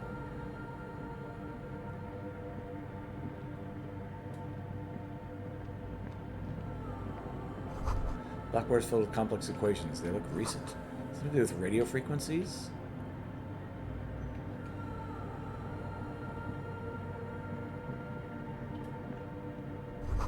Bowls filled with water. A live wire runs directly into it. These wires work as contact microphones? The silence in this part of the church, it's almost palpable. All the shifting matter and shuffling of living things is gone. Nothing seems to exist beyond the church anymore. Maybe if you were to stand in just the right spot, even your footsteps would be completely silent. Wait, I think it's down And here somewhere. then it's gone. Almost all of it. But for the faintest of hums, it seems the sound here is detached from its source somehow, if not blotted out outright. Truly unusual. You can hardly hear your own breathing. Your voice is barely audible. Not a howl, but the softest of whimpers. Step your feet, You clap your produce a few muffled thumps, after which the silence feels even more total, somehow. What's The happening? lieutenant points to his ears and shakes his head. Then he leans closer. Can you hear anything? Almost nothing is beginning to worry me. The church just has strange acoustics, some engineering trick. His detached tone conceals how uncomfortable he is. Maybe the church was designed this way to prevent boisterous activity, singing and dancing on its premises. Maybe they wanted to discourage singing and dancing? He doesn't seem entirely convinced, though.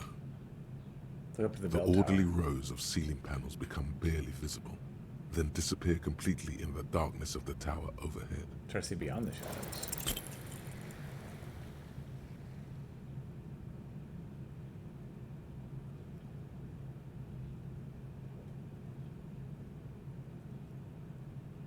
I cannot see beyond the Just shadows. darkness without end. It makes your head spin. What's the darkness like? Filled with vague shapes of woodwork, the sense of a great height. Trying to make out something. There's anything. nothing. You're dizzy and disoriented as you see dark and more dark rising. Officer, what are you looking at? He follows your gaze to see what it is you're seeing. Blink. Something horrible's about to happen. You see something hanging from the rafters, looking straight at you with dark eyes. Maybe it's possible to talk to it.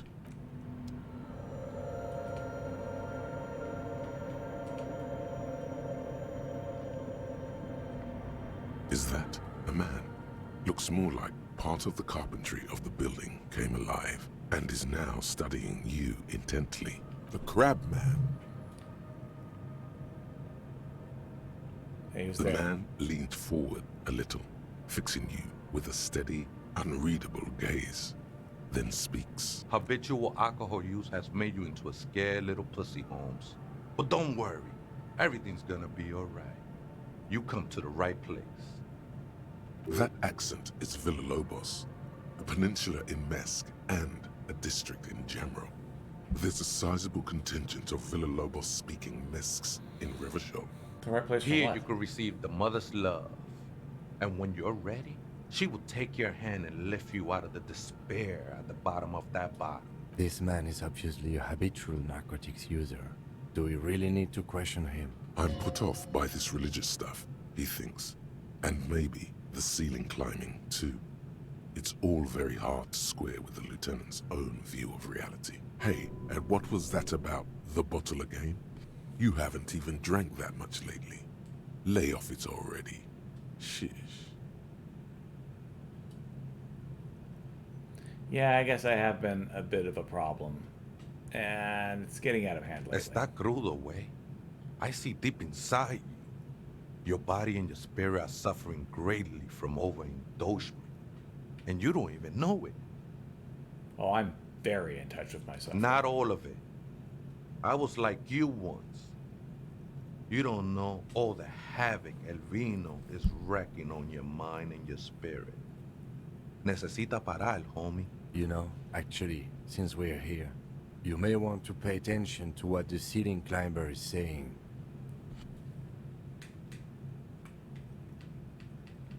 For some reason, I feel like you have a point Don't there. trust me. Trust the mother. I'm only the messenger, Holmes. His voice echoes in the cold air. This is the church of the Mother of Silence. You are welcome here. Sways gently on the beams, waiting for you to take You it off. have no idea what the fuck he's talking about. Is he just trying to throw you off your game? 'Tis not an act, my liege. Save him perchance, he hath deceived his very self. This man is a zealot. So some ravers want to turn this place into a The nightclub. ones in the tent outside, right? I see them. Think they scared of me.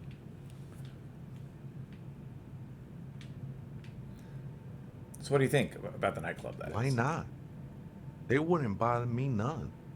I'm usually way up there, imbibing. Ain't no music on earth that can reach where I go. Might even be nice to have some company. He said that in spite of himself. He's more attached to the human than he'd like to think. Do you know where the other spooker is? Trying to explain to Other the machine. spooker? Oh, esa viejita es muy estudiosa. Don't know, Holmes. Viaita is Grandma? Wait, so there is another person living in here. Living in the church, and it's a viejita. No. I just call her viejita because of her clothes. She's actually quite young. Scratches his head. Or maybe not that young. Age is just one of the many masks we wear. You know where she is? That's what I said, Holmes. How can you not know that when you both live here? Don't really follow her comings and goings. Just see her typing on her computer now and then. We got different interests.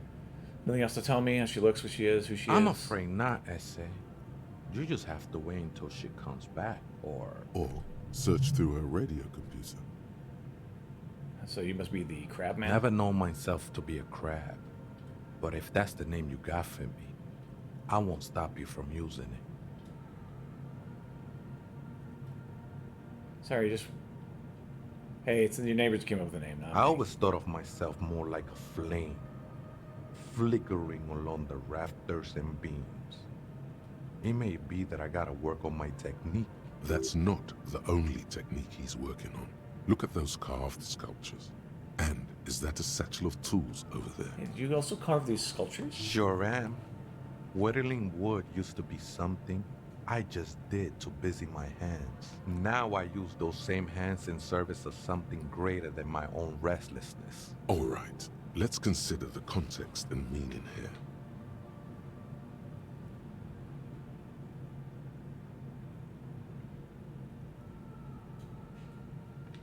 See what you've done here is if these figures are trying to become one with the church, or perhaps with the mother herself. It's all just for the mother, man. No need to overthink it. What were you before you became a crabman and woodcarver? I was in a gangway, but my memories of that time are fading. Most of them are already gone. So many people losing their memory is certain portent of doom.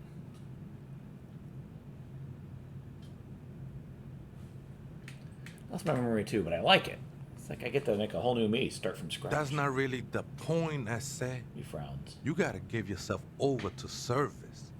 Service of the mother, that is. Do you remember your name, sir? Tiago's my name. But those syllables don't mean much to me these days. A name isn't just your identity, but also, so to speak, your place amongst your fellows. Your place in the world. I ain't got no use for such a place anymore. My name is Harriet Dubois, and my place in the world is Lieutenant Double Yafretter. That's just the thing, Holmes. None of that matters. Sounds melancholy saying this. It limns more shadow behind the ceiling. So what are you doing? This is a special place. There's a perforation in the world up there. A way out into nothingness. That's toward the ceiling. This church was built around it for purposes of veneration. I circled it, nurtured by the silence bestowed by the mother. One of these days, I'll be pure enough to go drink from it directly. What happens once you drink from this perforation? I will be incinerated, but not destroyed. Finally, I won with the state of the world before reality began. That sounds a bit like substitution behavior, no? You know a thing or two about that. What does this Mother of Silence keep talking about? That's no simple question, I said. She is one who can be painted or sculpted. She is a cavity in the dark, beyond sense. She saved me, but I couldn't describe her to you. No one can, Holmes, and no one ever will. Sure you didn't just switch one drug for It's another? not like that at all, man. It's just faith and joyful service. Too gleeful, those words. He is lying. Not to you, to his very own self. Faith is a kind of drug. I heard that before, Way. Shakes And his I head. know I can't convince you on the spot. But think, when's the last time you woke up from silent communion with a hangover, regretting what you did last night? There are drugs darker than alcohol circling your system.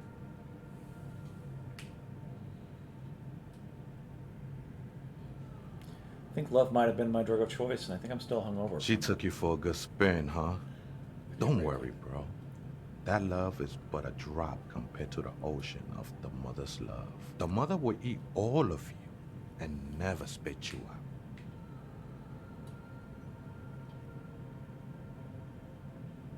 That's a great decision. I know it will take time.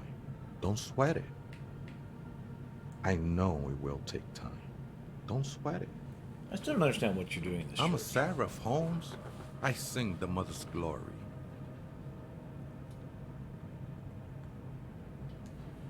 You should sing for me, the superstar cop. I ain't from no Marietti, if that's what you're thinking. And the song I sing is silent as the mother. Marietti is a mesque style of music and dance, commonly seen at all manner of festivities, especially weddings. It's delightfully quaint, owing to its peasant origins. How'd you ever find this place? Hard to say. I think I did some construction work here, back when I still had material worries.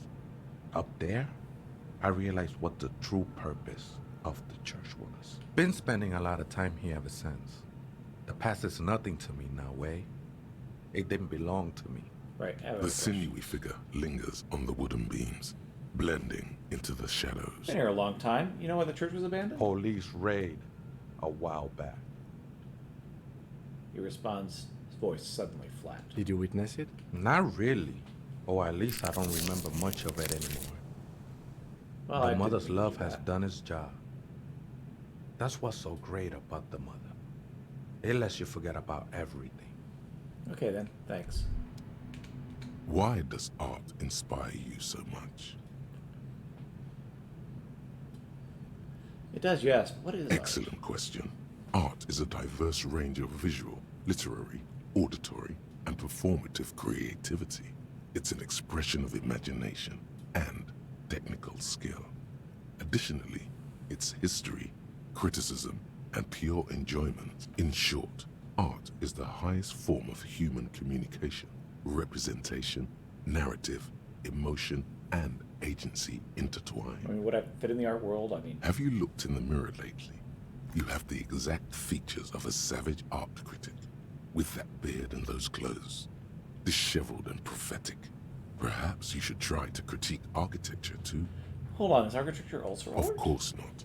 It's autism, box drawing, masturbation with a ruler and a sextant or whatever they use. You should demean and criticize the genteel institution of architecture while extolling the virtues of the pure arts. Wait, what about music? Is that art? Only the most experimental kind. Guess I have been feeling critical lately. Yes, you seek substance. No vapid representations and reproductions of social mores as made manifest in stuffy biennials. We're talking real, living art here. Become the art cop. Half art critic, half cop. Wait, don't I have to be 100% cop just to get the case finished and all Quit that? being so indecisive. What are you going for here? Some kind of indecisive and camp aesthetic now? Strike a bold shape here. Go art or go home. Okay, a 50% art critic is what's needed to free me from my rote repetition, so be it. Exactly. It's not only your duty to only catch the criminals off the street, you must also apprehend criminals of the printing press and the gallery, the trite and derivative artists and writers of the world. Go ahead and provide savage criticisms, art cop. The world is yours to rip to pieces and reassemble.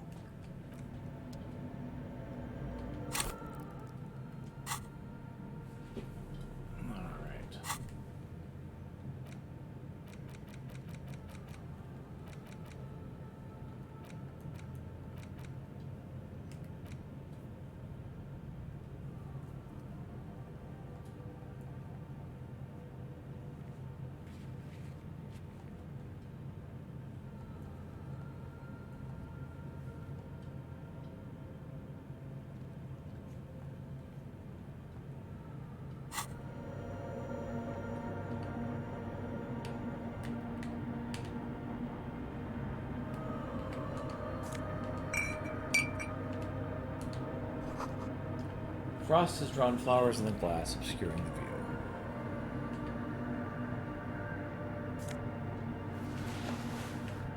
That's Bangery's silk scarf. Figured around the frost in the window depicting a deer.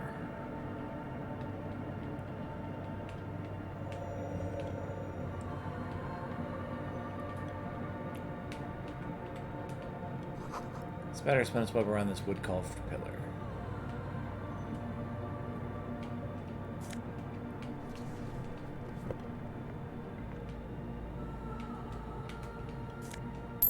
That money. Gotta get that bling bling.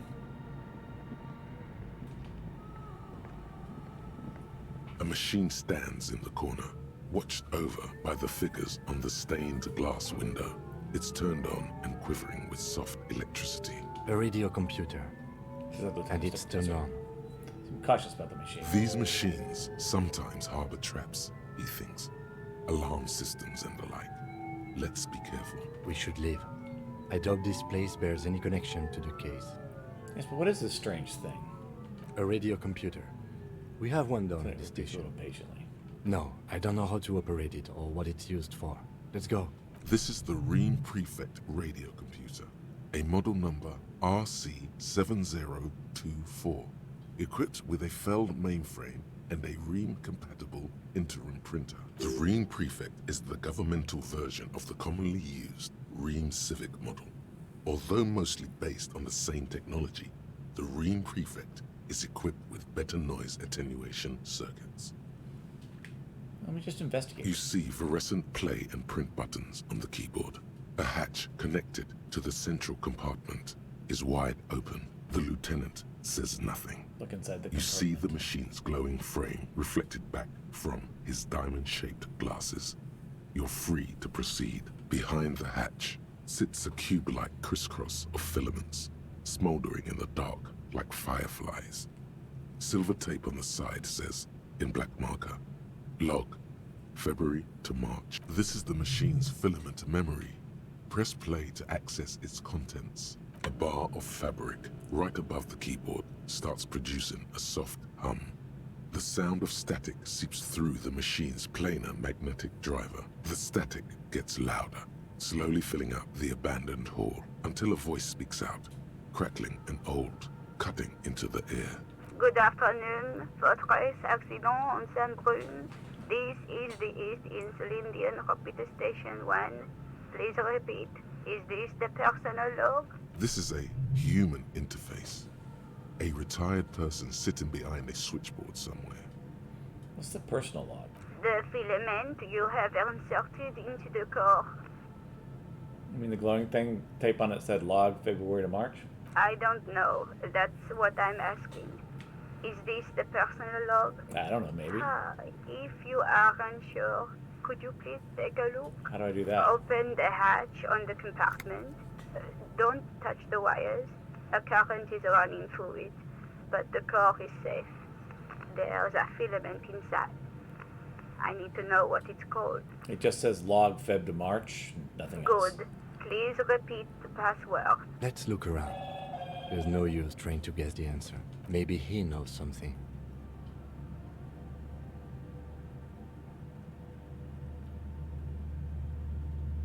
I don't know the password. Received. I will register this login attempt. Fortress accident. Is there anything else I can do for you today?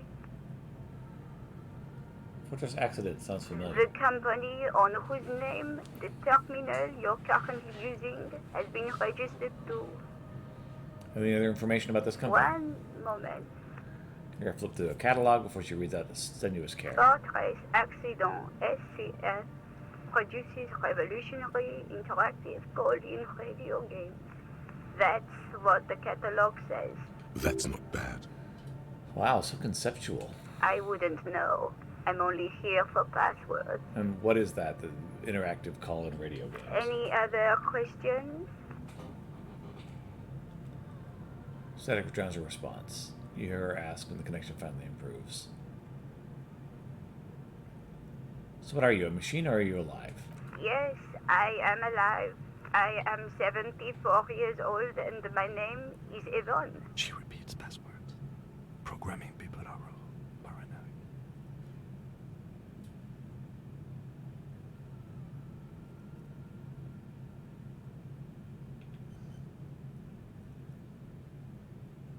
Okay, but where are you? How did you know where I I am? work as a repeater at the East Insulindian Repeater Station.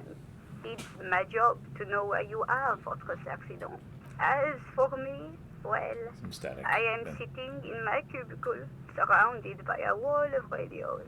On an island on the river Esperance, a small woman, all skin and bones, sits in a room filled with audio equipment. Thousands of tiny lights are reflected back from her prescription lenses, like stars in the dark.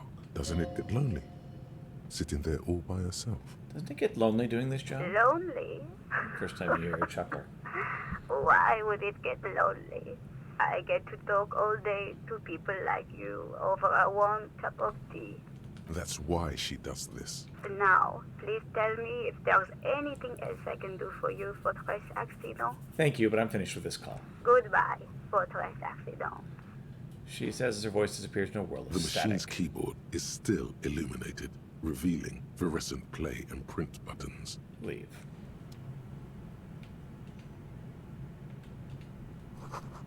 Someone siphoning electronic equipment from outside into this antenna.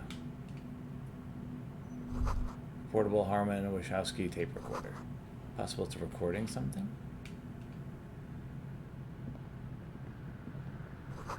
Two decks of reel-to-reel tape spinning on empty. In white, silver, and apricot faience, the young mother of humanism stands above you. A crack runs across her body.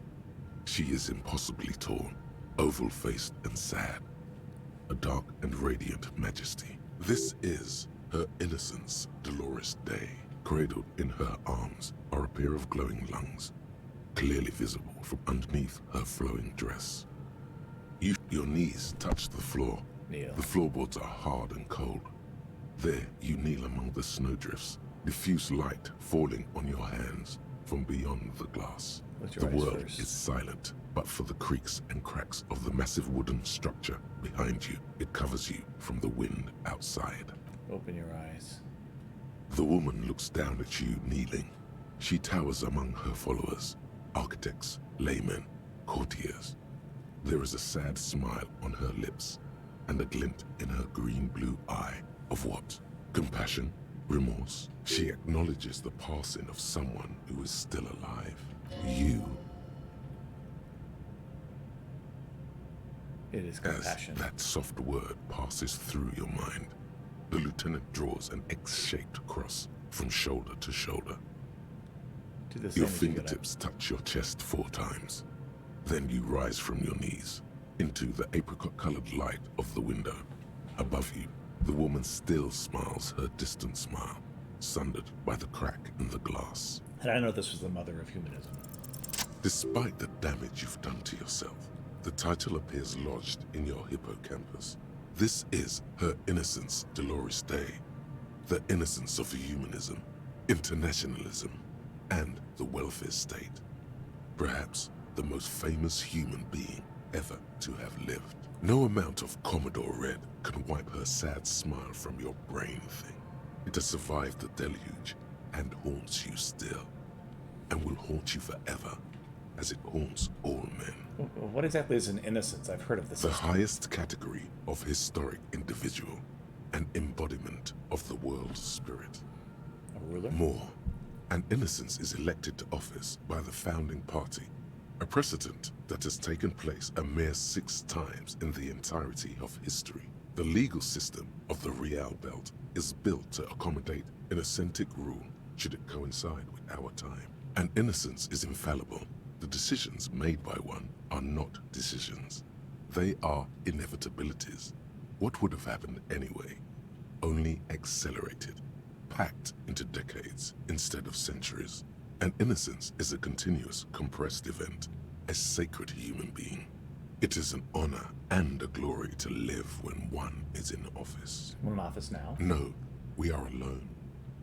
Okay, when did you rule? 300 years ago, in the wake of the discovery of this Isola, the Insulindian, by explorers from the continent of Muindi. She is, among other things, the innocence of inter-isolary travel and the connected world. What else do I know about her? Many things. You know she was a woman of the court, the wife of an influential Marchese, and eventually the principal advisor to Irene La Navigateur, Queen of Suresnes, modern-day Sir La Clé. Also, that she was gorgeous beyond beauty. All right, what else? Was she smart? Terribly. Women of the court were expected to play both contract bridge and chess sufficiently well to prove an interesting challenge to a man. A simple grasp in matters of philosophy, theology, and science was encouraged. She was, by all means, a kept woman. She made the most of her position in the antediluvian court, a court visited by the most prominent thinkers and artists of the day. In secret, she was becoming the era's preeminent philosopher of the state. A scalpel, a piercing gaze. She was an almost preternaturally magnetic and intelligent individual. To her contemporaries, she appeared out of time, a messenger from the future of the species. We all fell in love with her, head over heels. Even before she was declared an innocence, her influence was tremendous. How come? It was on her advice that Irene La Navigateur sponsored a number of voyages into the Pale. A costly, often tragic endeavor, ultimately vindicated by the discovery of the new world, the piece of reality you're standing on. She was crowned 2 years after the first expedition returned. setting in motion what is widely considered the greatest era in history. The DeLorean era. Wow, indeed. When her innocence was declared, and the queen she had advised for years fell on her knees before her, she was so overcome with emotion that her lungs started glowing in her chest. Bystanders reported golden filaments lighting the already sunlit chamber around her, clearly visible beneath her dress. That is why the lungs are the symbol of love for the cultures of the Real Belt. There's something terrifying about it. Terrifying is a term too emotionally charged for your semantic memory, or what remains of it. But although she's often considered to be the greatest human being to ever live, there was something ominous about Dolores Day. Constantly surrounded by her Therias, she was the most socially secluded and least self-aware of all the innocences. Some modern thinkers would consider her a war criminal for the campaigns she waged against the Mesk state. And then there were the resettlement programs. What happened? The Mesk state tried to detach itself from Innocentic rule. Parts of the world were experiencing whiplash from accelerating into secularism. Her mandatory education programs and mass resettlement of upstream Marguerite were problematic as well. Dissenters were suppressed by a military force she called the Army of Humanity, suggesting those who fight against it are not part of humanity. Indeed. She adored chess, yes, but also military war games. Dolores Day often holds a tiny tin soldier between her index finger and thumb. In icons such as this, she was also blonde, the blondest woman you have ever seen, with green eyes the color of the Pacific, mare interregnum. Little is known of her Marchese husband. It's as if he vanished from history after completing his role, which was to introduce Dolores Day to court. In conclusion, yes, there is something lonely, paranoid, and even terrifying that people seldom mention, but feel when they think of her. This subtle terror is part of her iconography. Lieutenant Yefrater, you've stood there for over 5 minutes. Lieutenant's calm voice echoes the cold air. What are you thinking of, if I may ask?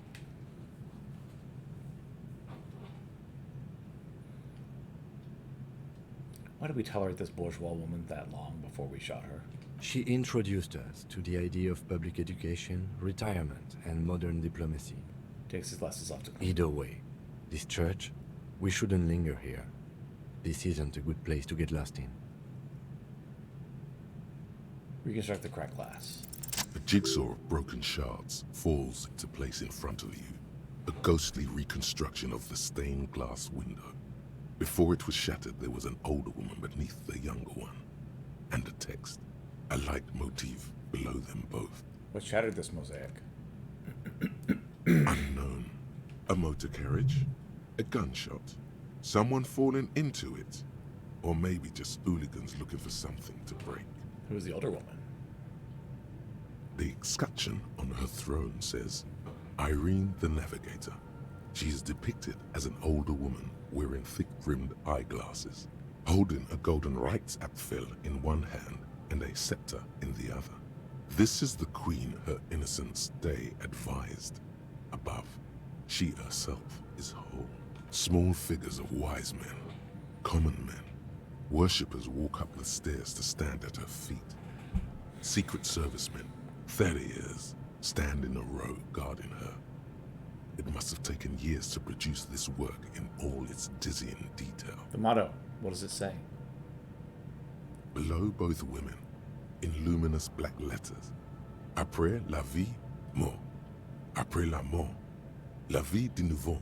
And then, along the left side, Après le monde, la gré. Après le gré, le monde de nouveau. So after life, death. After death, new life. After monde, which I don't know if that is, gris. After gris, new monde. After life, there we go. Death. After death, life again. After the world, the pale. After the pale, the world again. Very good.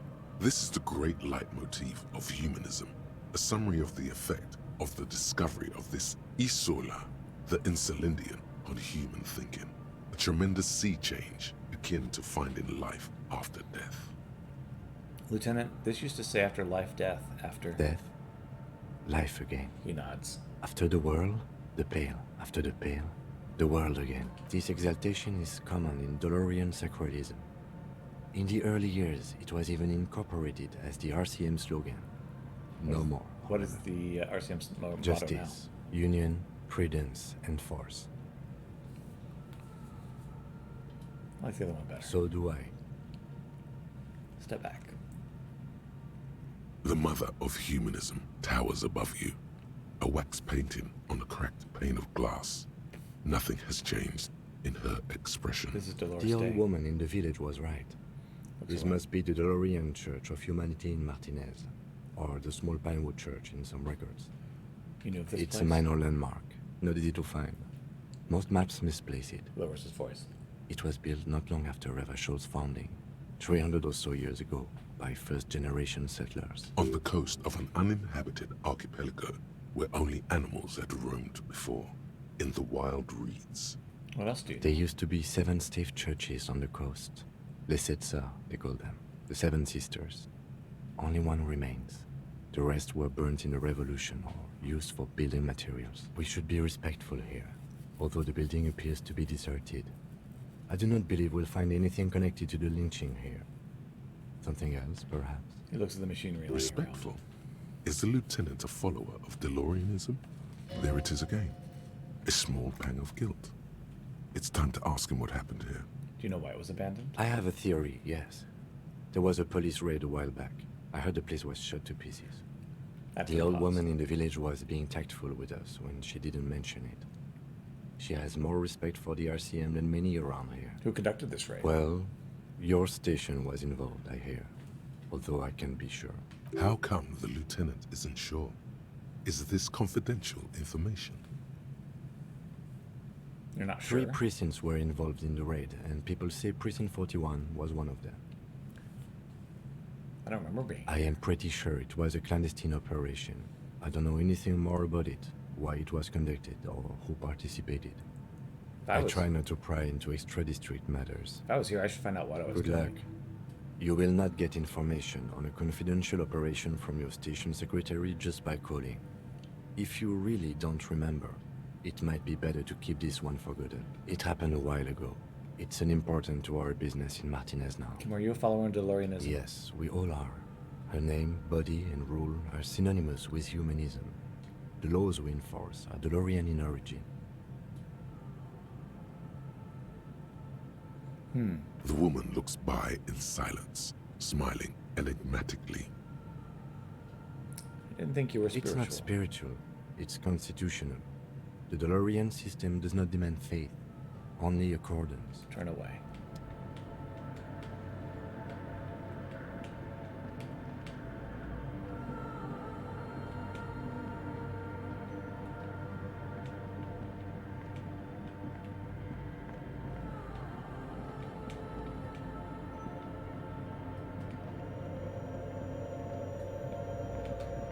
Sir, do you know the password? Oh, hey, wait. There's coffee in the back.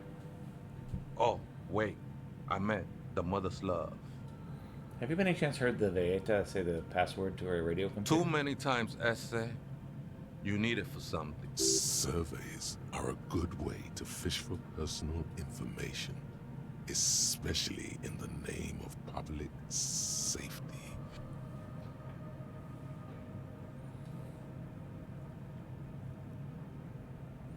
I'm doing a survey of passwords and passcodes, identifying regional trends, in the interest of public safety. Don't sweat it, vato. The password is afterlife death. What you think of that? Makes me almost pity La Nilita Pequeña when I hear it. Okay, then. I think Thanks. we're done here, essay. Fear crawls off in the darkness. That was an interesting conversation. However, I'm still not sure how it's relevant to our investigation. Alright, let's put on some better clothes. Alright, pain threshold. Bangers don't cry. We're definitely drama kit. And let's see, empathy. Someone else's shoes.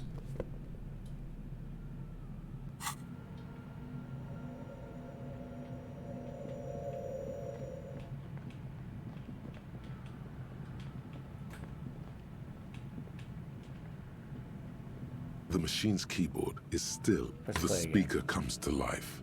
Static seeps through the machine's planar magnetic driver. An old lady greets you. Her voice sounds 100 years old. Good afternoon. Fortress accident on Saint-Brune. This is the East Insulindian Repeat Station 1. Please repeat. Is this the personal log? Let's try this again. I think I may have the right password for the personal Good. log. Please repeat the password. After life death. Good. I have unlocked the filament. After ending the call, please press print to access the filament. Fortress accident. Is there anything else I can do for you today? Thanks, but I'm finished with the call. Goodbye, Fortress accident. Voice appears in the world of The static. machine's keyboard is still illuminated, revealing fluorescent play and print buttons. The print. printer prints out a long text document with dated paragraphs. It looks a bit like someone's journal. Read The the print first entry, made on the 4th of February, 51, by an unknown author, is short and concise. Arrived at the church. The door was boarded up, so I used the crowbar to get inside. Looks like the place has been deserted. Nothing out of the ordinary, but I'll ask around. Need to figure out how to get the electricity in. The lieutenant leans closer, scouring the printout over your shoulder. Just as you finish reading, he looks up, muttering under his breath. 4th of February. That's over a month ago. Whoever set up those machines has been here for quite a while. This log might be connected to the case. Our case? No, I don't think so. It must be some local eccentric. I just wander over the various machines around him. Second 6th entry. of February, 51. Had a little chat with the local fishermen. Said I shouldn't go near that place, that the church was spooky and ridden with narcotics. It's a little spooky, all right. Still haven't figured out the electricity. With the third entry. 7th of February, 51. Finally got the electricity in.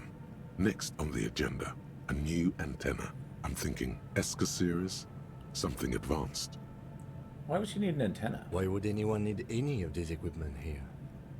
There's a wire running on the ground, inspecting it with his boot. Read the fourth 8th of February, 51. Bought the antenna, had some problems setting it up. Called Simo for help. Heard the others are back to making art. Drinking somewhere out of town. Sulislav started a rock band again. Lexi has been seen asking money from strangers, but at least the artists have their act together.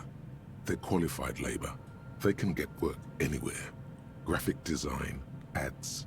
The programmers are doing fine too. I mean, they're programmers. The writers, though, they're fucked. I just have to find out what caused that data loss and be done with it. Still don't understand how it managed to wipe out the backup, when the backup wasn't even connected to the front. I know. Everyone thinks it's impossible. They say I must be lying. I'm here to set it right. Artist, programmer, Lexi, who are all these people? Her friends? Colleagues? She must be quite educated if she knew how to set up all this machinery. The data loss. Seems like something to do with radio computers. Unfortunately, I don't know enough about them to understand what the author is saying. Something about the backup data getting destroyed, and how everyone thought it was the author's fault. Let's just keep reading. 12th of February, 51. Brought some food from the grocery store. Apparently, there's a strike going on in the harbor. Definitely not happy to see the Martinez people again. Everything's now set up in the church. Going to start working tomorrow, 8 a.m. The strike. We are nearing the date of the murder. Strokes his chin. Keep reading. I'm interested now. I want to know what's that radio anomaly that sent this person here in the first place. 25th of February, 51. I've been sending data up to Lintel for a while now, trying to recreate the data loss, but nothing. Didn't even feel like logging in, the disappointment. But I did discover a curious audio-spatial anomaly at the back of the church. I've named it The swallow. It swallows sound. Need to get some mics. Is she talking about? That looks to his right toward the silence for this. 28th of February, 51. Yes, the first recordings confirm that the swallow is real, and I'm not just losing my mind. It's a pillar of silence, with a diameter of approximately 3 meters. Seems like the higher I go, the less I record. This might be a coincidence, or it could be connected to the data loss that led me here. The pillar of silence. She is talking about the silence. Is she suggesting it's more than just an architectural quirk? Well, what could it be? Look at the water basins. The lieutenant doesn't answer. He follows your gaze, studying the basins. The water shines in them. No ripples. March 51. Some kind of young disco men have appeared next to the church. I've been trying to record the silence to find the epicenter, but now it turns out I've also been capturing the future of dance music, one neo-disco song over and over again. Fortunately, the song is so monotonous, I was able to devise an algorithm to factor it out. The other day, one of the disco men came in. Before I could even say hello, she got scared and left. Good. I don't want anyone distracting me from my work. Must be describing a set. A girl on the ice? Sounds like her, yes. Read the 9th entry. March 51. A new 2-meter aux cable. Noodles. Crackers. Ping energy drinks. Water. Toothpaste. Gum. Also, some canned air. Your reading is interrupted by the sound of the church door opening. A strange woman makes straight for the radio computer. Hello there. It's Suna, the programmer.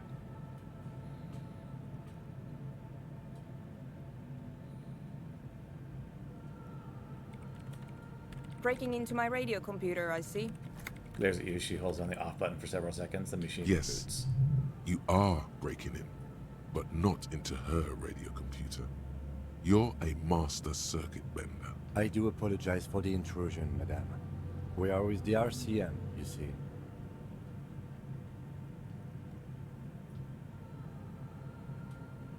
We are on a side case representing certain music venue organizers. Well, you won't find any music venue organizers here. Barely looks up from the keyboard. You hear the machine roar back. It's just me and my computer, and it has been this way for weeks. Now please give me some room. I need 2 seconds to see that you haven't destroyed anything. We should talk to her after she has rebooted the machine. Fairweather T500. Remember that weakness you were looking for in the ceramic armor? Like, maybe it can only stop small, fast projectiles, but a large, slow-moving pry bar would shatter it? Or, if I run an electrical current through it, maybe it will melt. Or, personal favorite, frequency something radio weapon? None of that would work. You need to shoot the part of the enemy that doesn't have Fairweather T500 on it, because the armor itself is invulnerable. Good news is, so are the armor pieces on you.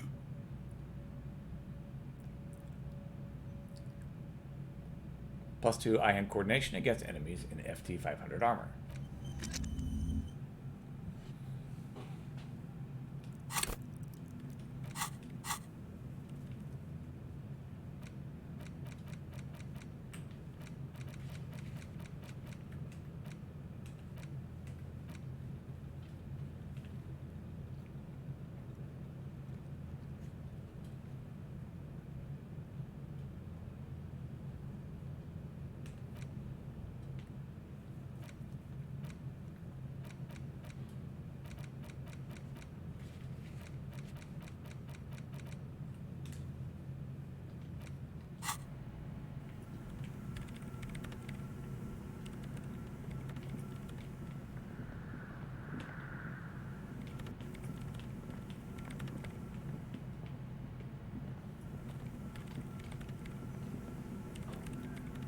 What is it?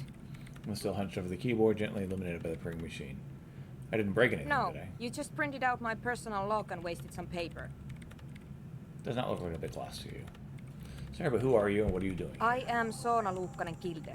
the former lead programmer of Fortress Accident and RSA radios. I have over 16 years of programming experience, and I'm proficient in both Vox and Orbis languages. If you're not here to hire me, I don't really know how I can help you. Back to the Did she say over 16 years of experience? She must have started programming when she was still a teenager. How do you feel about anodic dance What? music? I hate it. I bet she hasn't even heard it. Have you even listened to it? Like, actually listened? Okay, that was quick. Why do you hate Maybe it? I'd have to be on drugs to get it, but to a sober mind it just sounds like uninspired rug whipping. No idea what it has to do with either dancing or music. Right, but how do you feel about a club for anodic dance music? This is about those speed freaks in the tent, isn't it? Looks up, shaking her I've head. got some news for you. It's not a nightclub they want to build here. What do they want to build? Take a guess, why don't you?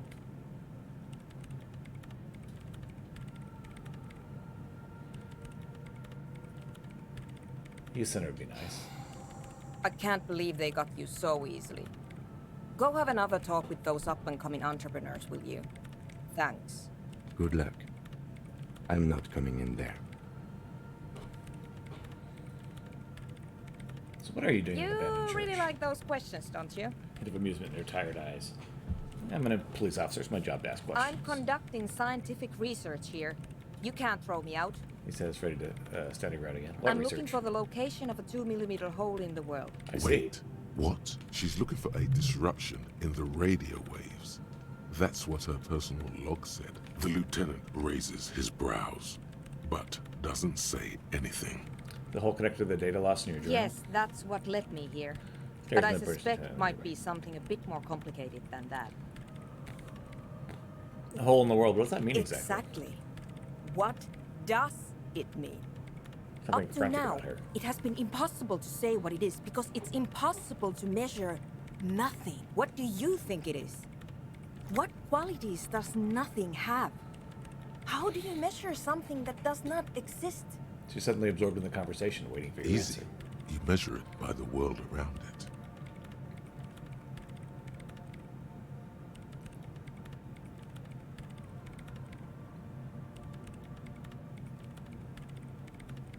You measure it by collecting data on its surroundings, by what does exist. Exactly. Very true. That's what I've been aiming for. That's why I have those basins. I've tried using hydro transducers to record the silence. To find out where it begins. Hydro transducers. So that's what those water basins are. Devices for recording sound through water. But honestly, it's not progressing very well.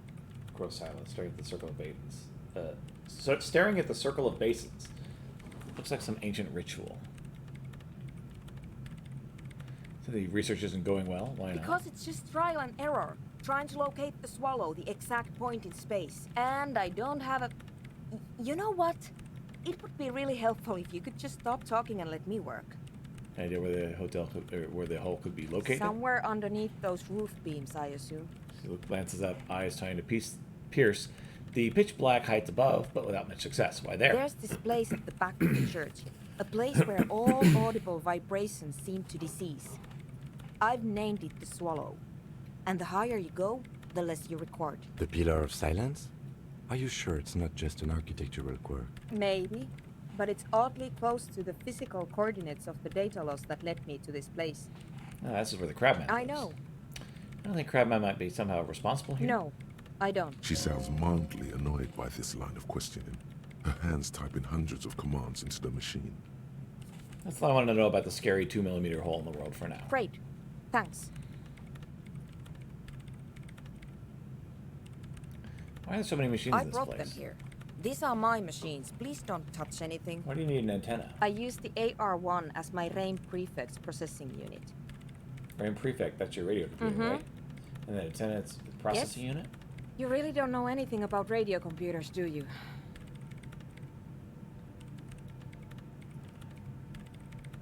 I don't really know much about anything in this world. All right.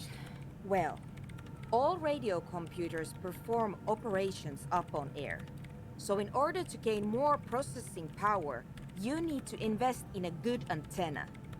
And the AR-1, that's a good antenna? I guess it is.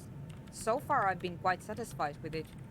Martinez is an unstable region with bad coverage, and the operation has been surprisingly stable. But it's not the cheapest one on the market, so I wouldn't recommend it for your regular red tape operations. Fraser 1000 is a foolproof line for civilians. Anyway, you should do some research before you decide to buy anything. Ask around, compare the prices. There are many milieux dedicated to that sort of thing. She liked telling you this. It calmed her nerves. What are you doing with your radio computer? I'm working. Working Could on you... what? Could you just... shh... for a moment? Or get to the point. I really need to focus on something. Isn't your RAM prefect radio computer made exclusively for government use? So you do know something about computers. So I'm almost proud of You're you. right. Prefect is used mostly by the government peeps. And you work for the government? No, I don't. So why do you have it? Because I needed something good for my investigation, and Reims Civic is widely agreed to be below all standards. So I had to upgrade. Besides, owning a Reims prefect isn't such a big deal anymore. No, actually, it is kind of a big deal. You don't see Ream prefects in every police department, for example. So how'd you get your hand on it? I know a friend of a friend who used to freelance for the Coalition. I was actually aiming for the military-grade Reim Rational series, but couldn't find one. Prefect is mainly based on the same technology as Reims Civic, so it's kind of a rip-off. But it does have better compatibility with newer antenna models, so I won't complain. What are those bowls of water you got over They are connected to my Reim Prefect. Whatever like- you do, just please don't move them, okay? Thanks. Short and terse. There you have it. Whatever she's using them for, they're hers. Right, I'm not touching anything. Next Great. question. Have you seen the crab Nope. man? But you know he's Yes. around. He's seen you. And the crab man has seen I you. don't care. I don't care about crap men. Barely looks up, now tinker with the The machine swallow, pointer. you mean? What about... Great. That's all I wanted to know. Thanks. Alright, I'll leave you to work in peace now.